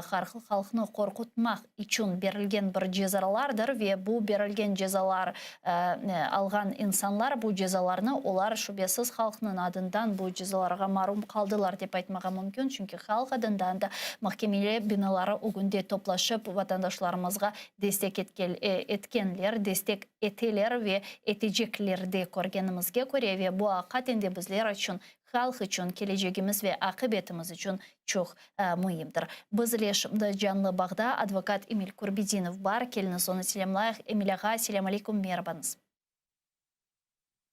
Alo. Emil ağa, alo. Alo. Galiba bizim texnik problemlerimiz meydanға келді. Advokat Emil Kurbidinov'нен да bir kere bağlanmağa tırışacağımız. Bizim ses rejissörlarımız şimdi bu problemamını çözmek etrafında çalışa ve işte Emil ağaның de biz keçenlere bir kaç gün evvelsi yüz bergen hadiselerini müzakere etmege ister edik. Zira işgalciler böylelikle halkını көргенімізге көре бастырмақ, сұстырмақ ve asıl da destek akцияларына өткермемесі için hareketler yapmağa tırışa. Emil Kurbidinov'ны келінізді bir kere selamlamağa tırışa. Emil ağa, selam aleyküm, merhabanız, eşitesiniz mi?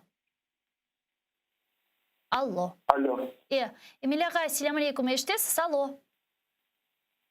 Алейкум селям. Эмил аға, мұна шуны сұрайжақ едім. Ақмешітнің Арбей гарнизон махкемесі огунде полислер тарафından алынған bizim семейдешлеріміздің ақыбетлері nasıl oldu? Оларға hangi protokollar boyunca kabahatlaf seslendirildi ve işleri ne olacak? Bizlerge yuridik cihetten bu hareketlerinin ve bu yapılganlarını aydınlatınız lütfen. Здесь первое, что нужно понимать, это то, что эти люди, то есть наши соотечественники, пришли как слушатели в открытое судебное заседание. И под управлением, я, наверное, с уверенностью скажу, Центра по противодействию экстремизму, а значит и ФСБ, с использованием полиции, этих абсолютно незаконно задержали. Да? Их было 15 человек, и на протяжении 15 часов их продержали в отделе полиции, но около 3 часов ночи только вышли из отдела полиции, составив на них вообще незаконные и необоснованные протоколы вот за эти 15 часов. Алло? Да. Алло? Да, я слышу. Kanunsuzca protokollar tizildi ya hangi madde boyunca protokollar tizildi? На них были составлены протоколы якобы за организацию митинга, массового мероприятия пребывания людей, на других якобы за нарушение указа Аксенова о пребывании, связанных с коронавирусом. То есть так избирательно подошли на людей преклонного, пожилого возраста, своих молодых людей, это координатора Крымской солидарности и на Ришата Параламова. Были составлены протоколы, предусматривающие административный арест. Это, конечно же, было сделано намеренно для того, чтобы люди больше не приходили как слушатели. Более того, в момент, когда этих людей арестовывали, задерживали, возле суда суд вынес решение об их допуске. Мы требовали, чтобы были приглашены слушатели, которые пришли к зданию суда, и суд удовлетворил это ходатайство. И в тот момент, когда он удовлетворил, сотрудники полиции начали всех задерживать, да, кто находился возле суда. Onlar 15 kişini tuttular ama mahkeme binası yanında daha çok insanlar vardı. Yani neye göre seçiler ve tutarlar insanlarını ya da böyle hatik şekilde işte Kozlu'ya kim çalındı onu alıp gitti. Около суда было примерно 50 человек, задержали 15 человек, как мне, так скажем, в частной беседе пояснил один из сотрудников. Он сказал, хорошо, что ОМОН не успел приехать, иначе упаковали бы всех 50 человек. То есть полиция задержала 15 человек. Вот. А если бы якобы ОМОН приехал, то все были бы задержаны. И еще 5 человек были задержаны непосредственно возле здания полиции, да, как те, которые ждали, пришли поддержать и ожидали возле полиции 5 человек, которые хотели также заявление в полицию подать. Они тоже были задержаны, на них также были составлены протоколы. И в общей сложности в этот день пострадало, так скажем, от незаконных действий силовиков 20 человек. Emil ağa, айтқаныңызға көре 15 саат девамында тұттылар ватандашларымыз, геже саат 3-те тек ебермеге башладылар. Мына сіздің фікіріңіз же, яғни онда болындыңыз тақып еттіңіз бұл әдісілерін әлбетте, ама не себептен бұл қадар чоқ тұтылды 15 саат? Затем қанунларға көре садыже 3 саат тұтма ақлары бар еді. Во-первых, надо понимать, что каждое свое действие согласовывали с вышестоящим руководством, те, наверное, согласовывали еще куда-то выше. Вот, и каждое решение, каждый протокол, каждое действие, все шло вот в таком ручном режиме по согласованию с вышестоящим руководством. То есть это, конечно же, не какое-то рядовое дело, не какие-то рядовые административные протоколы. На протяжении этих 15 часов хорошо, что наши соотечественники привозили воду, привозили еду, привозили лекарства. У некоторых была температура, которые болели. Вот, пожилым людям было очень тяжело. Я, еле тоже выдержал, да, Лиля Ханум там была на протяжении 15 часов. Вот. И это такая неслаженная работа абсолютно свалилась на голову полицейским по указке свыше, а потом они, в свою очередь, каждое свое движение согласовывали с вышестоящим руководством. Поэтому это было затянуто вот на такое время, во-первых. Во-вторых, я считаю, что это также было тоже сделано для того, чтобы вот промариновать людей, продержать их столько, чтобы им неповадно было больше ходить на судебные заседания. Эмилияға шуны сұрайжақ еді, мұна 4 сентябрьден евел бұл қабы чешет түрлі махкемелер өткерілген еді, ем шикает давалары бақылған еді, ем үкімлер чықарылған еді, ама іште бойле шекілде махкеме бинасы огүнден тұтып автобусларға юклеп, іште ватандашларыны админ протоколлар тізмек кебі бұл қабы ейлемлер чоқ япылмаған еді, ве ватандашлар топлашайды затем махкеме биналары огүнде, ама сонки вақытлары бойле шымды işgalciler şiddetli şekilde bu hareketlerini yapmaya başladılar. Mahkeme binası yanından insanlarını toplap polis bölüklerine alıp gitmek gibi hareketler. Sizin fikrinizce ne için şimdi böyle şiddetli şekilde bu gibi hadiselerini, vakıalarını yaşayımız? Если коротко говорить, то я считаю, что это такая новый виток, новая ступень в репрессиях, да, в отношении активистов и тех, кто приходит на политические суды. То есть сейчас мы видим, как государство уже в лице спецслужб взяло курс на то, чтобы даже те, кто приходит в качестве слушателей, суды их задерживают. Так было в 2014-2015 году. Этот виток начинался, но благодаря вот слаженным действиям активистов, правозащитников СМИ, этот виток окончился. Вот я помню, первые севастопольские суды в 2015 году, что также пытались оказывать давление на слушателей, да. Потом эта волна отступила, и слушатели спокойно могли приходить и находиться. Сейчас они опять взялись за это дело, вот оказывать давление даже на слушателей. То есть проводить суды в абсолютном вакууме, да, информационном, и чтобы никто на них не приходил, и чтобы никто о них не знал. То есть я считаю, что это вот такой повторная такой проба оказывает давление на всех, кто приходит к зданиям судов. Mahkemenin özüne gelecek olsak, 2 haftaga geçirildi şikayet davasının bakılması. Nasıl düşünüyorsunuz, hüküm bir şekilde değiştirilebilir mi?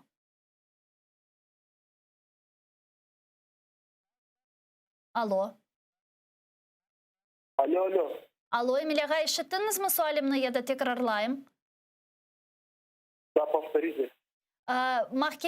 Mahkeme davasına gelecek olsak, hüküm çıkarılığını, yani şikayet bakılığını 2 haftaga geçirdiler. 2 haftadan sonra bir hükümün değiştireceğini düşünüyorsunuz mu?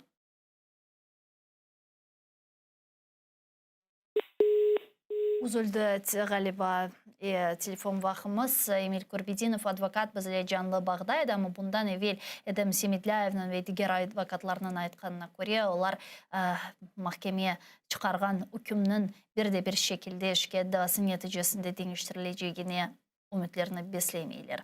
Zaten bu mesele etrafında sonki 7 yıl içerisinde görgenlerimiz sebebinden bizde hiçbir иллюзияларны бесемемектеміз. Рустем Кемилев, адвокат бізлешімді жанлы бағда. Рустем аға, селам алейкум, мербаңыз. Селам алейкум, Рустем аға, мұна біз шымды Эмиль Курбединовнен кеченлері Ахмежитны Нарби гарнизон махкеме бинасы огунде юз берген адиселеріні музакире еттік. Шуныты сұрайжақ едім сізнен 4 сентябрден евел чешет түрлі махкемелер өткерілген еді. Шикет давалары, мемори протоколлар, сөзді Хизбу Тахрирде қабатланған ватандашларымызға үкімлер чықарылған еді вейлі. Ахреве махкеме бинасы огунде топлашқан ватандашларымызны бұл кебе шиддетлі шекілде топлап автобусларға алып кетмек ве сонра күтлеви шекілде бұл кібі пара жөремелеріні бергенлеріні көрдік, ама бұл қадар чоқ дегеледі. Сіздің фікіріңіз жеміні шымды, ненен бағлы бұл кібі шиддетлешув махкеме биналары огунде инсанларыны алып кетіп, оларға мемори протоколлар тезмесі меселесі? Это, конечно, эта мысль очень интересная, и тут момент такой связан с тем, что просто не хотят, чтобы собирались люди, приходили на эти заседания, потому что люди приходят как слушатели, их не пускают, в этом не их вина. И больше надо сказать, люди никаких правил поведения во время введения чрезвычайной ситуации и так далее, указа главы республики, они не нарушают никаких законодательных актов, совершенно не нарушают.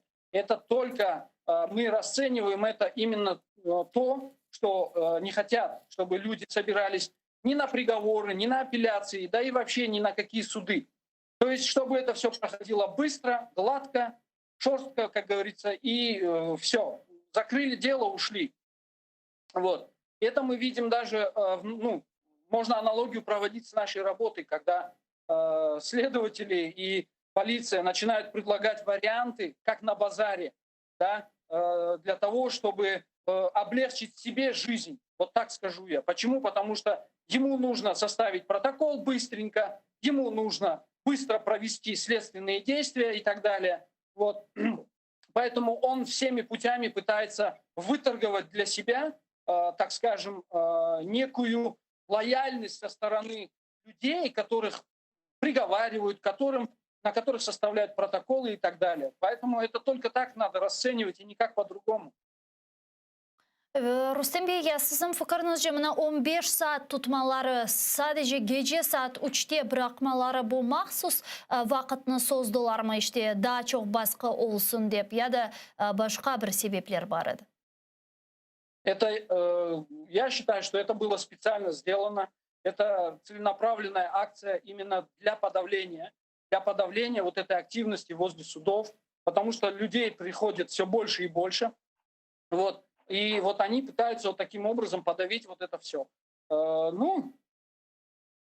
Посмотрим, как дальше будут развиваться события. И мы видим, что, например, по последним, вот вчера, которые были административные дела, рассмотрение административных дел, судья Центрального районного суда, он рассмотрел эти дела без участия защитников.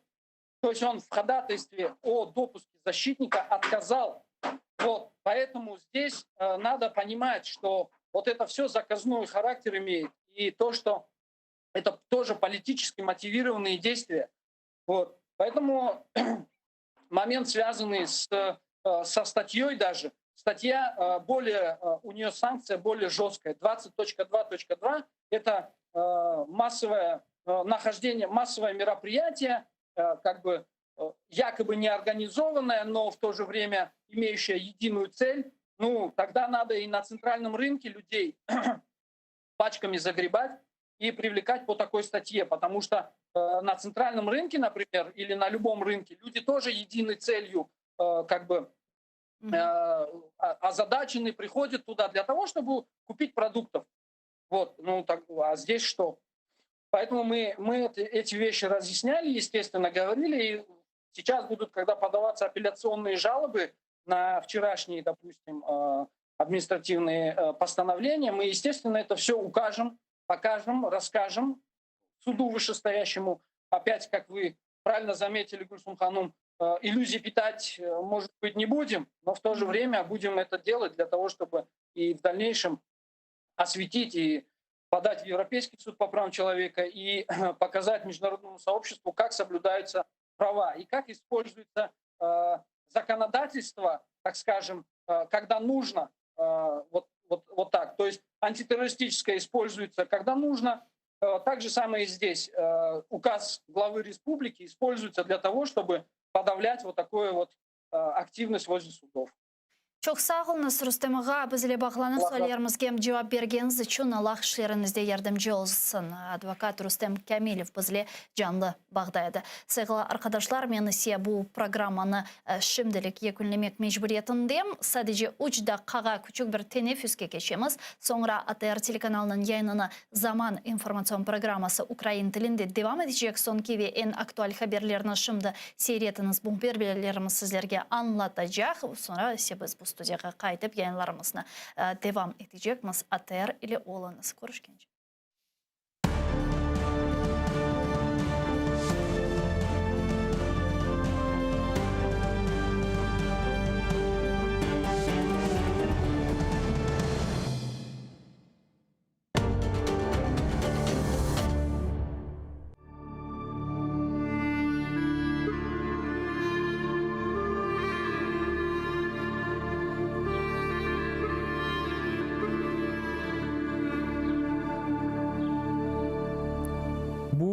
Тарихнен толы бір ердір, яғни қайсы бір соқақны бармасын, ер бұл ерде бір татарлық рухы дuyula.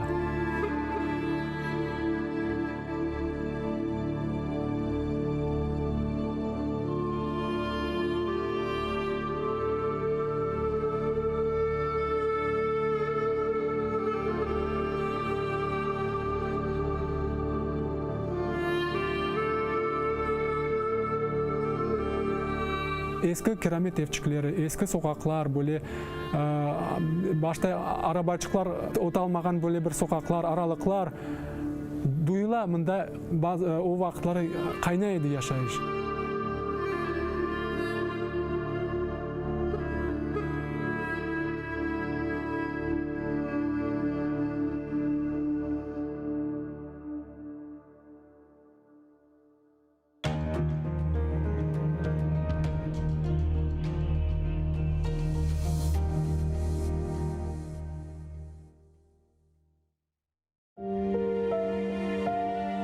Меня зовут Анна. Я родилась за несколько месяцев до обретения Украиной независимости. Весной 14-го я вынуждена была уехать, когда под моим домом начинали распускаться деревья. Скоро снова весна, и я хочу спросить, когда я снова смогу увидеть цветущие крымские сады.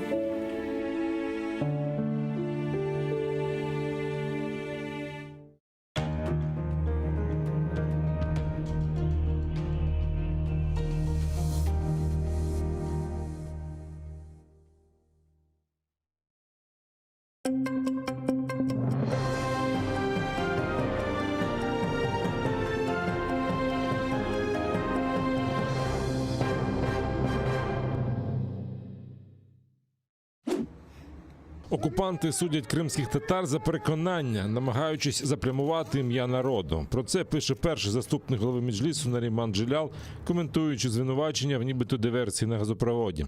Лист від бранця, якого нині тримають у психіатричній лікарні Сімферополя, опубликовав адвокат Микола Полозов. Когда читаешь строки обвинения, сочиненные каким-то сотрудником ФСБ, то хочется одновременно смеяться и злиться. Смеяться над той скудной фантазией, избитыми формулировками, которыми авторы моего ареста прикрывают свои незаконные действия, целью которых, несомненно, является стремление опорочить имя одного из лидеров национального движения крымских татар в Крыму и тем самым обвинить само это движение, всегда исповедавшее ненасильственные методы борьбы за права крымских татар, в нарушении собственных принципов.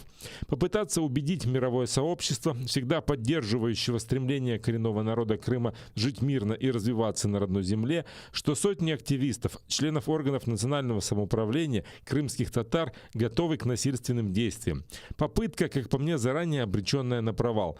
Злиться на ту гнусную ложь, какое-то средневековое мракобесие, в котором меня обвиняют, сочиняя несуществующие в моей голове умыслы, лживые показания скрытых свидетелей. Злиться на неспособность твоих оппонентов хоть в какой-то мере честно противостоять твоим убеждениям. Убеждениям, которые и я, и другие не скрывали, выступая против действий России в Крыму, выступая в защиту территориальной целостности Украины, в защиту прав человека и против репрессий. Ведь вся наша вина состоит в том, что мы имеем смелость иметь убеждения и делиться ими открыто и публично.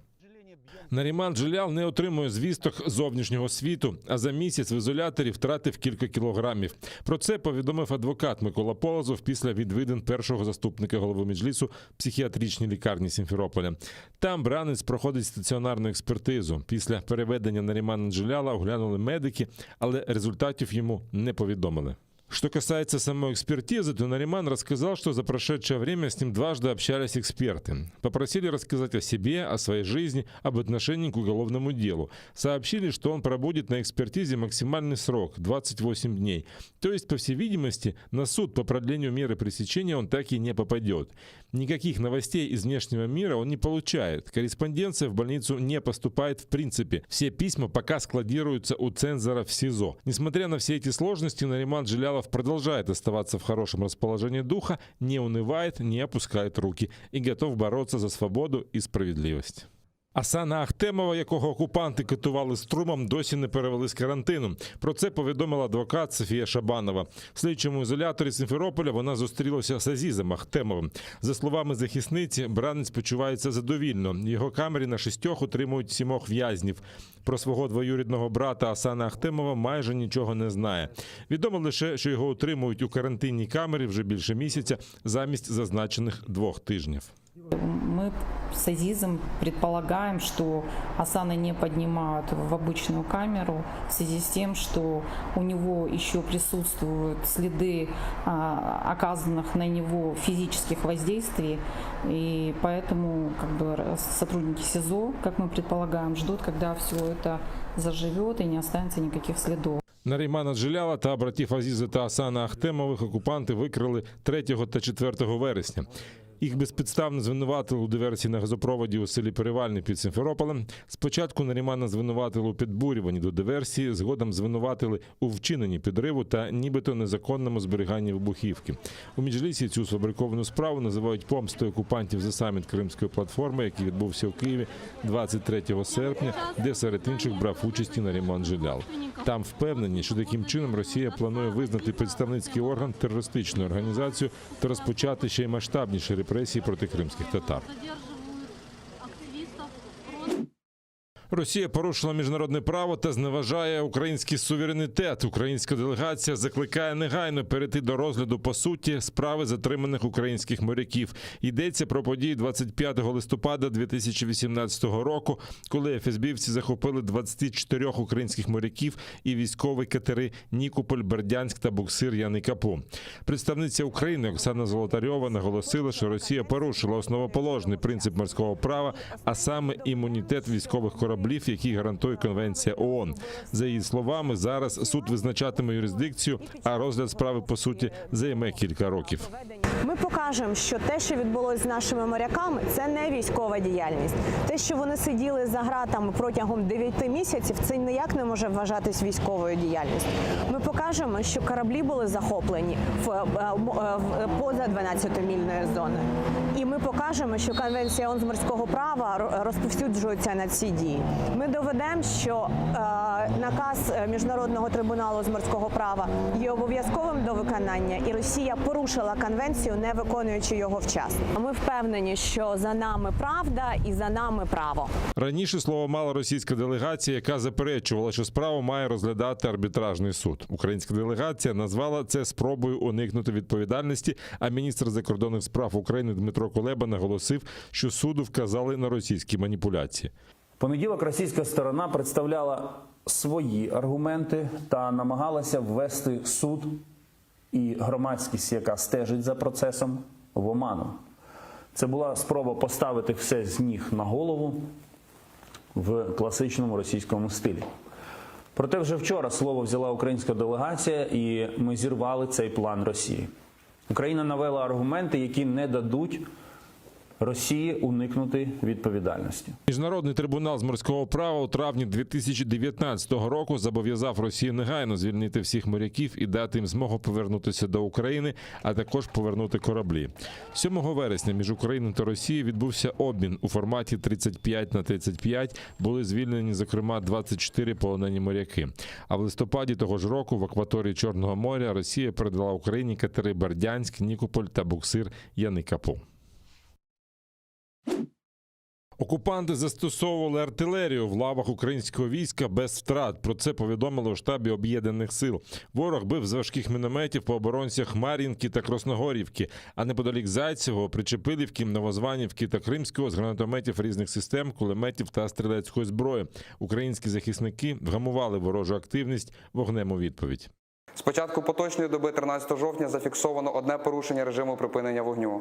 Поблизу Шумів ворог вів вогонь зі стрілецької зброї. Втрат серед військовослужбовців Об'єднаних сил немає. На збройні провокації противника наші захисники відкривали вогонь у відповідь, не застосовуючи заборонене мінськими домовленостями озброєння. Завдяки зусиллям наших воїнів рубежі підрозділів залишилися незмінними. 16 309 нових випадків коронавірусу за добу зафіксували в Україні. Майже 5 тисяч госпіталізовано. Померла 471 людина. Це новий сумний рекорд. А на Херсонщині запроваджується червоний рівень епідеміологічної небезпеки. З 15 жовтня там забороняється робота закладів громадського харчування, окрім доставки та замовлень на винос. Закриваються торговельні центри, розважальні заклади, непродовольчі ринки та магазини, спортзали. Забороняються масові заходи, окрім офіційних спортивних заходів та матчів. Ці обмеження не діятимуть, якщо 100% співробітників та відвідувачів будуть повністю імунізовані та матимуть зелений ковід-сертифікат. Важка ситуація з COVID-19 в окупованому Криму. Там зафіксували 791 новий випадок коронавірусу. Це новий добовий максимум. 22 людини померли від цієї хвороби. Але окупаційна влада не планує вводити жорсткий локдаун. Окупанти вважають, що люди вже втомилися від постійних обмежувальних заходів.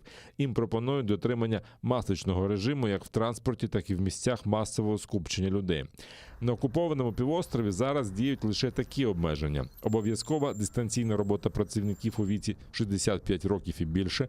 Половина окупаційних чиновників теж мають працювати вдома.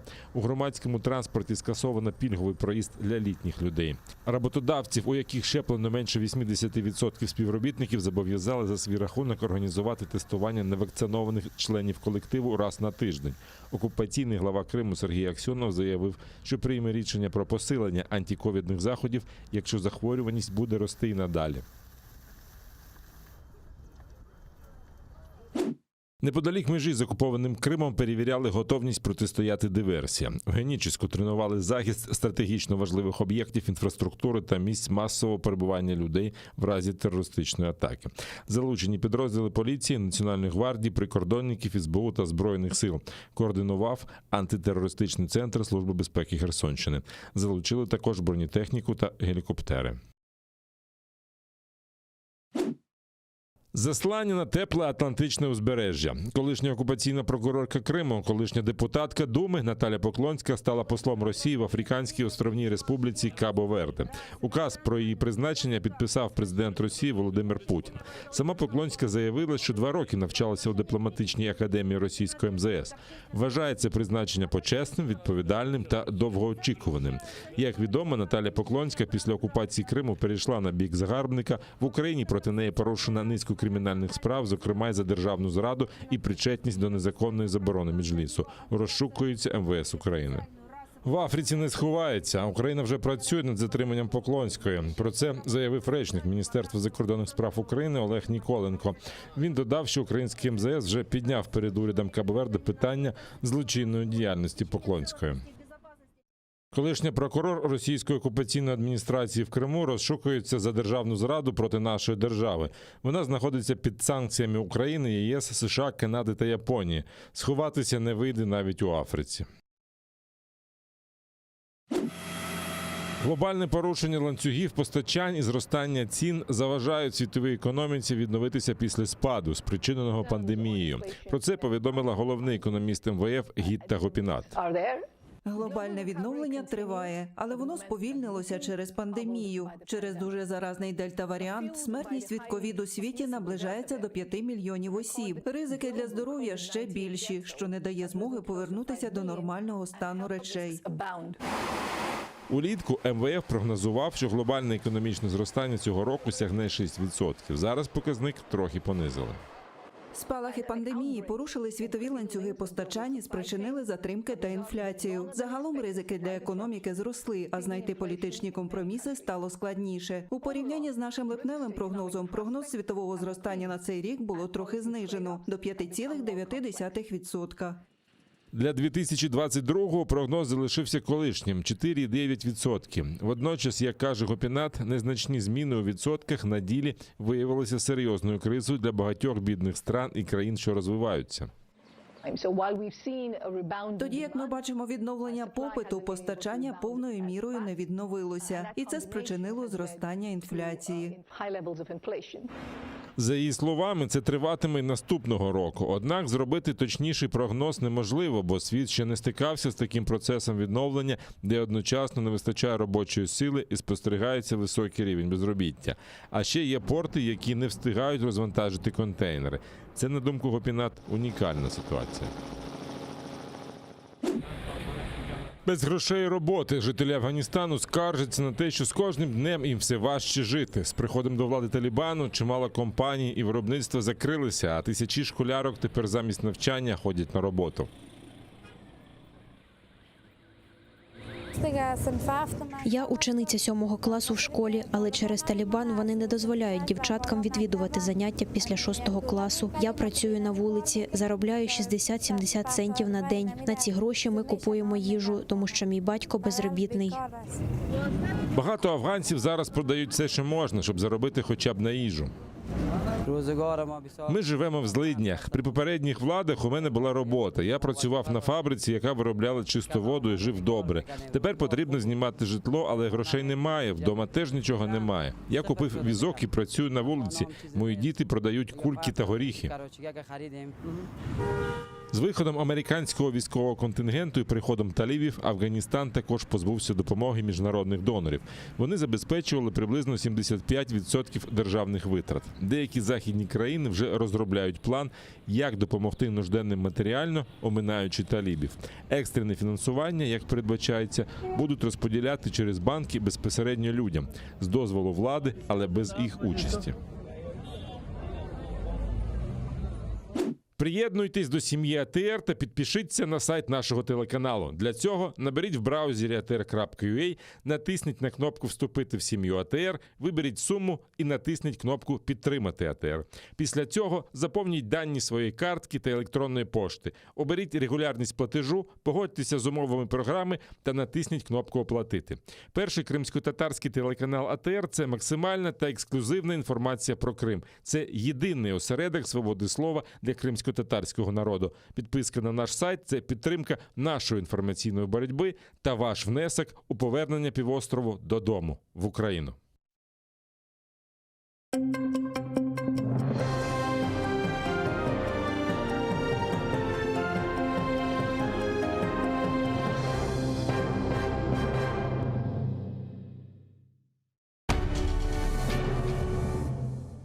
Ізраїльські вчені створили унікальний засіб, що містить природні інгредієнти. Краплі імуноков покращують імунітет при коронавірусних та респіраторних захворюваннях, а також сприяють полегшенню постковідного синдрому. Імуноков – надійна допомога.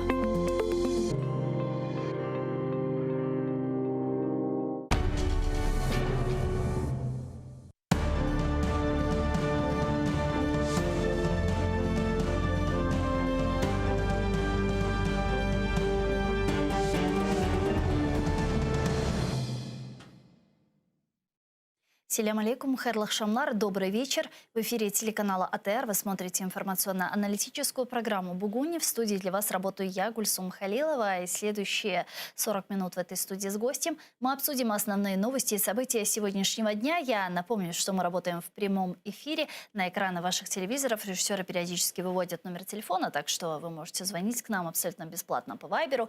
+3 8067 63 46 130. Можете присоединяться по скайпу. atr.tv – это наш адрес. Звоните, задавайте ваши вопросы. Нам важен ваш голос. Не забывайте подписываться на наш YouTube-канал. Там мы вещаем как в онлайн-режиме, так выкладываем самые интересные фрагменты из наших эфиров. Выкладываем практически все наши программы в записи. Ну и поддержать телеканал АТР вы можете, подписавшись на наш Patreon. Таким образом, вы станете частью большой крымско-татарской семьи АТР. Это поможет нам продолжать работу на непростом информационном фронте. Я же рада представить гостя нашей студии, политолог, керівний партнер національної антикризової групи Тарас Городній. Витаю вас, пане Тараса. Да, добрый день. Алейкум. Я наш эфир предлагаю начать со следующих новостей. Как известно, в Украине прошел саммит Украина-ЕС. Украина ожидает от ЕС европейской перспективы и смелости от руководства Европейского Союза и его стран. Об этом заявил президент Украины Владимир Зеленский на итоговой пресс-конференции с президентом Еврокомиссии Урсулой фон дер Ляйен и президентом Евросовета Шарлем Мишелем. Вот его цитата. Я сказав керівникам ЄС, що мені як лідеру суспільства і країни не вистачає цього розуміння. Уже вирішили, що ми йдемо цим шляхом. Але де той фініш і чи він є? Дуже чекаємо від керівництва ЄС і країн-членів сміливості та далекоглядності, чіткого сигналу в баченні України невіддільною складовою європейського простору. По итогам саммита Украина-ЕС был опубликован итоговый документ, итоговое заявление. Давайте послушаем основные тезисы этого заявления.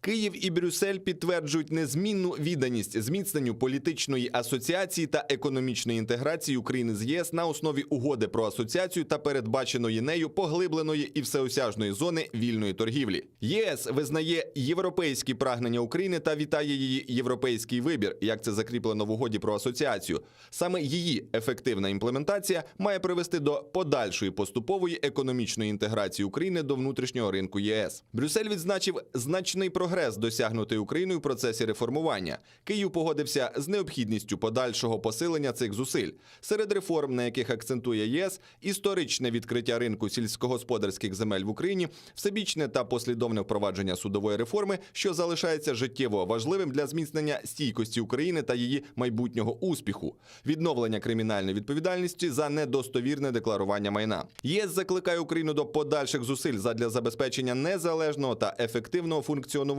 антикорупційних та правоохоронних органів, у тому числі шляхом деполітизованого процесу добору на керівні посади.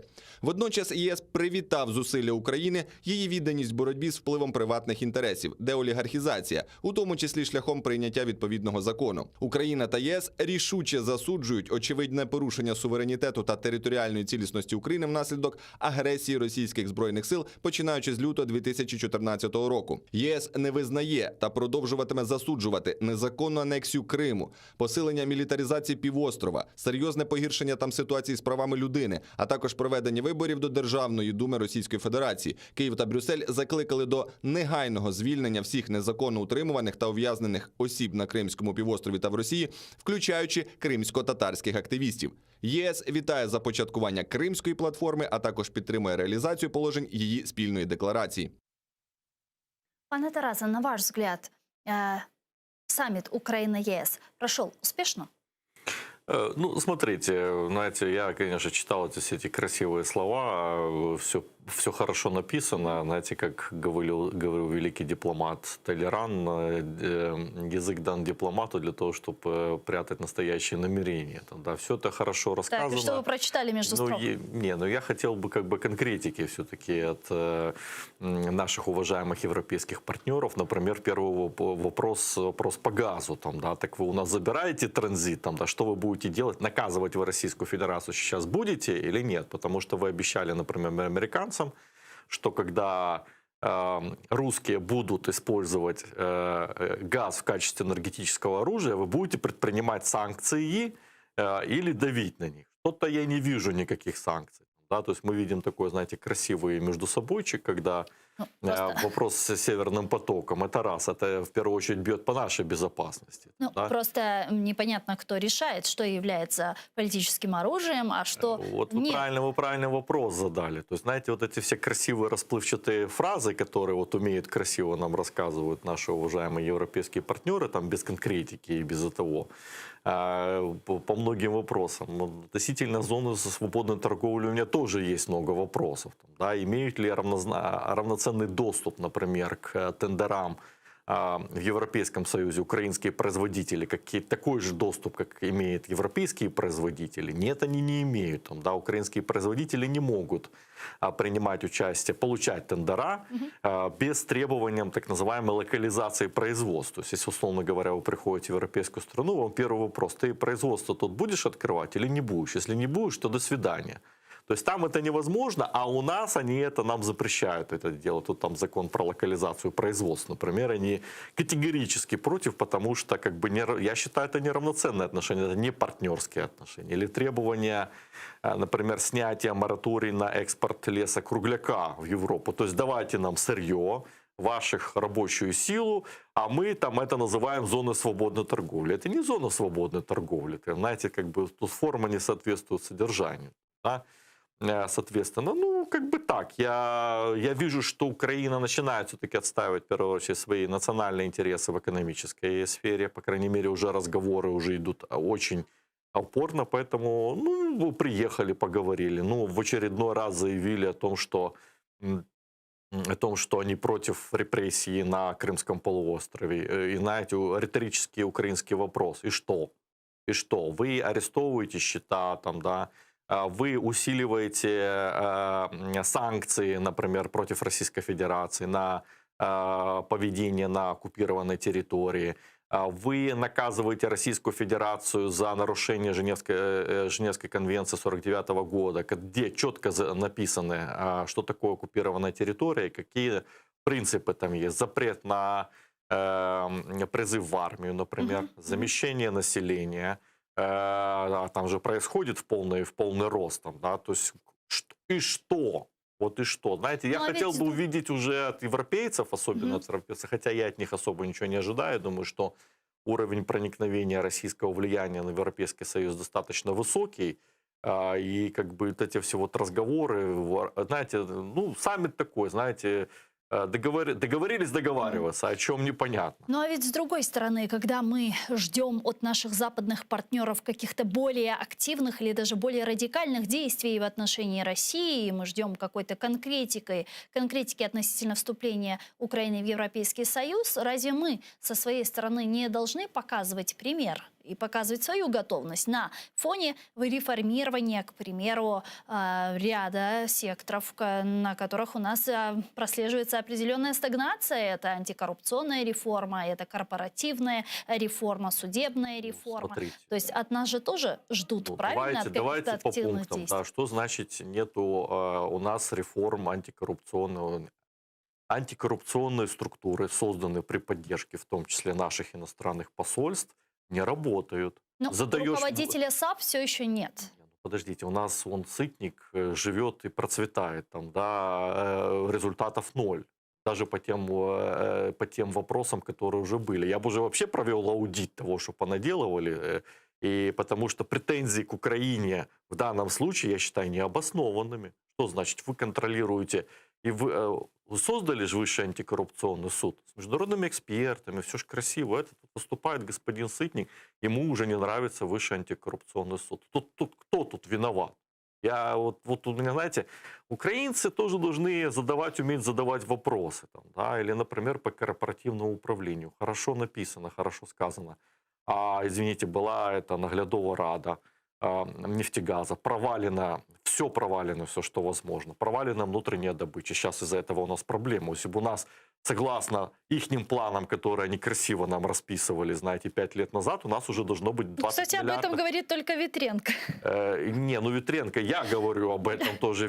А Ветренко как будто бы ни при чем, да, как будто он не работал в нефтегазе, как будто он ничего не делал. То есть у меня вопрос, как выписывались премии, там, да, извините, тоже в этом корпоративном так называемом, какую ответственность несут эти лица, которые там присутствовали, а никакой ответственности. Поэтому, знаете, мы тоже должны отстаивать свои национальные интересы и уметь говорить, тоже уметь задавать вопросы. Относительно там, реформирования и так далее, так я вам скажу, вот по экономическим особенно показателям, де-факто мы и так активно датируем Европейский Союз. Там, да, от нас требуют сырье, от нас требуют, ну не требуют, де-факто рабочая сила уезжает за рубеж. Так, извините, мы и так за это платим, да, а конкретики мы не видим, европейских так называемых перспектив. Например, как госпожа Меркель, которая ушла в отставку, как ну, показательная разница, там, да, вот даже в лексике, когда она приезжала на Балканы, знаете, что она сказала относительно Сербии, Македонии и так далее? Да. Для Европейского Союза стратегический интерес о принятии этих стран в Европейский Союз. Вы что-то слышали в отношении этого Украины с конкретными шагами? Вы думаете, что все же вопрос принятия Украины в Европейский Союз и даже в Североатлантический альянс, если мы говорим о Македонии в том числе, это политический вопрос и решение? Конечно, политика. Везде политика. Вы думаете, когда нам говорят, что мы такая коррумпированная страна, аж знаете, что так страшно? То есть, извините меня, есть такая страна Албания. Знаете, что она член НАТО? Да. Вы думаете, что там какие-то что-то получше с коррупцией? У меня большие сомнения. Или Болгария, член ЕС, НАТО. Ничего там не мешало их принять. А Румыния, извините, тоже не намного лучше ситуации. Тоже принята. Это политика, мы должны это понимать.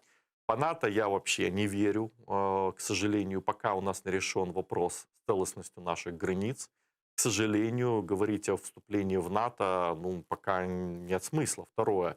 Вступление НАТО – это консенсус всех стран. Германия против. Венгрия сейчас против. понятно. Ну, Венгрия – это, знаете, на закуску, условно говоря. Там, да? То есть, если Германия против, а они признают, что в 2008 году, когда мы... С Францией. Да, обратите внимание, в 2008 году вопрос о ПДЧ стоял.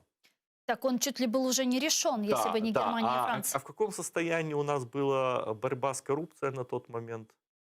Что-то у нас было лучше или хуже? Что у нас были наглядовые рады, у нас были антикоррупционные какие-то структуры, которые работали. Нет, почему-то в 2008 году, когда якобы никаких реформ не проходило, да, почему-то мы были готовы к ПДЧ, там, да, а вот сейчас, когда армия у нас на порядок лучше, все-таки с коррупцией как-то получше, по крайней мере, это обращать внимание, а вот сейчас мы не готовы. Хорошо, а что тогда лежит в основе скептицизма и в основе непринятия этого политического решения? Наличие войны с Россией?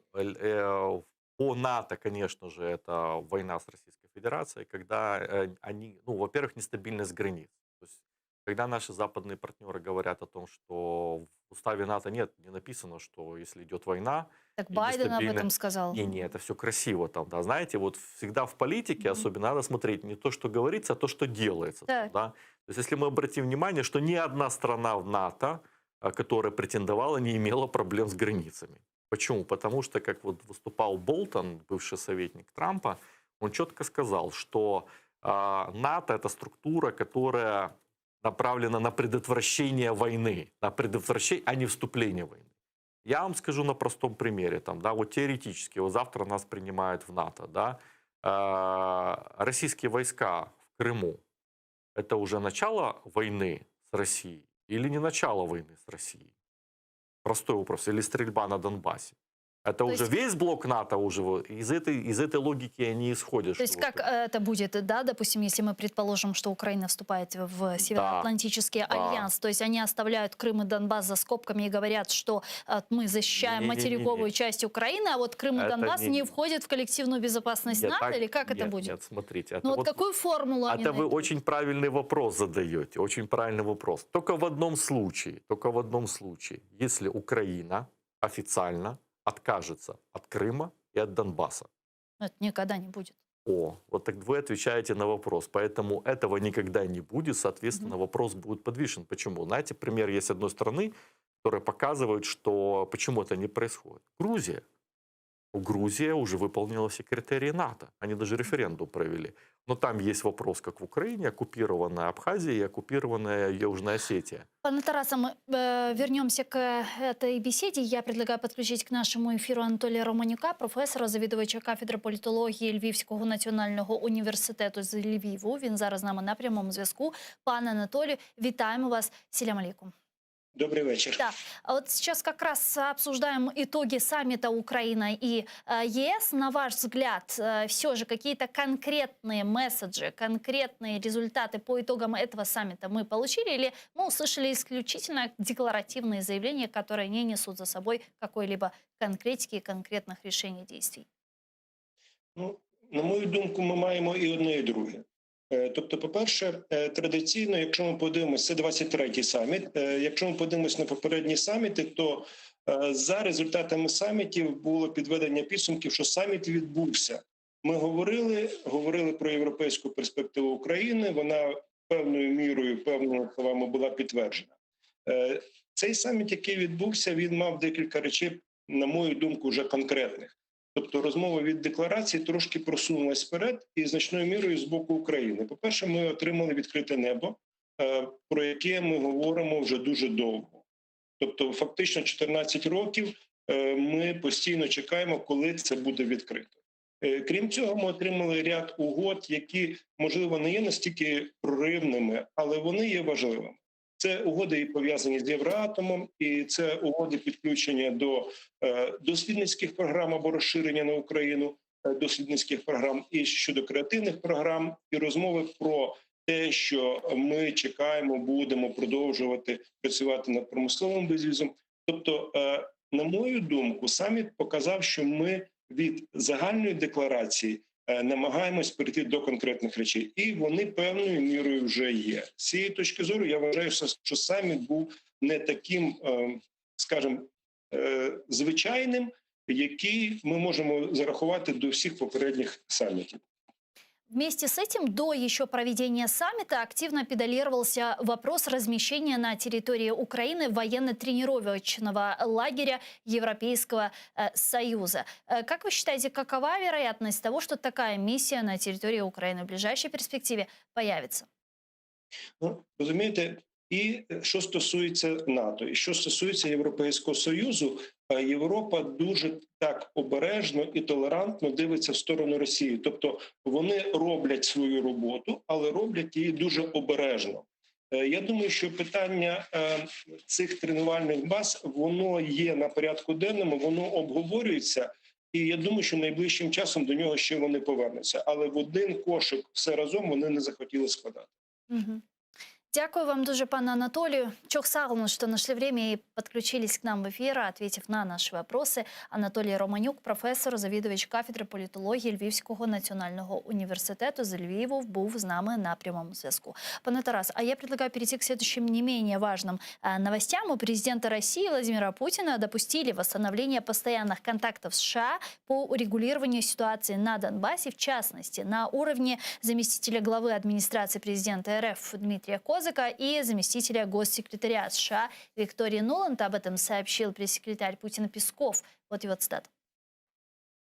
Ранее существовал формат обмена мнениями вокруг украинского кризиса. Этот формат работал. Американцы консультировались с немцами, французами и нами. Таким образом, они получали информацию из первых рук и могли сопоставлять позиции об участниках нормандского процесса. В рамках такого обмена мнениями мы не исключаем такие контакты. Как вы в целом оценили визит Нуланд в Москву? Ну, знаете, опять же, я говорю, особенно некоторые действия нынешней американской администрации вызывают некоторое как бы удивление. Так, что вас смутило?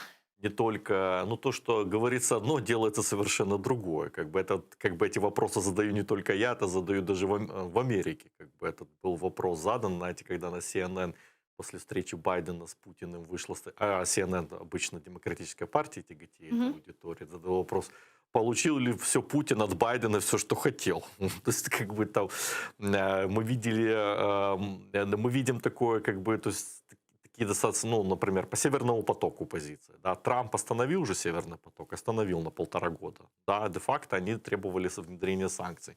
Господин Байден достаточно так толерантно к этому отнесся, мягко говоря, то есть поставив под вопрос безопасности нашей страны. На словах они все поддерживают, на словах все красиво и так далее. Но он спасал отношения Германии. С Германией, Слушайте, которым это Трамп такое, навредил. знаете, это не так рассказывал. Трамп, знаете, тоже по поводу Трампа очень много тоже рассказов. Да? То есть Трамп же задавал, посмотрите, какие вопросы задавал Трамп Германии. Как он четко спрашивал: ребята, скажите, пожалуйста, вот вы хотите сейчас строить трубу, да? Получать деньги газ от Российской Федерации, отправлять туда деньги.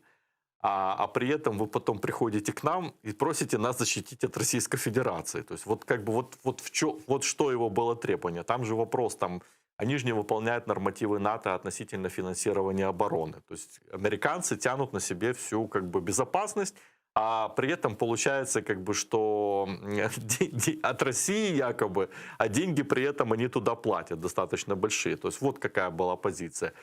Понятно, что Германия защищает свои национальные интересы, в первую очередь. Они хотят получать дешевый газ, чтобы снижать цены для своей промышленности и быть более мощной экономической государством. Никто тут не отрицает эти вопросы. Относительно, как они говорят, потому что это я к вопросу по поводу Нуланд. То, что они сейчас говорят, это одно, посмотрим, что будет дальше. Я просто хотел бы, чтобы мы, украинцы, тоже не питали иллюзий относительно того, что этот мир сидит и ждет для того, чтобы сделать хорошее для Украины. Должна быть активная политика, в том числе. Мы видим, что есть, например, вопросы, то есть Конгресс, например, не так благодушно настроен вообще относительно того, что делает Байден. Они вернули, кстати, санкции по поводу Северного потока в оборонный бюджет. И сейчас требуют от Байдена внедрения санкций по Северному потоку. Серьезных санкций. Не так, знаете, мы снова против России. Это, знаете, не холодно, не жарко. Там вопрос. А вы будете все-таки санкции против немецких компаний, которые будут, например, покупать газ, либо строить, например, по этому консорциуму вводить? Или не будете? То есть там конкретные вопросы. Сейчас, я знаю, республиканцы активно педалируют этот вопрос. Они даже заблокировали назначение на уровне и в Госдеп, и всех остальных, для того, что требуют введения именно санкций. Потому что это глубинное государство, которое другое, у них другая позиция. Я думаю, что нам тоже за этим нужно активно следить, активно играть на этих противоречиях. Никто нам не запрещает, и не сидеть, и не думать, что за нас что-то сделают в этом случае. Поэтому я осторожно очень отношусь к визиту госпожи Нуланд, тем более, что госпожа Нуланд после встречи тоже с Путиным каким-то таким завуалированным образом тоже начала говорить про Минские соглашения, де-факто в российской интерпретации. Знаете, надо за этим внимательно смотреть, и не стесняться тоже говорить «нет». Знаете, мы не $100 то, что всем нравится, и должны тоже говорить и четко следовать нашему интересу. Дипломатия показала свой класс. Мы все-таки смогли выбить от Байдена, чтобы он не упомянул Минские соглашения, когда приезжал Зеленский. Слова совсем оно не было. Вызвало большое разочарование в Москве, потому что у них есть неприкрытые лоббисты. При этом упоминались Минские соглашения на встрече с Путиным. Вы правильно сказали. После этого был страшный скандал в Соединенных Штатах Америки. Поехала наша делегация, где четко сказали: ребята, мы этого делать не будем. Ничего ж не случилось, солнце не упало на землю, земля не перестала крутиться. Мы просто сказали: нет, мы этого делать не будем, так как даже вы хотите, либо ничего не случилось, и сделали, и что? Ничего. Поэтому защищать свой интерес нужно тоже, и не стесняться даже Соединенных Штатов Америки. Европейцев тем более не стоит стесняться, а защищать на каждом шагу свои интересы в данном случае. Поэтому такая только активная позиция. Я говорю, я хочу посмотреть, что будет дальше. Кстати, по поводу дальше. Песков допускает возможность возобновления такого формата двух переговорщиков США и Германии по аналогии Сурков-Волкер, но сейчас Козак-Нуланд. Это не вызывает у вас сомнений относительно того, что опять про Украину будут говорить без Украины? Смотрите, они и так говорят об Украине без Украины. То есть Российская Федерация все-таки хочет уже надавить на администрацию Байдена, чтобы они надавили на нас, что принимайте Минские соглашения. Они не оставляют своих попыток, у них, в принципе, ничего не поменялось. Вот, как бы они могут там разговаривать и дальше, как бы, но мы должны четко сказать, опять же, если кто не понял с первого раза, нашим американским коллегам, да, европейским коллегам, ребята, нет. Мы ваши там договорники по России оставляйте по России. Россия нарушает Минские соглашения. Там. Или, если вы хотите что-то делать, первое, что должна Российская Федерация сделать, и ДНР, НЛР, если говорите про Минские соглашения, как жест доброй воли, это отдать Дебальцево, которое было захвачено как раз после Минска-2, напомню, уважаемым нашим коллегам. Если вы до этого добиваетесь, тогда мы о чем-то можно вообще говорить. Второе – это вопрос безопасности. Стрельба не прекратилась. О чем вы говорите? Россия нарушает постоянно. Да, но при этом офис президента Украины и сам президент Украины говорит о необходимости проведения встречи 4 лидеров в нормандском формате и даже предлагал Путину встретиться тет-а-тет.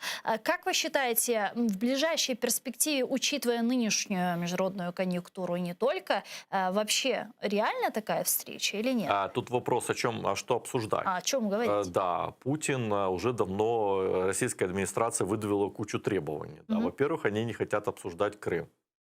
Второе, они не хотят обсуждать Донбасс. В формате, что Россия как участник конфликта. Они хотят, что якобы мы там что-то будем наговаривать. Что? Они хотят разговаривать о возобновлении дипломатических отношений, о снятии санкций. То есть в переводе на человеческий. Ребята, мы поубивали у вас там, ну, только по официальным данным, 15 тысяч человек, да? Украли у вас Крым, проводим репрессии на территории Крыма, да? Творим все, что хотим, давайте все это забудем, вот, и будем что-то обсуждать. Но я не думаю, что Владимир Александрович поедет и обсуждать такие вопросы, потому что если он поедет такое обсуждать, то я думаю, что как бы это будет очень неоднозначно воспринято в Украине, как бы. Поэтому, возможно, где-то там на каких-то в нормандском формате, возможно, там, да, это раз. Тем более, что позиции России мы видим по недавно нашумевшей статье Медведева. Да, кстати, как вы думаете, вот статья Медведева – это ответ Зеленскому? Это ответ, причем, это, знаете, у меня такое впечатление, там уже «Коммерсант», они же написали, да, что оставляем в авторской редакции. Это говорит о том, что это либо сам лично Медведев писал, либо этот. То есть это мы увидели то, что они реально думают, то, что их бесит, там, да, в первую очередь. Их взбесила Крымская платформа, реально взбесила, как бы не скептично относились многие в Украине. Я считаю, что это был удачный проект. Их взбесила Крымская платформа, потому что приехали все члены Евросоюза, приехали все члены НАТО. И если развивать эту тему дальше, это, конечно, они поняли, что все, это как бы разговор не может быть. Вопрос был, кто по рангам, кто приехал. Там, да, понятно, что немцы сразу начали петлять. Я не я, и лошадь не моя. Мы вообще тут как бы только проходили где-то рядом и так далее. Но приехали, ну, по крайней мере, мы увидели, кто наши союзники настоящие. Там, да, мы видим, что у нас хорошие союзнические отношения с двумя странами сейчас в Европе особенно. Понятно, страны Балтии все приехали, Польша и Турция. Турция, вот надо опираться на эти страны в вопросе деоккупации. Тем более, что в вопросах, например, военно-технического сотрудничества по удивительному стечению обстоятельств почему-то у нас с Турцией лучшие отношения. Да, у нас есть прямые поставки беспилотников, строятся фрегаты. Там господин со Львова, коллега, сказал, что там Европейский центр безопасности. Вопрос, зачем? Зачем он нам нужен? У нас лучше Британия, которая уже понятно, что у нас же есть уже такой центр, только он у нас называется в Очакове, например, либо в центре. Кто? Ну, знаете, надо смотреть, а какие военные есть на территории нашей страны. Есть американцы, есть британцы и есть канадцы. Всех остальных у нас что-то нет. Да? И тем более, что Германия открыто сказала, что оружие они нам продавать не будут. Под очень смешным предлогом, что у них какие-то сантименты есть по поводу того, что они вытворяли тут во время Первой мировой, точнее Второй мировой войны. То есть России до 2014 года они продавали, и никаких сентиментов у них не было. Венгрии, нашему потенциальному, кто тоже имеет претензии к нашей стране, они сейчас проводят масштабное перевооружение армии на 3 миллиарда евро, чтобы вы понимали. Там идут закупки просто в полный рост.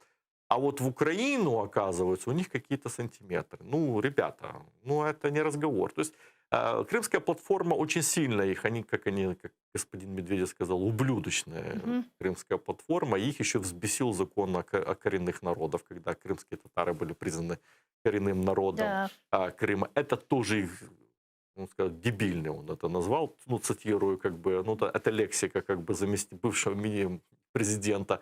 Это говорит что-то от бессилия и злого. То есть они понимают, что вот тут вот не получилось, да, что Украина не действует так, как они хотят. Вот. И в данном случае это говорит об успехах больше Украины. Знаете, как это? Читайте лучше соседние газеты, вы поймете, что как они оценивают то, что делает Украина. Поэтому успехи есть. А то, что они хотят склонить американцев, чтобы они на нас давили, это понятно. У них есть право спросить, а у нас есть право и обязанность сказать нет. Вот и все. А сейчас, вот недавно, на прошлой неделе, министр иностранных дел Украины Дмитрий Кулеба сказал, что Украина выбрала для себя, сейчас определила политику создания региональных альянсов. Он упомянул, в частности, Люблинский треугольник, упомянул альянс, который планируется вот с Грузией, с Молдовой, Румынией, Польшей, страны Балтии и так далее, для обеспечения мира и безопасности в Черноморо-Балтийском регионе. Как вы считаете, вот такие региональные альянсы с небольшим количеством участников смогут обеспечить этот баланс сил в Черноморском Балтийском Я считаю, регионе? это абсолютно правильный ход. Почему? Как бы, если Германия открыто продалась России, то почему, знаете, зачем тянуть то, что не хочет? Да? Тем более, что, знаете, любовь к России обратно пропорциональна от дистанции границы. Да, то есть Польша понимает угрозу, там, да, Польша активно перевооружается, там, да, есть военные силы, и альянс как бы понятен. Знаете, это вот как в вопросах НАТО. Если нас не берут в НАТО так, то зайдем с другой стороны. Там, да, вот давайте лучше, знаете, как нам, по мне, лучше военный союз с Турцией, с Польшей, с Румынией. Те страны, которые понимают, осознают опасности, готовы воспринимать Украину в качестве союзника военного, пусть это будет лучше так, чем, знаете, тянуть, знаете, делать вид, что что-то происходит в странах так называемой Старой Европы, это Франция и Германия. Ребята, там все понятно, знаете, что биться головой об глухую стену, тем более, что вот, например, от Турции мы видим конкретные шаги. Не разговоры разговаривать, там, да, мы видим беспилотники, мы видим сейчас совместное производство их на территории Украины, локализация, там, да, вот как бы это разговор, а не знаете что-нибудь, или как немцы открыто признают, что мы не будем продавать оружие. Так вы признаете, что вы военный союзник России де-факто, когда отказ существует от продажи оружия, когда вы нам рассказываете. И второе, сколько немецких солдат есть на нашей территории? Ну, они говорят, что у нас тоже какие-то сантименты есть. Нога немецкого солдата не ступит на территорию Восточной Европы. Ну, такие, знаете, разговоры ни о чем. Поэтому я считаю, что, как бы, знаете, лучше дружить с Турцией и с Польшей, чем, знаете, тянуть с теми людьми. А такие вот союзы, можно, де-факто, это будет вступление в НАТО. Ну, как знаете, вот сейчас вот отношения Турции с Азербайджаном как построены. Там есть военный союз. Я вам хочу де-факто сказать, что де-факто Азербайджан уже в НАТО. Потому что Турция член НАТО. На ее территории, кстати, ядерное оружие расположено. Там, правда, два ключа. Один ключ в Америке, а другой в Турции. Но он есть. Она серьезная региональная сила. То есть на данный момент наши интересы, не знаю, как в будущем, но на данный момент наши интересы совпадают. А как вы думаете, активное военно-техническое сотрудничество Украины и Турции, стратегическое сотрудничество может испортить отношения Турции с Россией? Ну, россиян это бесит, это видно. Они понимают, о чем идет речь. То есть турецкая армия совместно с Азербайджаном, Карабахская война показала превосходство и военного оружия турецкого. Там же активно применялось и те же байкайтары, которые были, тактика. Ну, я уверен, что там тоже не без помощи именно Турции было. Да, но там Россия активно не включалась за Армению. Подождите, что значит не включалась? Все они включались, там Искандеры запускались, как бы все включались. Тут вопрос в том, что такое армянская армия, например, была это слепок российской армии. Ну, это то же самое, что российская армия, ну, только меньше там, да. А почему не включались, как бы, знаете, как бы тут вопрос, а почему не включались там, да? А потому что понимали, что проиграют. А так можно сказать, что вот, мы такие были страшные, что ай-яй-яй, вот мы не уступались. Они Искандеры запускали. Они, правда, не все долетали по каким-то причинам. И показали, что насколько в техническом отношении российская армия, то есть армянская армия, а это слепок, она отстала в действительности от российской армии. Там сплошные понты и блеф. Поэтому их в действительности то, что происходит в военно-техническое сотрудничество, их сильно очень беспокоит. А у нас есть собственные тоже разработки беспилотников. Кстати, не хуже Байконура, потому что Байконур, как мне говорили военные, у него есть ограничения, он в облаках не может летать, там, если какие-то там ограничения. Но вот у нас есть тоже, вот КБ «Луч» тоже аналог уже создала, то есть развивать ракетное вооружение и все остальное. И это, конечно, сильно бесит Россию. Но Как вы думаете, увеличение парков турецких байрактаров на нашей территории в дальнейшем может стать такой палочкой-выручалочкой Украины на Нет, фронте? смотрите, нам еще надо еще много решать вопросов. В первую очередь, Украины проблемы у нас нет противоракетного, если ПВО, то есть противовоздушная оборона, у нас более-менее какая-то есть, там еще советская, модернизированная и так далее. У нас вопрос с противоракетным вооружением. Поэтому говорят об острой необходимости американских «Патриот». Ну, смотрите, «Патриоты» — это одна история. Там возможен аналог, это «Железный купол», который вот израильская совместная разработка, которую даже сейчас закупает даже Саудовская Аравия, которая до недавнего времени Израиль вообще даже не признавала как государство. То есть настолько уже припекло, им нужно поставить себе железный купол, там, да, то есть, потому что у них там отдельная история с Йеменом. То есть мы говорим о том, что это в теории возможно, но это более вероятно, потому что, по моей информации, сейчас там какая-то система «Железный купол», просто США не нужна. У них свои системы, они немного несовместимы с их системой противовоздушной обороны. Вы думаете, они могут нам передать? Посмотрим. Опять же, знаете, я вот от администрации демократов, не от Обамы и Байдена, пока ни одного летального оружия на территории Украины не увидел. Были сплошные разговоры. А получили мы оружие только у Джавелина. Джавелины же когда пришли? При Трампе пришли. Там купили, где-то дали, получились. Главный факт был, там, что оружие будет. Это же главный символический факт. Вот, тут вопрос решать с противовоздушной и противоракетной обороной, потому что у нас сложности, потому что в России есть там ракеты «Калибр», который аналог «Томагавка», да, близкие к ним. Есть которые с кораблей могут запускаться. Есть «Искандеры» те же. Вот у нас вопрос, это глобальный вопрос. А байрактары, они могут использоваться в качестве наступательного вооружения. Могут. Это показал пример войны в Карабахе. Вот про Соединенные Штаты Америки, буквально 2-3 минуты до завершения нашего эфира. С чем вы связываете такую политику администрации Джозефа Байдена? Потому что тот, когда во время своей предвыборной кампании говорил о том, что Украина будет для него приоритетом во внешней политике. Но, как мы видим, действия от слов, к сожалению, отличаются. И вот американские аналитики, в частности, те, которые включаются к нам в эфир, говорят о том, что в администрации Байдена есть два крыла. Крыло, поддерживаемое Керри, да, и крыло Блинкен, Остин, которые за... Это пророссийские. Керри пророссийские, и Блинкен, Остин, те, которые вот педалируют вопрос помощи Украины и более жестких отношений с Россией. Да, и госпожа Нуланд тоже под вопросом, потому что она вроде бы в курсе, но так то есть было вот там слушание в Конгрессе, ее же тоже там начали активно. Я вообще так интересно, кстати, смотреть слушания в Конгрессе, как знаете, просто республиканцы, особенно Блинкена, просто там, ты видишь уровень культуры, там просто за каждый шаг, за каждый, что с Северным потоком, почему вы это делаете, почему, то есть этот бледный сидит, начинает там что-то объяснять, как ИНУН, надо этим пользоваться, и ничего страшного в этом нет, и пользовать в момент, мы должны исходить из простых вещей. Наша задача обеспечить сейчас выживаемость государства, обеспечение ее обороноспособности. То есть для этого нам нужно в первую очередь модернизация нашей армии. Не НАТО нам нужно. Не НАТО, это надо биться головой об стенку. Не надо требовать от Соединенных Штатов НАТО. Но не может США организовать нам НАТО, потому что НАТО все консенсусом определяются. Там, да? А у России достаточно денег, чтобы купить, если уже не Германию они уже купили, чтобы какую-то там страну купить, предположим, Венгрию, которая заблокирует весь процесс раз и навсегда. Забудьте, нам ПДЧ не дадут, просто не дадут.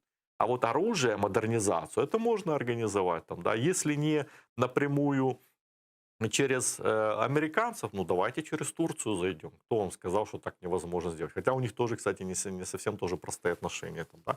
Поэтому как бы через Польшу давайте. Ну как бы не надо тут, главное, не сидеть сложа руки, а продвигать свой интерес и меньше, знаете, питать иллюзии. Там, да? То есть дело НАТО, это, знаете, это как бы, ну, может быть, дай бог, это через 10 лет вообще может быть этот вопрос поднят. Опять же, при условии, если у нас будет достигнута целостность нашего государства. То есть без деоккупации Крыма я, к сожалению, не верю, что НАТО нас примут, потому что это наша территория. То есть это по-другому просто не получается. Дякую вам дуже, пане Тарасе. Чухсагну, що приїхали к нам в студію, ответили на наші вопроси. Тарас Загородній, політолог, керівний партнер національної антикризової групи, був гостем нашей студии. А я с вами не прощаюсь, мы сейчас прерываемся буквально на 4 минуты. Далее эфир телеканала АТР продолжает информационная программа «Заман» на украинском языке, а после в этой студии вас поприветствует мой коллега в программе «Бугунь» Айдар Муждабаев. Не пропустите. Коршкинч.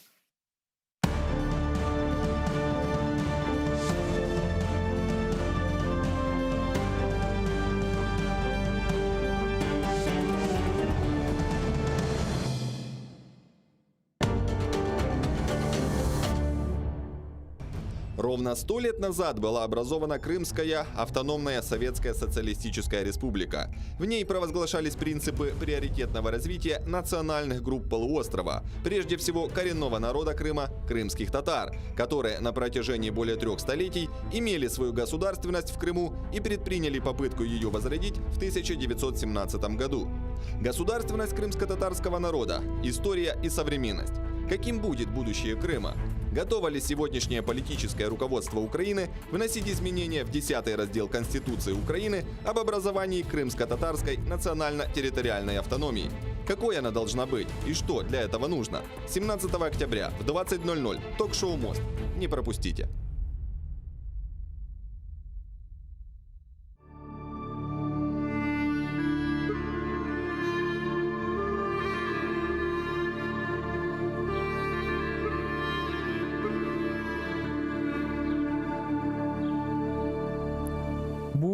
Тарихнен толы бір ердір, яғни қайсы бір соқақны бармасаң, бұл ерде бір татарлық рухы дuyula.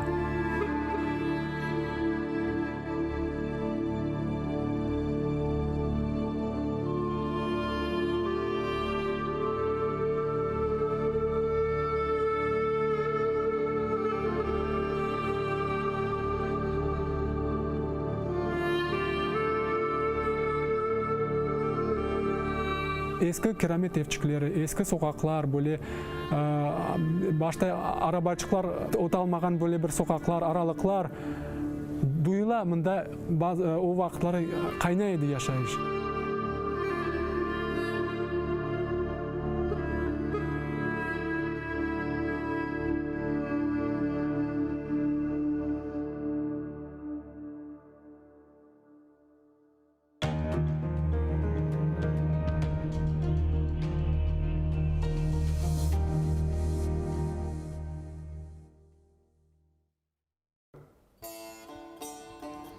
Ey vatandaş, ateşke kır, hazır ol sen yanmağa. Vatan için can vermesen, ne için geldin dünyaya? Güzel Kırım toprağında ecdadının kanı var. Her bir terek yaprağında milletinin canı var. Kerek olsa fırtınaday atıl düşman üstüne. Göster ona asırlarla toplangan бар күчіңні. Yenmegence omur billah, kureş kene ve kene. Al dedeler al almagan, intikam ve uçumna. Sen milletsin, bir vakitlar Moskvada at oynatkan. Aciz kalgan getmanlarga yardım kolu uzatkan. Bugün ne için andamında korkup pısıp yüresin? Öz yurtunda suçlu gibi boynun kısıp yüresin.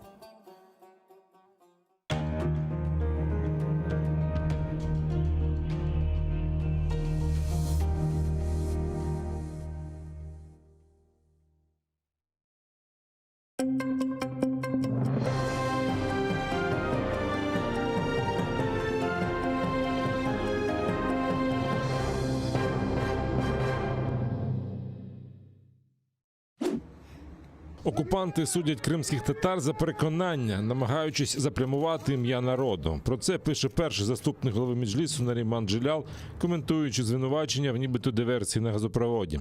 Лист від бранця, якого нині тримають у психіатричній лікарні Сімферополя, опубликовав адвокат Микола Полозов. Когда читаешь строки обвинения, сочиненные каким-то сотрудником ФСБ, то хочется одновременно смеяться и злиться. Смеяться над той скудной фантазией, избитыми формулировками, которыми авторы моего ареста прикрывают свои незаконные действия, целью которых, несомненно, является стремление опорочить имя одного из лидеров национального движения крымских татар в Крыму и тем самым обвинить само это движение, всегда исповедавшее ненасильственные методы борьбы за права крымских татар, в нарушении собственных принципов. Попытаться убедить мировое сообщество, всегда поддерживающего стремление коренного народа Крыма жить мирно и развиваться на родной земле, что сотни активистов, членов органов национального самоуправления, крымских татар готовы к насильственным действиям. Попытка, как по мне, заранее обреченная на провал. Злиться на ту гнусную ложь, какое-то средневековое мракобесие, в котором меня обвиняют, сочиняя несуществующие в моей голове умыслы, лживые показания скрытых свидетелей. Злиться на неспособность твоих оппонентов хоть в какой-то мере честно противостоять твоим убеждениям. Убеждениям, которые и я, и другие не скрывали, выступая против действий России в Крыму, выступая в защиту территориальной целостности Украины, в защиту прав человека и против репрессий. Ведь вся наша вина состоит в том, что мы имеем смелость иметь убеждения и делиться ими открыто и публично. Наріман Джелял не отримує звісток зовнішнього світу, а за місяць в ізоляторі втратив кілька кілограмів. Про це повідомив адвокат Микола Полозов після відвідин першого заступника голови Меджлісу психіатричній лікарні Сімферополя. Там бранець проходить стаціонарну експертизу. Після переведення Нарімана Джеляла оглянули медики, але результатів йому не повідомили. Что касается самой экспертизы, то Нариман рассказал, что за прошедшее время с ним дважды общались эксперты. Попросили рассказать о себе, о своей жизни, об отношении к уголовному делу. Сообщили, что он пробудет на экспертизе максимальный срок – 28 дней. То есть, по всей видимости, на суд по продлению меры пресечения он так и не попадет. Никаких новостей из внешнего мира он не получает. Корреспонденция в больницу не поступает в принципе. Все письма пока складируются у цензора в СИЗО. Несмотря на все эти сложности, Нариман Джелялов продолжает оставаться в хорошем расположении духа, не унывает, не опускает руки и готов бороться за свободу и справедливость. Асана Ахтемова, якого окупанти катували струмом, досі не перевели з карантину. Про це повідомила адвокат Софія Шабанова. В слідчому ізоляторі Сімферополя вона зустрілася з Азізом Ахтемовим. За словами захисниці, бранець почувається задовільно. В його камері на 6 утримують 7 в'язнів. Про свого двоюрідного брата Асана Ахтемова майже нічого не знає. Відомо лише, що його утримують у карантинній камері вже більше місяця замість зазначених 2 тижнів. Мы с Азизом предполагаем, что Асана не поднимают в обычную камеру в связи с тем, что у него еще присутствуют следы оказанных на него физических воздействий, и поэтому сотрудники СИЗО, как мы предполагаем, ждут, когда все это заживет и не останется никаких следов. Нарімана Джеляла та братів Азіза та Асана Ахтемових окупанти викрили 3 та 4 вересня. Їх безпідставно звинуватили у диверсії на газопроводі у селі Перевальне під Сімферополем. Спочатку Нарімана звинуватили у підбурюванні до диверсії, згодом звинуватили у вчиненні підриву та нібито незаконному зберіганні вибухівки. У Меджлісі цю сфабриковану справу називають помстою окупантів за саміт Кримської платформи, який відбувся у Києві 23 серпня, де серед інших брав участь і Наріман Джелял. Там впевнені, що таким чином Росія планує визнати представницький орган терористичною організацією та розпочати ще й масштабніші репресії проти кримських татар. Плутались у свідченнях та забули, де їх знайшли ФСБівці. У Південному окружному військовому суді російського Ростова-на-Дону допитали свідків та понятих у справі Вадима Бектемірова. Його через нібито причетність до Хізбут-Тахрір окупанти звинувачують у тероризмі. На судилищі бранець тримав аркуш із аятом з Корану. В'язниця мені миліша за те, до чого мене призивають. За словами адвоката та дружини Бектемірова, в словах понятих, присутніх при обшуку, було чимало суперечностей. Эти понятые абсолютно не имеют понятия, что происходит, куда они приходят, кто к ним подходит. Например, на вопрос, с черного пакета был изъят документ, понятого спрашивают. Он говорит, что какая-то бумажка. А что это за бумажка, они, к сожалению, не знают. Не документ, просто бумажка. Где вы, как вас пригласили? Я гулял по бульвару Франко со своей девушкой, к нам подошли, пригласили. Кто пригласил? Опять же, мы не знаем, кто это такие. Один даже сказал, что вообще не знает, в какое здание он зашел. То ли это полиция, милиция, то ли неизвестно вообще, то ли на улице это все происходило. Один понятой, который участвовал у нас при обыске дома, на Бородинском районе Бородина в 3 часа ночи стоял, курил с другом, к нему якобы подошли, предложили поучаствовать в мероприятии. Вот. На вопрос адвоката, вы в каком состоянии были, в трезвом или нет, он сказал, конечно же, в трезвом. Но где логика? В 3 часа ночи подходит ФСБ к гулящему по Бородинскому району человеку и предлагает принять участие. На вопросы, что вы запомнили, кто был в доме, конечно же, он не сказал о том, что там была беременная супруга, на 9-м месяце беременна, о том, что там были множество детей, о том, что там были мои родители. Естественно, он этого не упомянул. Как говорил, я забыл, я ничего не помню. Но мы не верим в эти абсурдные обвинения, которые выдвигают в сторону моего супруга. Мы будем также мирно бороться за освобождение всех наших братьев, иншаллах. Росія порушила міжнародне право та зневажає український суверенітет. Українська делегація закликає негайно перейти до розгляду по суті справи затриманих українських моряків. Йдеться про події 25 листопада 2018 року, коли ФСБівці захопили 24 українських моряків і військові катери «Нікополь», «Бердянськ» та буксир «Яни Капу». Представниця України Оксана Золотарьова наголосила, що Росія порушила основоположний принцип морського права, а саме імунітет військових кораблів, які гарантує Конвенція ООН. За її словами, зараз суд визначатиме юрисдикцію, а розгляд справи, по суті, займе кілька років. Ми покажемо, що те, що відбулося з нашими моряками, це не військова діяльність. Те, що вони сиділи за ґратами протягом 9 місяців, це ніяк не може вважатись військовою діяльністю. Ми покажемо, що кораблі були захоплені поза 12-мільною зоною. І ми покажемо, що Конвенція ООН з морського права розповсюджується на ці дії. Ми доведемо, що наказ Міжнародного трибуналу з морського права є обов'язковим до виконання, і Росія порушила конвенцію, не виконуючи його вчасно. Ми впевнені, що за нами правда і за нами право. Раніше слово мала російська делегація, яка заперечувала, що справу має розглядати арбітражний суд. Українська делегація назвала це спробою уникнути відповідальності, а міністр закордонних справ України Дмитро Кулеба наголосив, що суду вказали на російські маніпуляції. В понеділок російська сторона представляла свої аргументи та намагалася ввести суд і громадськість, яка стежить за процесом, в оману. Це була спроба поставити все з ніг на голову в класичному російському стилі. Проте вже вчора слово взяла українська делегація, і ми зірвали цей план Росії.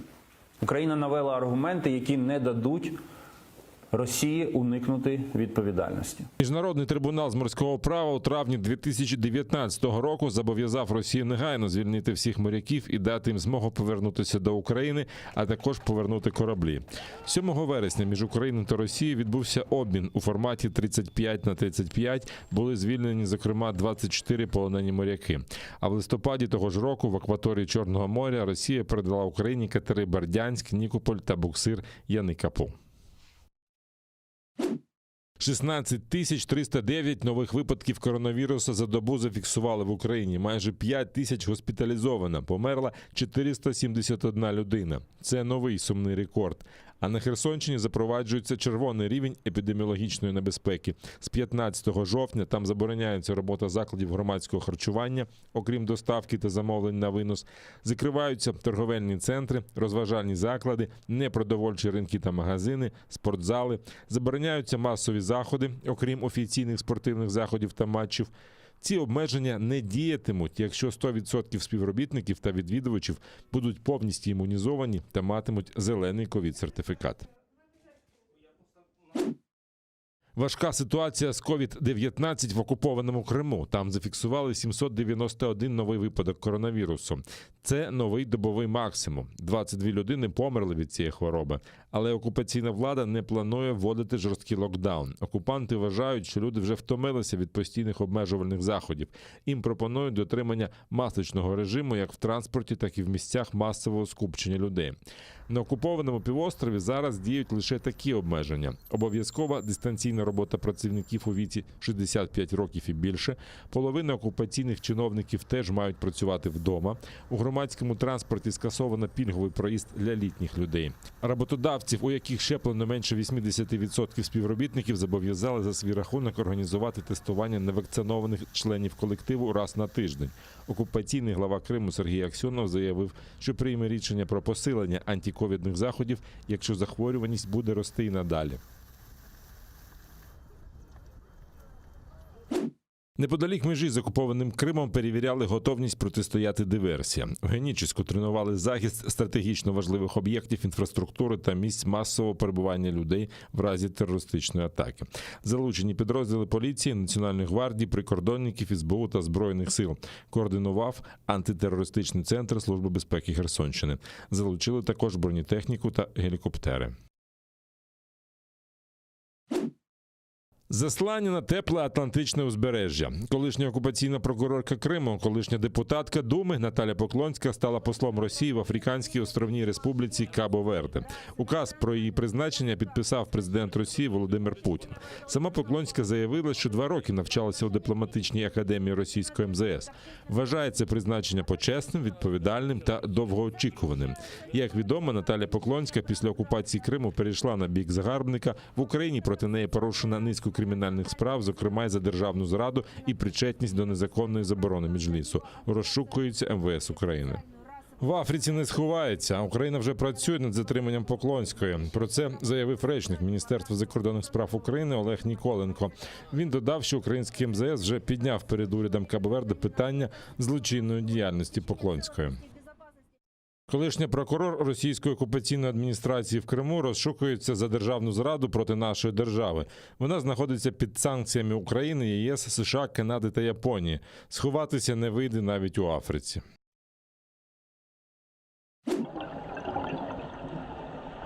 Вкритий водоростями, але як і раніше грізний та величний. Цей військовий корабель затонув біля берегів Туреччини в протоці Дарданели 106 років тому. Тоді ж тут знайшли вічний спокій ще безліч кораблів, які брали участь у знаменитій Дарданельській операції. Тепер на місці масштабних баталій відкрився історичний підводний парк Галіполі. Дайвер і фотограф Савас серед перших вирушив у цю подорож у часі. Все це пов'язано з моїм дідусем. У нього була скалічена рука, його поранили в бою і руку обпекло. У дитинстві я завжди боявся на неї дивитися, але коли я приїхав сюди, занурився на дно, і ржавий метал нагадав мені про діда, і здається, ніби я знову тримаю його за руку. Дарданельська операція відбувалася в роки Першої світової війни. Країни Антанти хотіли захопити Стамбул, щоб вивести Османську імперію з війни і відкрити морський шлях до Росії. У протоці розгорталися масштабні битви. У підводному парку можна оглянути 14 кораблів. Деякі затонули на глибині декількох метрів, а деякі покоються в 80 метрах під водою. Екскурсія починається з британського броненосця «Маджестік». 120-метрове судно затонуло на глибині 24 метри. Воно та інші експонати добре збереглися.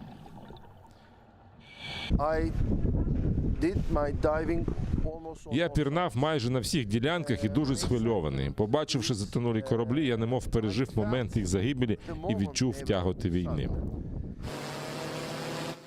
Дарданельська операція тривала з 19 лютого 1915 до 9 січня 16. Вона зазнала невдачі, і союзні війська були евакуйовані.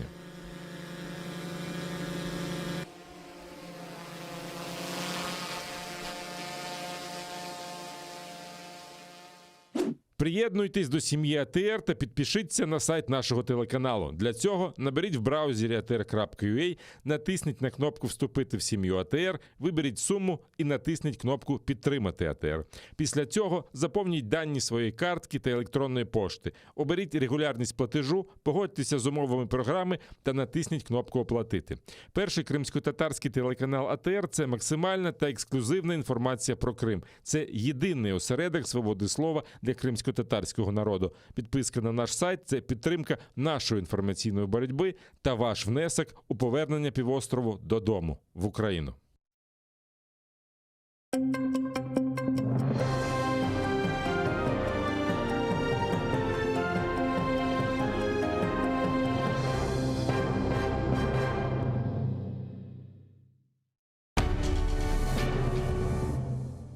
Ізраїльські вчені створили унікальний засіб, що містить природні інгредієнти.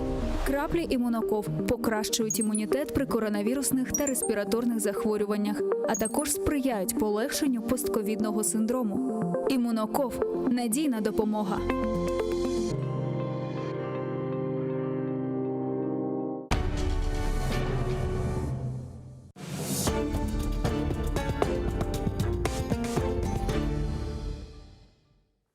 Добрый вечер. Мы продолжаем эфир программы «Бугунь». Сегодня на телеканале АТР. И следующие 45 минут вашего драгоценного времени с вами я, Айдар Муждабаев. А у меня в гостях человек, которого вы, наверное, очень хорошо знаете. Единственный, кто голосовал против оккупации Крыма, присоединения так называемого Крыма к России. Бывший народный депутат Государственной Думы Российской Федерации, последнего... Нет, не помню, какого созыва, и бог с ним. Илья Пономарев. Двух созывов, но не важно. Да. Двух, да? Ты даже в двух вечер, созывах да. сумел там сидеть? 9 лет я там был. 9 лет ты там был? Угу. Это стаж. Да это ужас. Вот. Тогда бы убил, уже вышел бы, да? Кстати говоря, мне кажется, да, в принципе, любое преступление дороже не оценивается. Ну, кроме терроризма, там, вот тем, чем мы занимаемся, собственно говоря. Что хотел спросить? Ты все время путешествуешь, поймать тебя совершенно очень трудно. Откуда ты к нам на этот раз приехал? Мы с коллегой прибыли из Стамбула, хотя об этом не надо говорить в эфире, но мы уже сказали. Что там делали? Ну, да, были дела, я же там занимаюсь бизнесом в основном в Украине. Но, кстати, интересно, что там заселились в гостиницу, пришли, встретили как дорогих гостей. То есть, я говорю, а что такое? То есть, мы вас смотрим, Илья Владимирович, каждый вечер по АТР. Прям уж каждый вечер. Ну, так вот сказали. Как крымский татарин, да? Да, так что очень вот вам передаю, соответственно, привет. Спасибо. А если он нас сейчас смотрит и слушает, то ему тоже, соответственно, большой привет. Çok sağ olun всем, кто нас дивится, будь-де. Нашим соотечественникам, крымским татарам, украинцам в Турции большой привет. И вообще по всему миру, где они есть. Спасибо, что смотрите. И это лишний повод сказать вам, и вообще всем, кто нас смотрит по всему миру, что вместе мы огромные силы. Нас реально много. Вот, поэтому подписывайтесь на Patreon канала АТР. Каждый помогайте хотя бы чуть-чуть. И тогда Илья Пономарев снова будет о чем-нибудь спорить со мной в эфире вашего любимого телеканала. С тобой поспорить всегда одно большое удовольствие. Мне кажется, что ты только и делаешь, что хочешь со мной поспорить, потому что, несмотря на нашу действительно симпатию давнюю друг к другу, вот, человеческую, политическая твоя позиция вызывает сомнения. Сейчас мы устроим тебе допрос. Вот Нобелевская премия мира. Все говорят кругом, что несправедливая. Все говорят кругом, что должны были дать Навальному или Тихановской, или Навальному и Тихановской, что Нобелевский комитет струсил, что Нобелевский комитет Горбачев там нашептал от Путина, я такое слышал уже, да, чтобы дали кому-нибудь, вот, хоть там кошечки, хоть собачки, хоть птички, только, пожалуйста, не вот этому вот персонажу и так далее. И тем не менее, господин редактор «Новой газеты» Муратов, которого мы знаем оба, получает эту премию за заслуги, которые он говорит, что это заслуги убитых журналистов и так далее, и так далее. Он человек системный, он даже не признан иностранным агентом в России, как все. Живет, работает нормально, дружит с Песковым, с Каптиной Канделаки и прочими тинами. Вот. И ты его поздравляешь с этой победой. Ты что, правда считаешь ее заслуженной? Вот им лично. Во-первых, считаю, что заслуженно. Во-вторых, то есть я считаю сам факт того, что это произошло, это, безусловно, факт позитивный. ну, во-первых, там, те люди, которые начали говорить про то, что это все там, Кремль проплатил и так далее, ну, я им всем говорю, вы либо трусы, либо крест. Потому что если вы до этого предполагали, что эта премия там, достанется Навальному, значит, вы предполагали, что никто никем не куплен.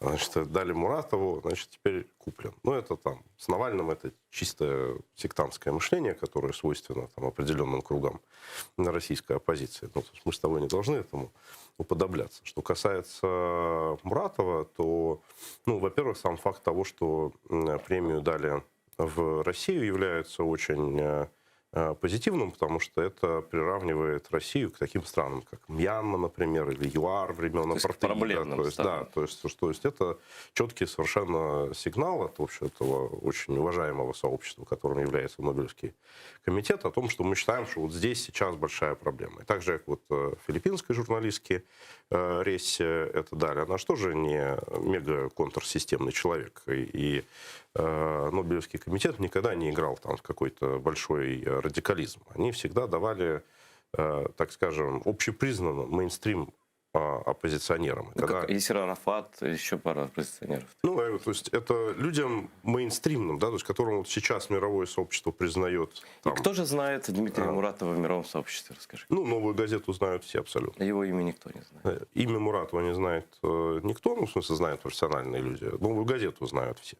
Но как раз я и считаю, что это не дали «Новой газете», а дали персонально Муратову именно потому, что ты вот любишь говорить, что там есть связи с спецслужбами, ну, действительно системный сам по себе человек, и «Новая газета» — в отличие это от системная. филиппинской коллеги, скажем так, в лапках, которые дали вместе с ним, которые преследуют президент, которые там сажают, сейчас у нее какие-то многомиллионные штрафы, и все.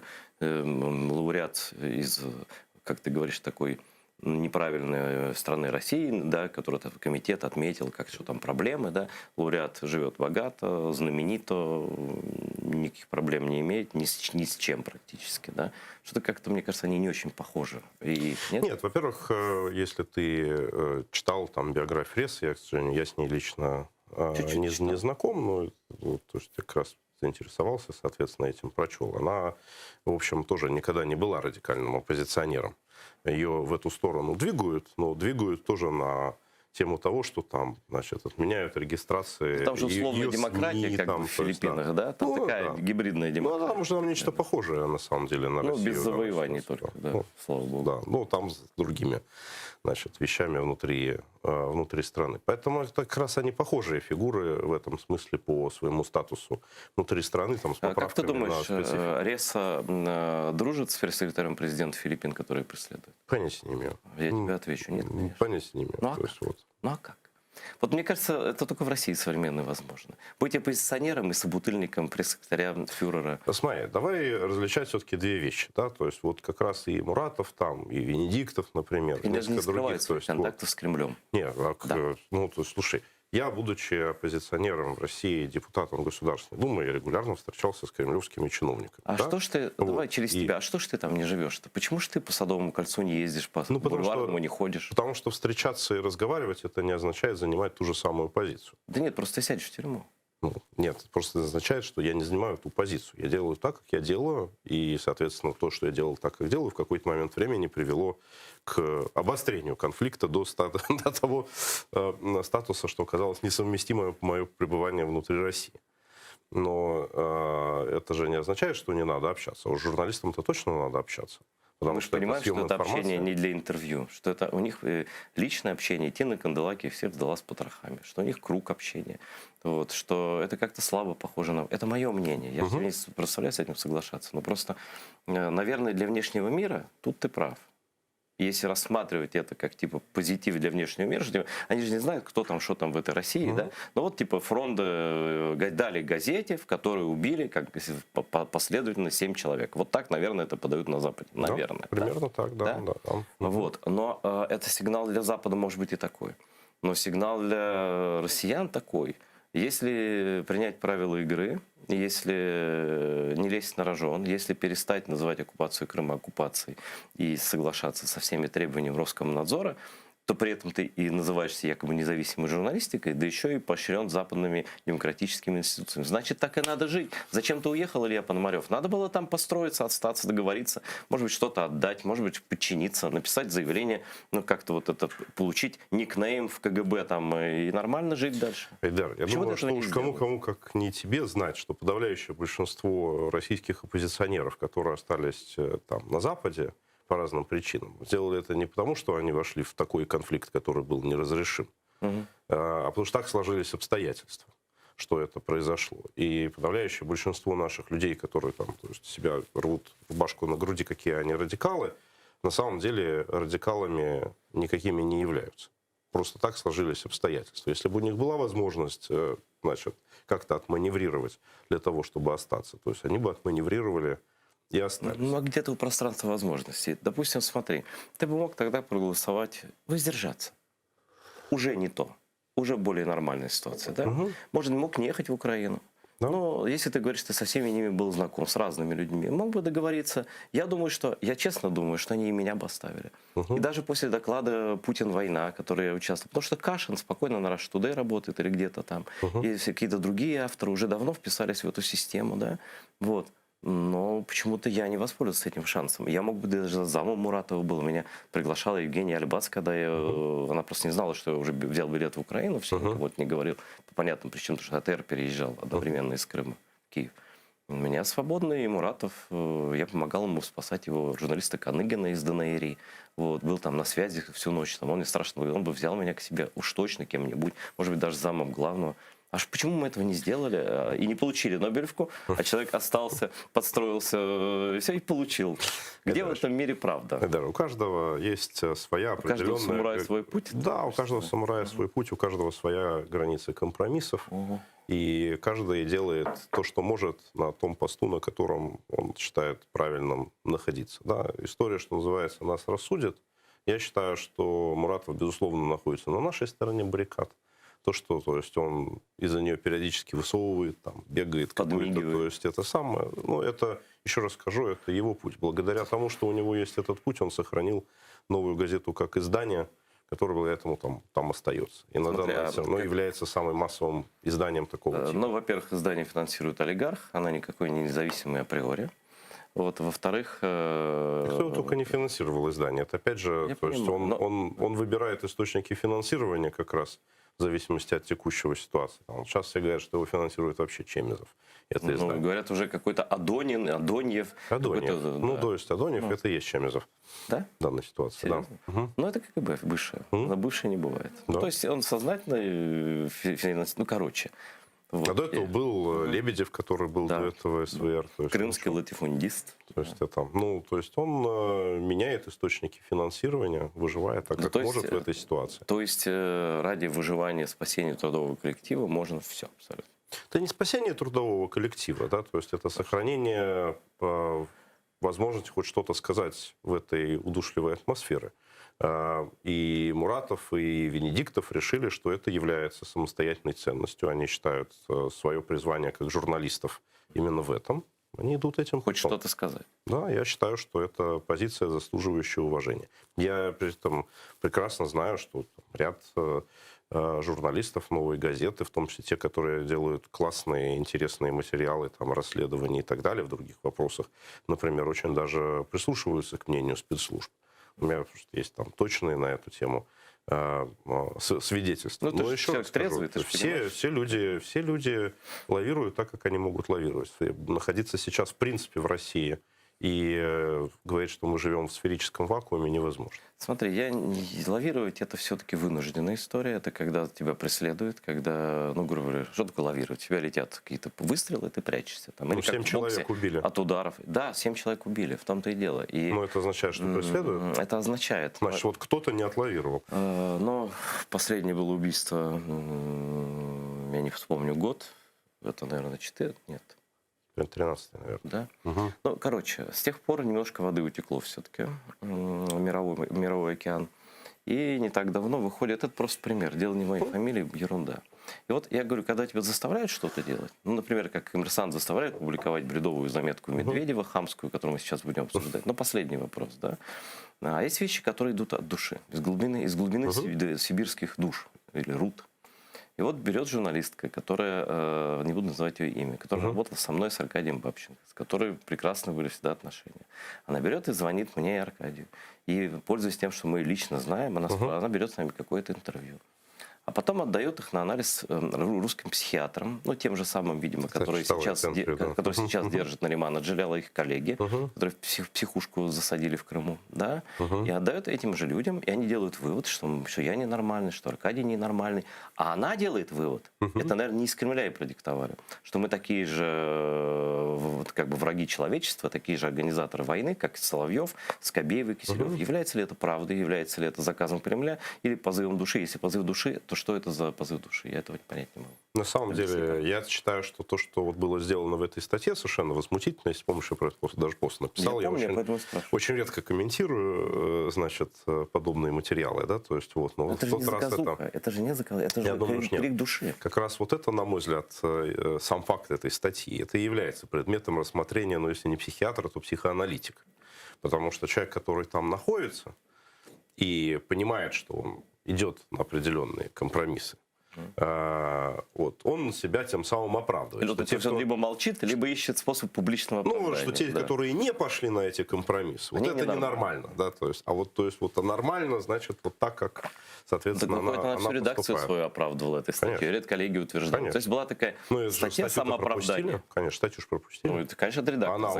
Она очень жесткая была статья, резонансная статья, то есть, я бы сказал, знаковая, как это принято. Но это ли не присяга Рейху? Это не присяга Рейху. Хорошо, а слова Муратова, давайте, все-таки все касается Крыма в этом мире. В отличие от тебя, например, Муратов принял оккупацию Крыма как факт, да? Но как все русские либералы, сказал, ну надо бы эту кражу оформить цивилизованно. Давайте проведем референдум, чтобы родину крымских татар не хапком забрать, а голосованием белых колонизаторов, да, например, да. Но какая мне разница, каким образом меня будут унижать и преследовать и так далее, с разрешения, опять все равно фиктивного какого-нибудь референдума, или с этим референдумом, который вообще не фиктивный, не его, как прекрасно знает Муратов, пришло на 35% населения, не больше. Как все прекрасно знают, просто по кадрам АТР это видно. Такая позиция, она что? Это чтобы выпивать с Песковым, это чтобы в газету выходило, это зачем? Он действительно считает, вот ты веришь, что он действительно считает, что Муратову нужен Крым? Вот расскажи, ну, знаю его лично. Смотри, ну, ты вот это интерпретируешь его позицию, на мой взгляд, с неким довольно сильным и принципиальным перехлестом.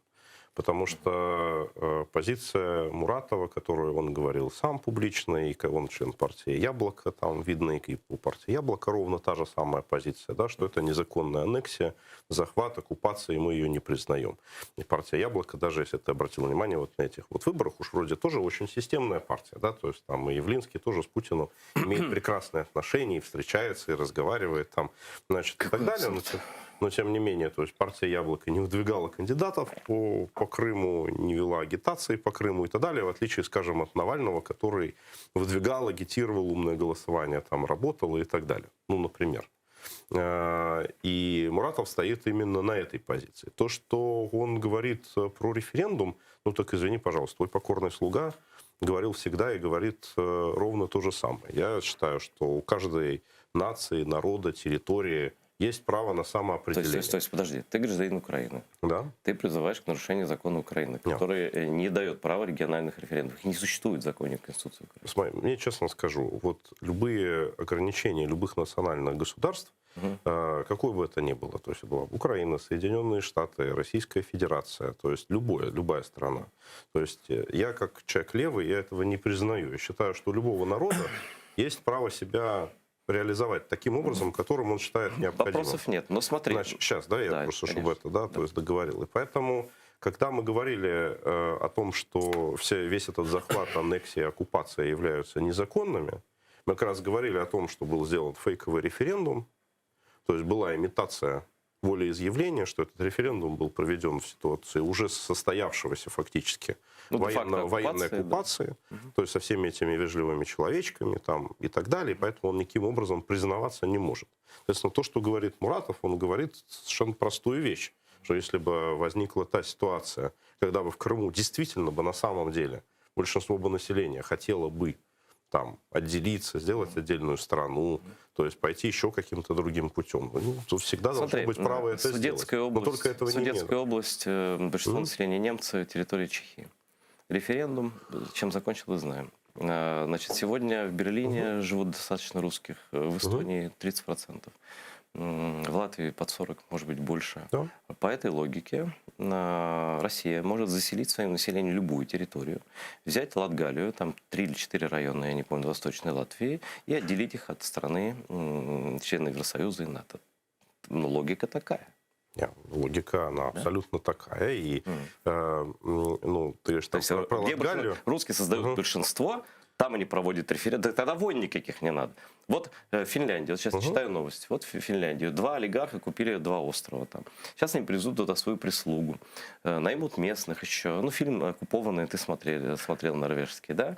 Вот. И как-то, мне кажется, эта логика, она не очень рабочая. Она как-то искусственно подогнана почему-то под Крым, хотя русские заселяли, колонизировали далеко не только, к сожалению, Крымский полуостров. И там создавали свое большинство методом просто...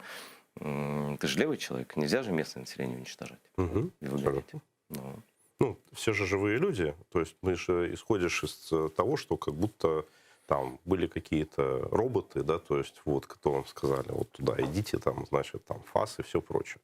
Это же не так. И большинство людей там русских этнически, да, то есть которые живут там в той же самой Латвии, например, там оказались не потому, что, то есть, их туда кто-то прислал, а потому что они там родились, потому что они там выросли, ну, то есть, ну, они этнически русские. А заселение 40-го, вернее, ну, скорее же, 45-го года разве не было, 44-го? Начиная плюс вот до...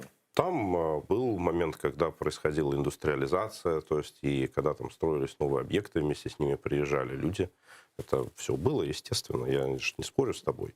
Но в итоге сложилось, как сложилось, и большинство людей, которые там сейчас живут, это не те люди, которые там приехали, значит, заселять новую территорию. Сложно сказать, потому что я думаю, что они же все, все нарождены в Латвии и в Эстонии, там такие законы были. В Литве нулевой вариант принят, а в этих такой. До 40-го года, до момента ввода советских войск, у кого там корни, бабушка или он сам, те становятся гражданами. Вот сколько процентов не граждан, те после приехали. Те не были гражданами до революционной, до военной республики, до оккупационной республики, которая стала преемником которой стала Латвийская республика 91 года. Все правильно. Но просто сознательное решение приехать принимали люди, как ты понимаешь, которым было хотя бы 18 лет. Правильно? Все остальные, они не принимали сознательного решения туда приехать. Они были либо членом семьи, либо они родились там. Ну, 80% тех русских, 90% тех русских, которые там сейчас есть, они просто там родились. Скажи, а если бы Латвия и Эстония дали право голоса равное, что бы было с Латвией и Эстонией? Было ли бы Латвия и Эстония членом так НАТО и ЕС? Они на самом деле дали право голоса как раз в случае с Латвией. То есть Латвию я хорошо знаю. А? Кому не дали право? Нет, там есть не граждане, но у всех есть возможность стать гражданином. Да. То есть иди, сдай экзамен по латвийскому языку, и ты станешь гражданином. И вот из этих там, примерно там, 40-45% населения, которые были русскоязычные, примерно половина пошла, сдала экзамен и стала гражданином, а примерно половина не пошла и не сдала экзамен, и не стала гражданином, и живет там в том статусе, в котором она сейчас живет. И я тебе хочу сказать, да, моя логика, она универсальна, что если бы там люди бы хотели какой-то другой способ самоопределения, они должны иметь возможность этого делать, только они этого не хотят. Как Кремль там не пытается своим первым каналом. Там, ну, если туда ввести танки, например, в Латгалию или в Даугавпилс, или ввести танки в Нарву, да, и я думаю, что у них все получится буквально за неделю. И нам это признавать потом, что ли? Смотри, вот это, а вот тут опять мы переходим в очень важный Рубикон, и он именно тот же, который был и с Крымом. Потому что если есть демократический процесс, не знаю, как Великобритания который, значит, референдум по независимости Шотландии. Значит, нормальный демократический процесс, да, то есть люди ведут агитацию, одна сторона за, напротив, легальное голосование, имеет право принять то решение, которое они хотят принять. Если в ситуации, когда сначала происходит военная оккупация какой-то другой страной, а потом она начинает что-то диктовать, мы же не признаем аннексии всех этих балтийских стран в 1940 году. Ровно по той же самой причине.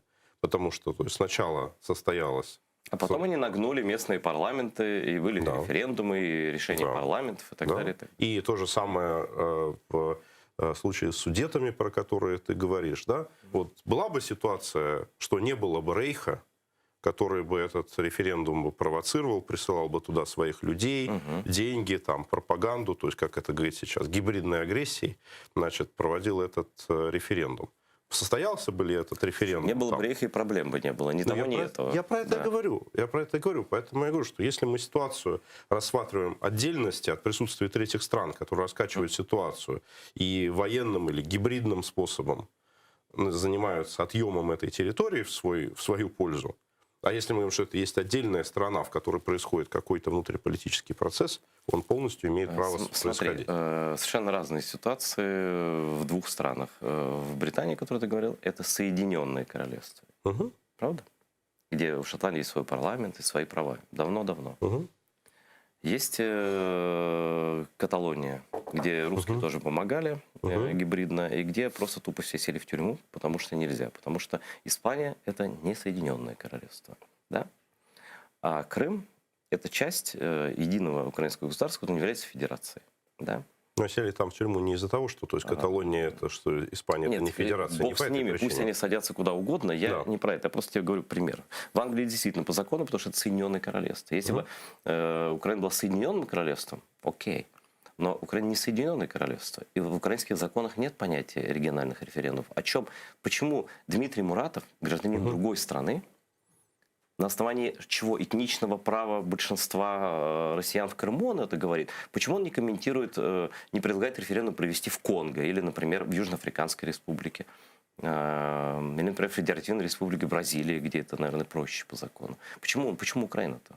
Я думаю, что Дмитрий Муратов, человек, я его знаю не очень близко, да, то есть я никогда его не считал каким-то там ни другом, ни приятелем, да, то есть знакомым, да, вот. Но, тем не менее, немножко представляя его систему взглядов, я не сомневаюсь, что у него взгляд будет одинаковый всюду в этом плане. И у меня он взгляд одинаковый всюду. Вот то, что ты говоришь. Для меня нету разницы между Соединенным Королевством... Ты отвечаешь, а я понимаю. как он, я не знаю. Я тоже, я не знаю, но я предполагаю, просто исходя из всего, что я от него слышал в течение жизни и так далее.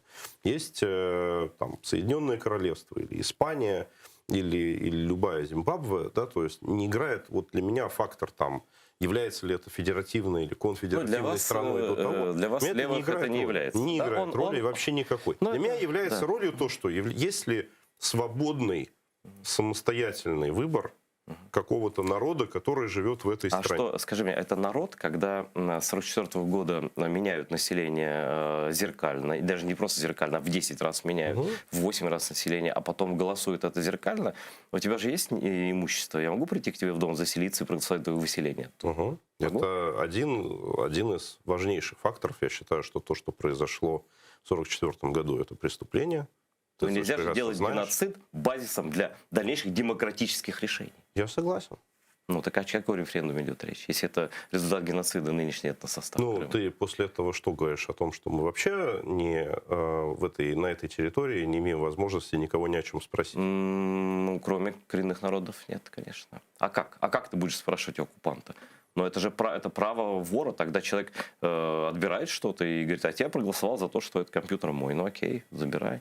Смотри, на это же тоже есть разнообразные процедуры, которые позволяют эту историю компенсировать.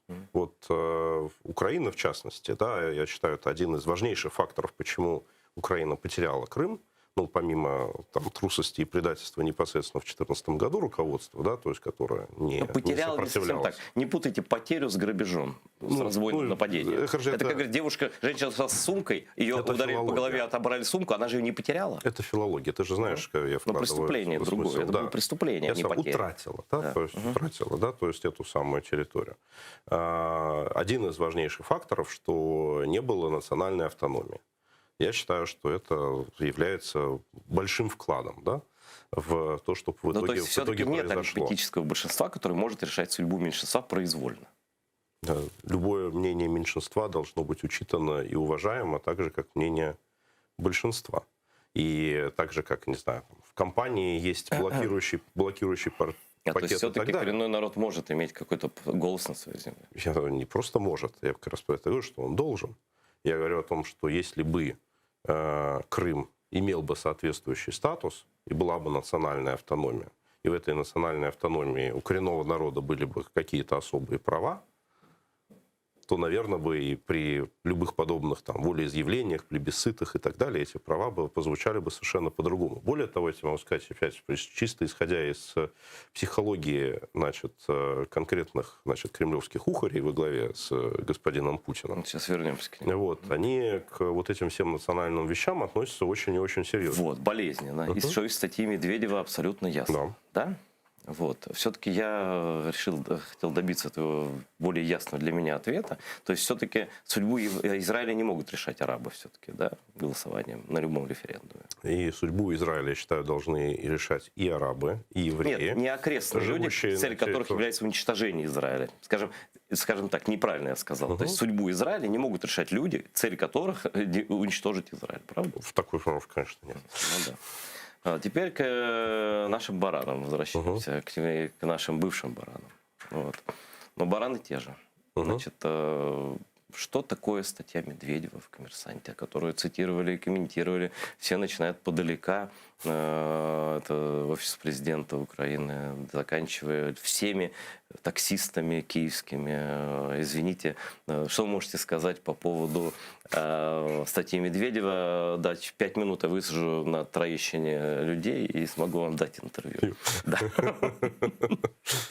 Ну, на самом деле, я считаю, что это вещь, заслуживающая определенного внимания, да, потому что, судя по... Это очень интересно. Вот, прям не прерывая, рассказывай все, что ты про это думаешь. Да. Потому что это интересно проанализировать со всех сторон. Его, не его статья, она там каких-то вопросов таких вот можно накидать, да. Зачем он это делал? Почему лексика такая затулинская какая-то, дебильная, дегенеративная? Вот это все. Это что за девиантный детский сад? Ну, во-первых, значит, если ты обратил внимание, я просто, конечно, смотрю как инсайдер, да, то есть как бы на всю эту стилистику и все прочее. Ну, да? Расскажи. Ну, то есть, как делается там любая статья того большого, значит, не начальника. очень большая она. Большого начальника. Большого начальника. Ну, это знаковая статья. А кем руководит Медведев, кроме своих домашних? Не, ну, у него есть люди. Безусловно, вне всякого сомнения. И поскольку я имел отношение к написанию нескольких статей Медведева, да, то есть, которые касались... мы попали прям в цель. Ну да, модернизация, там, инновации. То есть, я знаю, как этот процесс происходит по-нормальному, да, то есть у Дмитрия Анатольевича Медведева, да. Очень вот. И эта статья, конечно, на тему интересна, что это явно вообще полностью просто его сырой материал. Потому что там же «Коммерсант» это выложил даже там с наклонными буквами, там, жирными буквами. Почему? Это совершенно явно, соответственно, это... То есть он писал это от руки на пище и бумаге? Не, ну, в смысле, это в Word написано.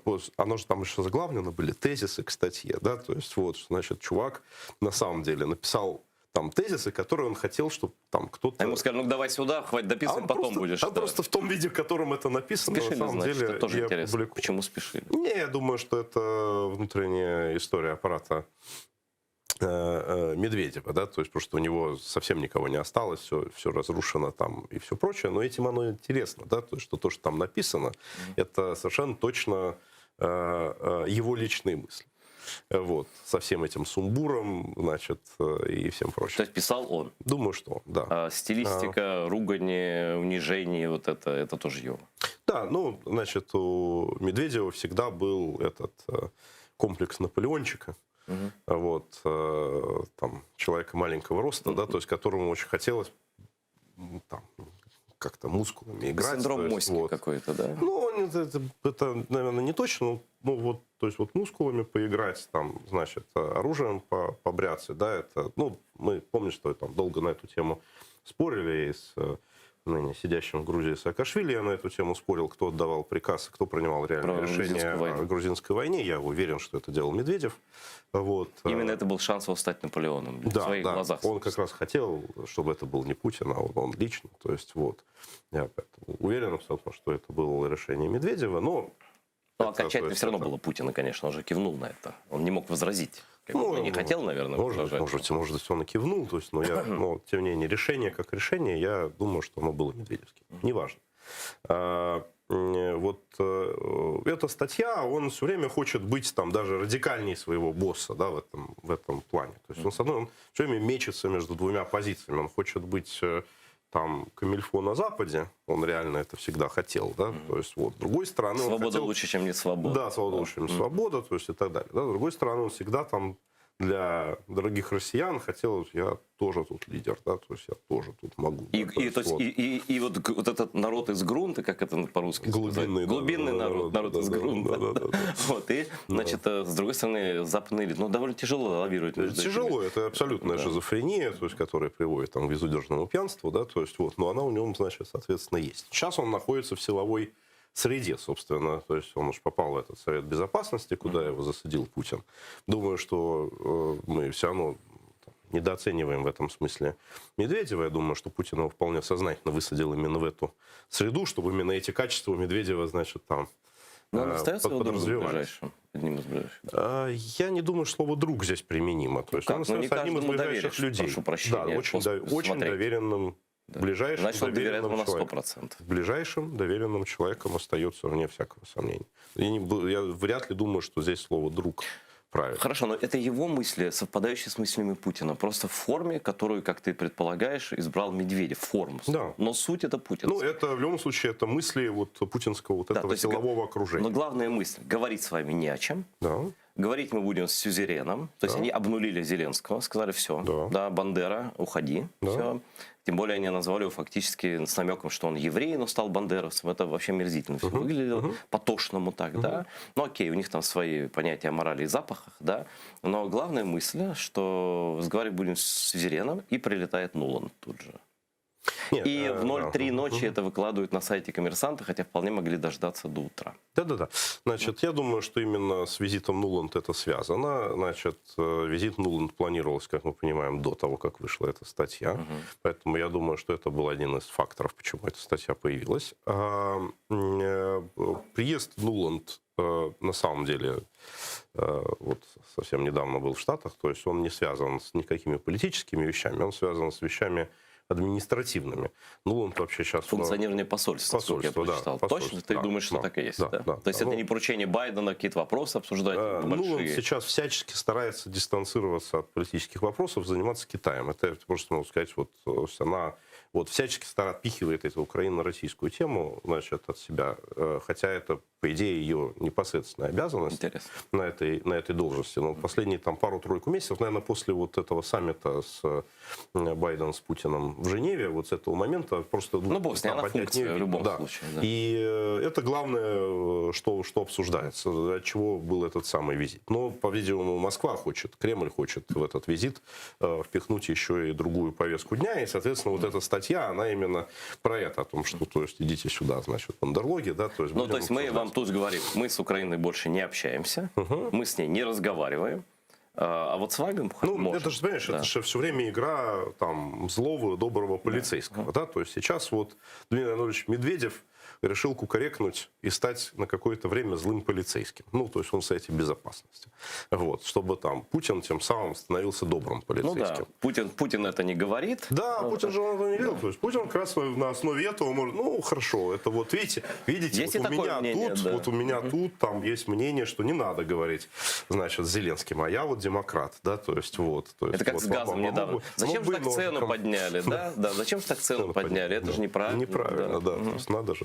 Вот. Поэтому Путин будет играть здесь роль доброго полицейского. И это то, зачем Кремлю эта статья была выгодна, хотя я уверен, опять-таки, что это инициатива самого Медведева. Он слышит вокруг то, что происходит и так далее. То, что нам, я считаю, из этой статьи надо это важнее. получить, да, потому что ну, все же эти тезисы о том, что надо говорить с сюзереном и так далее, они не новые, да, то есть они про это повторяют постоянно. Там эта статья вообще с точки зрения по сути, что там написано, как месседжи, там ничего нового нету, да? Согласен. Вот, она по форме просто такая. Да, она интересна тем, что это прямая речь, да, то есть прямой поток, значит, это как подслушанный разговор вот в путинской бане какой-то, да, что мы там говорим. Да. Вот то, что я считаю, нам из этой статьи нужно воспользоваться, да, это то, что они нам впрямую говорят, что мы с Украиной договариваемся с украинскими начальниками, а они за базар не отвечают. Вот это является, на мой взгляд, центральной темой, которая... Стоит обсудить внутри страны. Да. Потому что это большая проблема, действительно, это большая проблема украинского государства, которую я слышу не только, что называется, из Кремля. Я это слышу из Запада тоже. То есть, ты хотел, чтобы наши какие-то обещания давали и выполняли, что ли, Путину? Нет, я хочу, либо не давайте, либо выполняйте. Меня второй пункт не устраивает. Нет, потому что если ты хочешь о чем-то договориться, то есть... Ну, ты понимаешь, русские требования, они же не требуют там подарить нам, вот я не знаю, там сало привезите нам в подарок, да, они же требуют формулу Штайнмайера, они требуют воду в Крым, у них совершенно, они требуют сдаться. Все. Ну, во-первых, мы не знаем, что они реально требуют. Ну, мы можем предполагать даже по этому письму. Ну, это еще раз, есть публичная позиция, а есть реальная политика. Я не думаю, что то, что они реально требуют, это называется формула Штайнмайера и все остальное. А у меня сложилось впечатление, у нас сложилось впечатление, по некоторым тоже сведениям, косвенным, что и канал АТР их очень раздражает, и они об этом сообщали прямо во время минских переговоров. Наверное, раздражает. А может быть, кто-то и пообещал. Наверное, раздражает. Но не это же является магистральной темой. Есть колода, есть колода в карт, да, то есть в этой колоде карт есть много разных... Смотри, но крымская тема в этой колоде, вот я хочу на Крыме сориентировать, сконцентрировать внимание. Очень раздраженная речь. Он называет крымских татар просто татарами, не называя, вы знаешь, как вот он, знаете, когда они что-то боятся, условно, хотя бы как-то, да, они этого не называют. Вот у них такой закон вот этих султанатов этого, я не знаю, как это называют, да. Значит, он называет крымских татар, называет их татарами и говорит, ублюдочный или дебильная крымская платформа, ублюдочный закон о коренных народах. Ну, это один из законов Украины, но так, если от всего абстрагироваться, да? Что вам так вообще эта вот иголка в этом месте засела? Почему? Объясни. Ну, конечно, засела. Ну, потому что вся война, не объявленная Россией международного сообщества, она же идет не вокруг Донбасса, она идет вокруг Крыма. Она же Крымом начата. И поэтому, конечно, вот ты говоришь, что является главной задачей Кремля. Я считаю, абсолютно уверен, что никакие там не формулы Штайнмайера, никакие... Да, главное, что международное сообщество забыло про Крым. И то, что Украина, наоборот, идет в пику этому процессу, их желаний, да, вызывает вот эту дикую реакцию. Конечно. И законы коренных народов. Почему? Что такого ему там до коренных народов Украины? Это пропаганда. То есть, во-первых, это в России этот закон просто неправильно читается. Они специально его читают неправильно. Да. То есть они хотят его читать неправильно, они его и читают неправильно. Там же русским по белому написано, что народы, не имеющие государственного образования за пределами Украины. Достаточно прочитать первый там, или какой-то там абзац и сказать, ну окей, это не наше дело. Но наше, потому что Крым оккупирован. Речь идет о Крыме. Я, конечно, считаю, что этот закон, зря опять-таки его Верховная Рада приняла в принципе, да, потому что это льет мельницу на российскую пропаганду. Что это зря? Это первый базовый закон, без него невозможно непризнание крымских татар коренным народом, потом нет определений. Невозможно создание той самой автономии, ты можешь делать это по-разному. То есть ты можешь совершенно впрямую... Окей, мы сейчас не про... Ты можешь впрямую принять закон про национальную автономию. Ну, так устроены украинские элиты политические, шаг за шагом. У нас есть свой политический процесс, да, это понятно. И поэтому произошло то, что это произошло. Но и точно так же, как подарком российской пропаганды в свое время была отмена языкового закона Кивалова, значит, также это тоже является А я считаю, что подарок, это подарок, не подарок, конечно, это шанс на будущее крымским татарам. Я не оцениваю это как какой, ну пусть они злятся, мне-то что. Смотри, я же говорю, даже права народа политические. Я говорю с другого угла зрения. Как мы понимаем, этот закон коренных народов внутри Украины имел резонанс ровно 0,1. Вот, поэтому я и сказал. Вот. Значит, где-то это... Поэтому здесь никого, то есть никаких русских здесь это не задело. Да? А тут Путин лично. Там типа все возмущаются. Потому что речь не о русских, а о крымских татарах. Потому что речь не Я про это говорю. То есть, ну, у нас другой угол зрения. Да? Они же говорят там, чтобы российское население возбуждать. И, видите, вот там русских унижают. Вот, ну, это уже поздно. Эта песня уже давно старая. И никто тут не они ловится. Типа подтверждают. Ну, ты зря это. Здесь не ловится, там ловится. Нет, там ловится что угодно. Ну, то есть для них это подтверждение. Поэтому это для их пропагандистской машины это является дополнительным... Ну хорошо, бог с ним. Мы не зрители их пропагандистской машины. Я тебе хочу сказать, так вот что будет, какая истерика будет там, если вот мы... Тут видим истерику на счет рамочного закона, где даже не указано ничего фактически, кроме базовых дефиниций. Если Украина примет закон о коренном народе Украины, крымских татарах, и месте его расселения природного, это Крым, да, и затем изменит главу 10, раздел 10 Конституции, где напишет, что Крым — это крымско-татарская национальная территориальная автономия в составе Украины. Вот у нас в минута, вот какую можно реакцию предположить от этих вот людей? Ну, ничего другого, кроме того, что есть сейчас, не произойдет. Потому что им на самом деле абсолютно плевать о том, что происходит. Если бы было плевать, не было бы реакции ни Путина, ни Медведева. Да нет. Ну, то есть то, что происходит внутри украинского правового поля, это только пища для Скобеевой, Подожди, но это же речь Киселева. идет о Крыме. Они же считают Крым своим. Вот в чем разница. Вопрос, что позиция Украины в данной ситуации им фиолетовая. Важно, что про эту тему думает международное сообщество. Украина же это международное сообщество подает эти законы, не просто так. Как Украина принимает законы для украинцев, которыми являются крымские татары. А для международного сообщества это международное сообщество. Вот Крымская платформа — это для международного сообщества. То, что туда приехало до хрена народу, представители разных стран, пожалуйста. вот это вот для Кремля, это действительно проблема. То есть и они, именно поэтому у Медведева именно Крымская платформа прозвучало в этом, а не что-либо другое. Им важно, чтобы международное сообщество сказало, давайте к этому относиться как вот к оккупации стран Балтии. Ну, то есть, да, чтобы мир молчал, и Украина тоже де-факто молчала и ничего не делала. Но и Крым и Украина что-то делают, это вызывает, конечно, сильное раздражение. Как всегда, можно долго с тобой спорить, но, к сожалению, время подошло к концу. Спасибо, что пришел. Спасибо. И кое-что пояснил именно по этому странному демаршу одного из лидеров так называемого рейха. Но я предлагаю вам не переключаться и смотреть АТР дальше. Я прощаюсь с вами всего лишь на несколько дней. До новых встреч.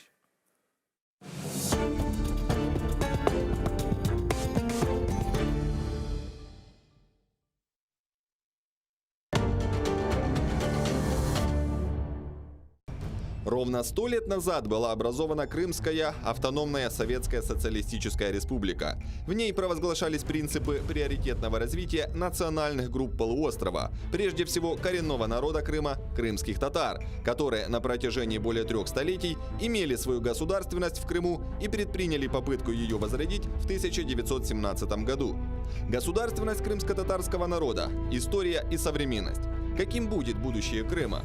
Готово ли сегодняшнее политическое руководство Украины вносить изменения в 10-й раздел Конституции Украины об образовании крымско-татарской национально-территориальной автономии?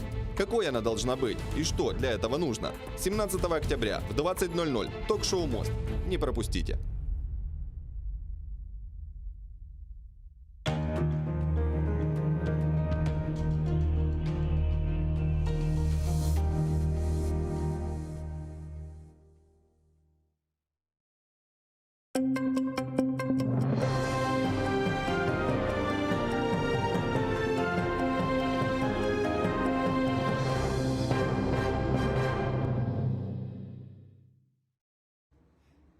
Ешгалжилер Қырым татарларына дүния бақшылары үшін махкүм етіп, халқынан аданы лекелемеге істей. Бұны Меджлис рейсінің бірінші муавина Нариман Жилял газ борусында диверсия япылмасында ұйырма қабаатыны изатлар екен өз мектубында яза. Шымдырухи хасталар хастаханесінде тұтылған мабусынан мектубыны адвокат Николай Полозов айдынлатты. Когда читаешь строки обвинения, сочиненные каким-то сотрудником ФСБ, то хочется одновременно смеяться и злиться. Смеяться над той скудной фантазией, избитыми формулировками, которыми авторы моего ареста прикрывают свои незаконные действия, целью которых, несомненно, является стремление опорочить имя одного из лидеров национального движения крымских татар в Крыму и тем самым обвинить само это движение, всегда исповедавшее ненасильственные методы борьбы за права крымских татар, в нарушении собственных принципов. Попытаться убедить мировое сообщество, всегда поддерживающего стремление коренного народа Крыма жить мирно и развиваться на родной земле, что сотни активистов, членов органов национального самоуправления, крымских татар готовы к насильственным действиям. Попытка, как по мне, заранее обреченная на провал. Злиться на ту гнусную ложь, какое-то средневековое мракобесие, в котором меня обвиняют, сочиняя несуществующие в моей голове умыслы, лживые показания скрытых свидетелей. Злиться на неспособность твоих оппонентов хоть в какой-то мере честно противостоять твоим убеждениям. Убеждениям, которые и я, и другие не скрывали, выступая против действий России в Крыму, выступая в защиту территориальной целостности Украины, в защиту прав человека и против репрессий. Ведь вся наша вина состоит в том, что мы имеем смелость иметь убеждения и делиться ими открыто и публично. Нариман Жилял тыш дуниядан ичбір мәлімат алып оламай. Изоляторда тұтылған бір ай деваманда, бір қач килоға азған. Бұны адвокат Ахмеджеттен психиатрия хастаханесінде Жилялнен көрішкен сон хабер етті. Анда оңа низбетен психиатрия экспертизасы кечірілі. О анда ерлештірілген сон оны екімлер келі баққан, ама ичбір шей айтмаған. Что касается самой экспертизы, то Нариман рассказал, что за прошедшее время с ним дважды общались эксперты. Попросили рассказать о себе, о своей жизни, об отношении к уголовному делу. Сообщили, что он пробудет на экспертизе максимальный срок – 28 дней. То есть, по всей видимости, на суд по продлению меры пресечения он так и не попадет. Никаких новостей из внешнего мира он не получает. Корреспонденция в больницу не поступает в принципе. Все письма пока складируются у цензора в СИЗО. Несмотря на все эти сложности, Нариман Жилялов продолжает оставаться в хорошем расположении духа, не унывает, не опускает руки и готов бороться за свободу и справедливость.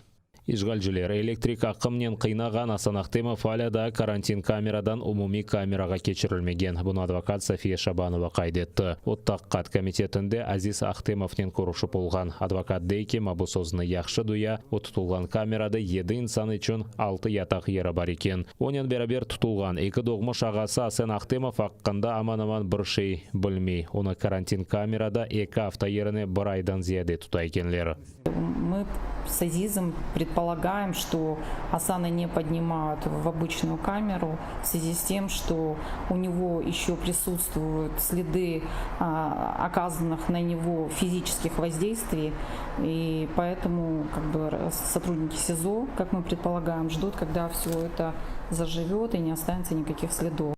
Нариман Жилял, аға қардаш Асанви Азиз Ахтемовларны ишгалжилер сентябрьнан 3-4 күнлері тұтты. Оларны ичбір эсассыз Анғара койынды арби бөлікні газнен темин еткен бұруда диверсия япқанларында қабатлады. Башта Нариман Жилялны диверсия япмасында қыздыштырғананда қабатладылар, сонра есе бір тақым оларақ диверсия япмасы ве патлайжа алетлер сақламасында қабатладылар. Меджлисте бұл уйдырма даваны Киевде августан 23-шінде кечірілген Қырым платформасы саммиты үшін интиқам дейлер. Боле шекілде ишгалжилер Қырым-татар халқынан темсілжі органны террористик оларақ танып, Қырым-татар халқына қаршы да жидди репрессиялар кечіре біле.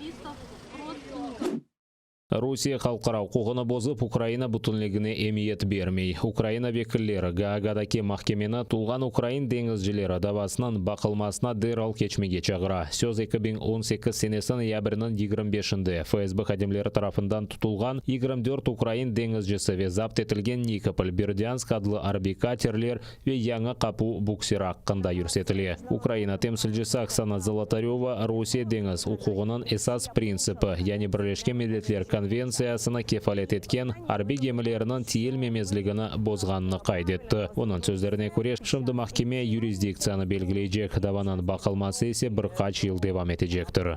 Ми покажемо, що те, що відбулося з нашими моряками, це не військова діяльність. Те, що вони сиділи за ґратами протягом 9 місяців, це ніяк не може вважатись військовою діяльністю. Ми покажемо, що кораблі були захоплені поза 12-мільною зоною.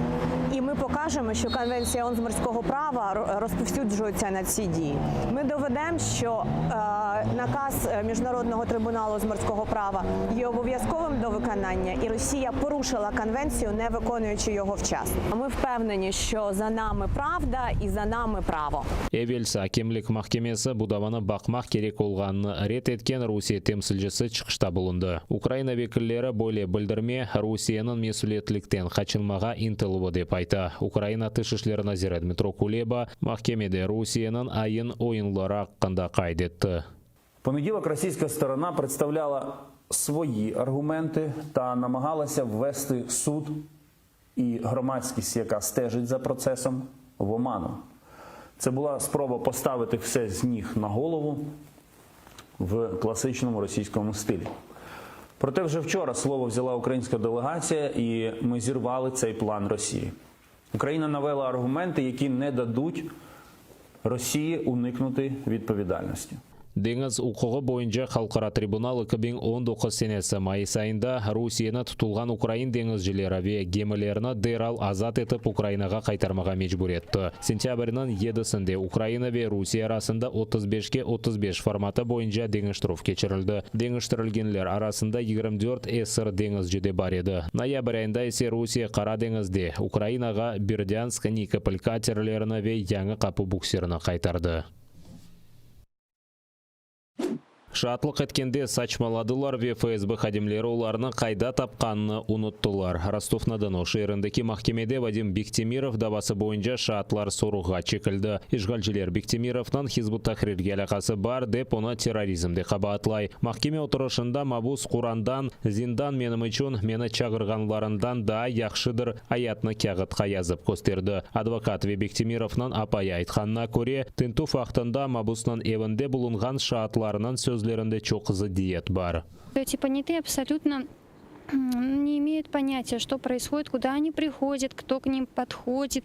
Например, на вопрос, с черного пакета был изъят документ, понятого спрашивают. Он говорит, что какая-то бумажка. А что это за бумажка, они, к сожалению, не знают. Не документ, просто бумажка. Где вы, как вас пригласили? Я гулял по бульвару Франко со своей девушкой. К нам подошли, пригласили. Кто пригласил? Опять же, мы не знаем, кто это такие. Один даже сказал, что вообще не знает, в какое здание он зашел. То ли это полиция, милиция, то ли неизвестно вообще, то ли на улице это все происходило. Один понятой, который участвовал у нас при обыске дома на Бородинском районе Бородина, в 3 часа ночи стоял, курил с другом, к нему якобы подошли, предложили поучаствовать в мероприятии. Вот. На вопрос адвоката, вы в каком состоянии были, в трезвом или нет, он сказал, конечно же, в трезвом. Но где логика? В 3 часа ночи подходит ФСБ к гулящему по Бородинскому району человеку и предлагает принять участие. На вопросы, что вы запомнили, кто был в доме, конечно же, он не сказал о том, что там была беременная супруга, она 9 месяце беременна, о том, что там были множество детей, о том, что там были мои родители. Естественно, он этого не упомянул. Как говорил, я забыл, я ничего не помню. Но мы не верим в эти абсурдные обвинения, которые выдвигают в сторону моего супруга. Мы будем также мирно бороться за освобождение всех наших братьев, иншаллах. Ишгалчилер шарқы жебеде артиллерия системаларына қолланған. Украин арбилері арасында инсан ғайыплары жоқ. Бұны бірлешкен құбетлер операциясының штабында білдірділер. Душман Маринка ве Красногоровка шehirlerini қоршалаған Украин аскерлері позицияларыны ағыр майынларынан ұжым еткен. Зайцева, Причепиловка, Новозвановка ве Крымская қасабалары жеварында чешет граната ве құршыната жетіртібатлары ве башқа селянин атеш açылған. Украина майжелері душманларға қаршылық көстерген. Спочатку поточної доби 13 жовтня зафіксовано одне порушення режиму припинення вогню. Поблизу Шумів ворог вів вогонь зі стрілецької зброї. Втрат серед військовослужбовців об'єднаних сил немає. На збройні провокації противника наші захисники відкривали вогонь у відповідь, не застосовуючи заборонене мінськими домовленостями озброєння. Завдяки зусиллям наших воїнів рубежі підрозділів залишилися незмінними. 16.309 yangi koronavirus hastası Ukraina qit'asында belgilendi. 5.000 kishi xastaxonaga tushgan. 471 kishi xastalik og'irlashmasi natijasida vafot etgan. Xerson viloyati karantinning qirmizi zonasına uğradı. Oktyabrning 15-dan jamoat ashxonalari, restoran va qahvaxonalar çalışmayacak. Ticaret ve eğlence merkezleri, bazarlar, aşağıt satılmagan dükanlar, sport salonlari kapatılacak. Kutlevi jamoat tedbirlari kechirilmesi yasaqdir. Tek resmi sport yarışlari kechirilibili. Xodimlarning 100%da yeşil sertifikatlar ya da hastalanıp tüzelgeni haqqında vesika olsa bu sınırlanuvlar çalışmayacak.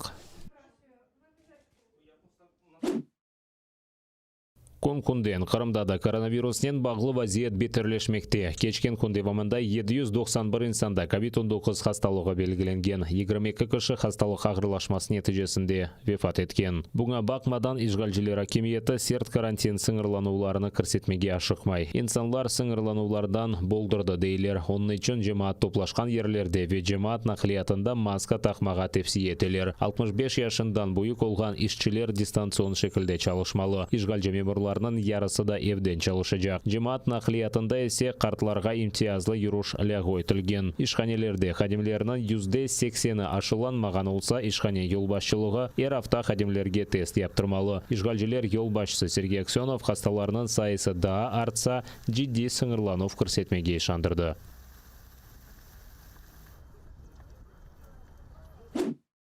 Атлантик океанынан sıcak yalısına yollandı. Qrimның sabık işgalciler prokurori Natalya Poklonskaya Afrika yanındaki adalı Cabo Verde Cumhuriyetinde Rusiya elçisi olarak tayinlendi. O tayinlenmesi hakkında fermanını Rusiya prezidenti Vladimir Putin imzalagan. Poklonskaya o'zi qayd etganine ko'ra 2 yıl davomida Rusiya Tashqi ishlar nazirligining diplomatik akademiyasında o'qigan. Bu tayinlenuv itibarlı, mesuliyetli ve çok beklenilgan deb adlandırdı. Natalya Poklonskaya Qrim işgalinden son işgalcilerge xizmet eti başladı. Ukrainada ona karşı bir sıra jinoiy da'volar başlatılgan. Bu sırada devlet hainligi ve meclis yasak etilmesine alakası olgani için o Ukrainada qidiruvga aylanetilgan. Afrikada bile saqlanıp olmaz. Ukraina Poklonskaya tutulması boyunca işler alıp bara. Bunu Ukraina Tashqi ishlar nazirligining spikeri Oleg Nikolenko aytdi. O qayd etganine ko'ra Ukrainaning Tashqi ishlar nazirligi Cabo Verde hukumati o'g'inde Poklonskayaning jinoiy harakatlari haqqında meseleni ko'targan. Колишній прокурор російської окупаційної адміністрації в Криму розшукується за державну зраду проти нашої держави. Вона знаходиться під санкціями України, ЄС, США, Канади та Японії. Сховатися не вийде навіть у Африці. Su o'simliklarinin urtilgan olsa da evvelsi kabi afatli ve azamatlidir. Bu harbiy gemi 106 yil evvel Turkiyadagi Çanakkale bo'g'azida batgan edi. O vaqt munda mashhur Çanakkale harbiy operatsiyasida ishtirok etgan dachoq gemilar batdi. Şimdi jang harakatlari kechirilgan yerda Galeopoti tarixiy suvosti parki ochilgan. Dayver ve fotograf Savas birinchi o'laroq bu tarixiy yerlarga sayohatga chiqdi. Все це пов'язано з моїм дідусем. У нього була скалічена рука, його поранили в бою і руку обпекло. У дитинстві я завжди боявся на неї дивитися, але коли я приїхав сюди, занурився на дно, і ржавий метал нагадав мені про діда, і здається, ніби я знову тримаю його за руку. Çanakkale harbiy operatsiyasi birinchi janjinqining ilk yillari kechirilgan edi. Antanta memlekatlari Osmanlı devletini jangdan chiqarmoq ve Rusiyaga dengiz yo'lini ochmoq uchun Istanbulni zabt etmege istedi. Çanakkale bo'g'azida kutleviy urush boshlandi. Suvosti parkida 14 gemini ko'rmak mumkin. Ba'zi gemilar bir qancha metr teranlikda, diğerlari esa 80 metr teranlikka batgan. Ekskursiya Majestic adli Britaniya zirhli gemisidan boshlana. Bu 120 metrlik gemi 24 metr teranlikda bo'luna. Shu gemi ve boshqa sergilangan shaylar pek yaxshi saqlanib qoldi. Я пірнав майже на всіх ділянках і дуже схвильований. Побачивши затонулі кораблі, я немов пережив момент їх загибелі і відчув тяготи війни. Çanakkale harbiy operatsiyasi 1915 senesi fevralning 19'undan başlab 1916 senesi yanvarning 9'una kadar devam etgan edi. Bu operatsiya uğursuzluqqa uğradı. Bundan son ittifaqdosh ordular Türkiye'den chiqmaga mecbur oldu.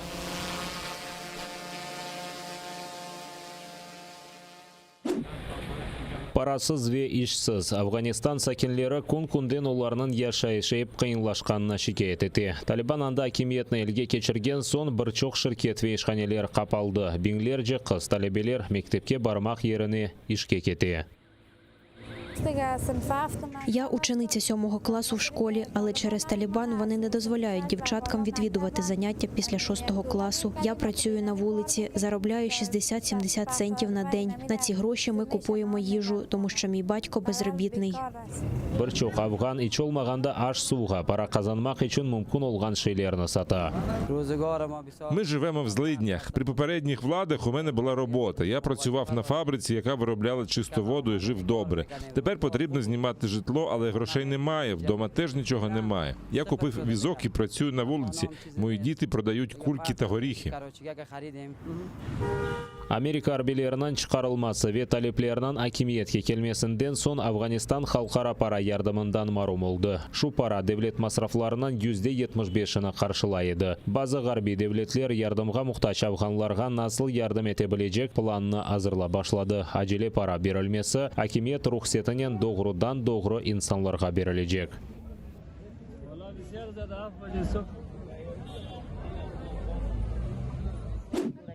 Базы күнлері Мадагаскар сакины Али тек татлы сувиче. Кімерде біраз пырыныч тапа біле. Ама сық-сық еркек өзі ич бірше яшамай. Чүнки аш апайы ве 6 баласына зорнен ете. Вранці просто п'ємо воду з цукром, на обід сушена кукурудза. Вечорами іноді взагалі не їмо. Якщо можемо трохи заробити, то купуємо рис. Адада 4-нче ай пек күчле құрғақлықтар. Шымды миллионға яқын ерлі сакинлер гуманитар ярдымға мұқтач. У минулі роки були дощі, багато дощів. Я вирощував батат і багато заробляв на його продажі. Я навіть одружився, тому що розбагатів.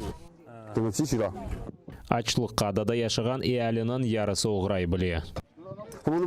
Але вже 3 роки ситуація інша. Дощів немає, полів через посуху немає. Буває по кілька днів, нічого не їм.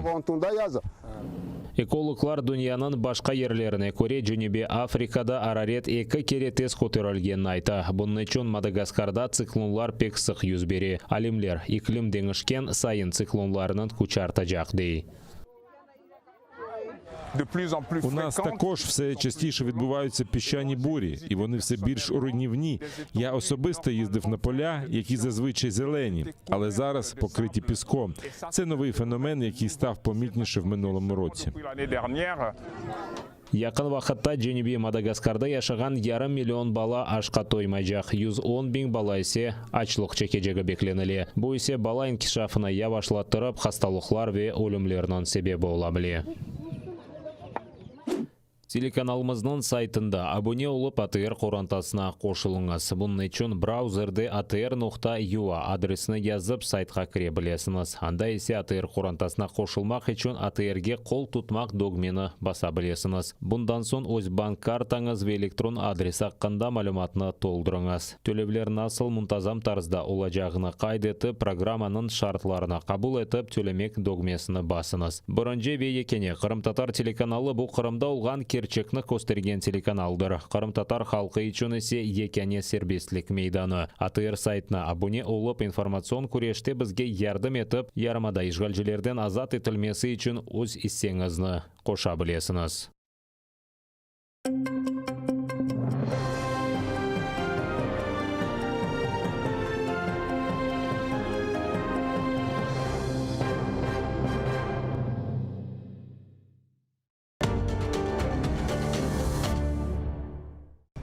Ровно 100 лет назад была образована Крымская автономная Советская Социалистическая Республика. В ней провозглашались принципы приоритетного развития национальных групп полуострова, прежде всего коренного народа Крыма – крымских татар, которые на протяжении более 3 столетий имели свою государственность в Крыму и предприняли попытку ее возродить в 1917 году.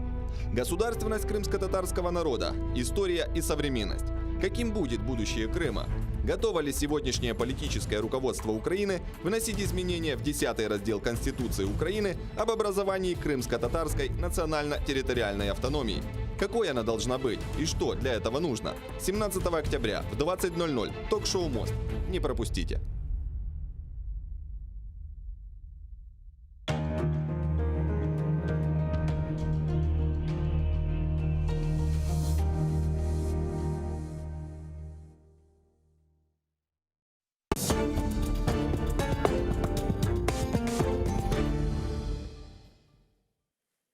Добрый день. Вы смотрите телеканал АТР. В эфире Прайм Мацарский и я, Юрий Мацарский. Рассказываю вам обо всем самом важном, интересном или просто любопытном из того, что произошло за последние несколько дней в мире. И с самого начала хочу перенестись в Данию, в Копенгаген. Почему? Потому что там на прошлой неделе после каникул, после традиционных летних каникул, возобновил работу парламент. А парламент по традиции начинает свою работу с посещения здания, в котором он заседает, королевой и членами королевской семьи.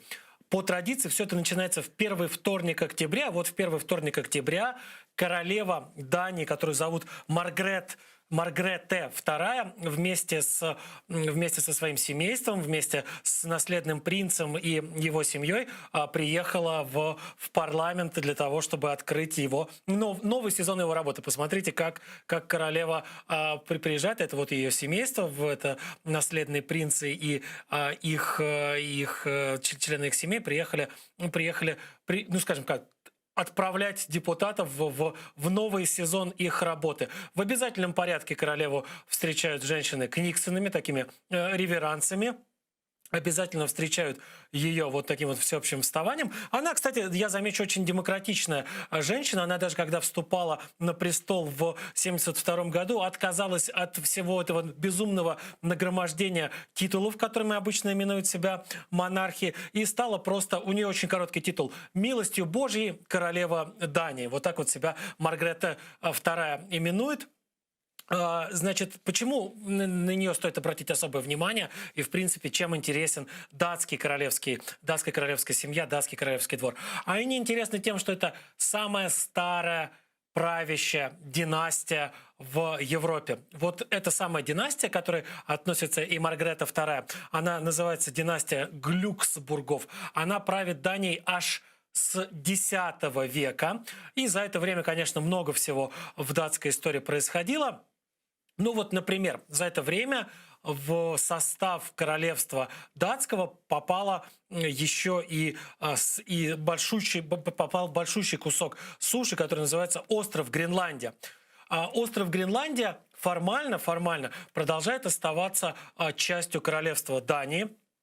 И, собственно говоря, именно поэтому на Гренландию тоже распространяется власть формальная, но все же власть королевы Маргреты II. Вот и Маргрета II после того, как, значит, отправила в новый сезон работать депутатов, отправилась к берегам Гренландии сама наблюдать за китами. Вот, смотрите, вот она отправилась вместе с какими-то моряками, вместе с какими-то, возможно, специалистами по морской фауне, отправилась к берегам Гренландии смотреть за тем, как там, значит, плавают киты, за тем вообще, что происходит у берегов этого острова. Замечу, кстати, что вот я уже говорил о том, что широкая автономия есть у Гренландии, и в принципе, и правительство Гренландии, и парламент Гренландии Дании много раз говорили о том, что если гренландцы захотят стать полностью независимыми, если вот они в какой-то момент решат, нам надоело быть частью датского королевства, хотим в принципе стать независимым государством, то им особых не будут чинить препятствий. Проведут голосование, проведут референдум, и тогда можно будет отпускать гренландцев в свободное плавание. Но гренландцы сами пока не стремятся к этому. Их все устраивает, у них есть широкая автономия, к ним никто, собственно, особо не лезет. Но вот такое вот формальное подчинение Гренландии открывает им путь в Европу, дает им возможность каким-то образом выстраивать экономические и политические связи со странами, лежащими где-то там на континенте. При этом большинство населения Гренландии – это инуиты, это потомки коренного населения Канады и отчасти, возможно, Аляски. И если вдруг когда-нибудь они перестанут быть подданными Маргреты II и станут независимыми, станут жителями независимого государства, то тогда это будет первое в мире инуитское государство, первое в мире государство, большинство населения которого будут инуитами, или как их еще называют, эскимосами. Любопытно, кстати, что вот площадь Дании, площадь, собственно говоря, материкового государства и тех островов, которые принадлежат к этому материковому государству, всего чуть больше 43 тысяч квадратных километров, а вот площадь Гренландии, которая вот формально подчиняется вот этому маленькому образованию континентальному, больше 2 миллионов 166 тысяч квадратных километров. То есть гораздо больше Гренландия, она больше своей вот этой вот маленькой континентальной метрополии. Но, тем не менее, видите, как интересно у них складываются друг с другом отношения. И интересно, что вот королева Маргрета II, она тоже, в принципе-то, она тоже говорит, если вдруг захотят когда-нибудь стать инуиты независимыми, мы им препятствий чинить не будем, мы им страшно благодарны за то, что мы с ними взаимодействуем, мы им страшно благодарны за то, что они продолжают быть гражданами, подданными датской короны, но не будем им мешать, если они вдруг когда-нибудь передумают быть такими вот подданными. Что ж, разобрались с Маргрет II, посмотрели, как она принимала участие в открытии нового сезона работы парламента, а вот обновленный уже парламент должен в ближайшее время, в ближайшие несколько месяцев начать работу в Республике Ирак. Там в минувшее воскресенье прошли выборы, это были досрочные выборы в иракский парламент. Это 5-е парламентские выборы в Ираке с 2003 года, то есть с того момента, когда началось вторжение международной коалиции во главе с Соединенными Штатами Америки в Ирак. 5-е, вот эти вот выборы стали досрочными.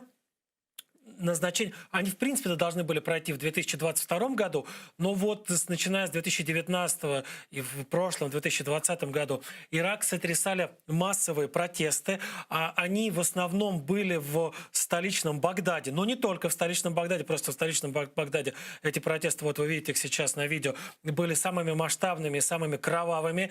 И на площади с говорящим названием Тахрир, потому что в свое время на одноименной площади в Каире, прошу прощения, в Египте были столкновения протестующих и силовиков. И вот на Тахрире в течение тоже многих месяцев, но уже на Багдадском, проходили столкновения силовиков и протестующих. И вот, идя навстречу этим протестующим, которые требовали больше демократизации, которые требовали обновления политической жизни, которые требовали изменения закона, вернее, целого ряда законов, как раз касающихся в том числе или в первую очередь организации выборов, как раз были проведены в соответствии с новым законодательством эти самые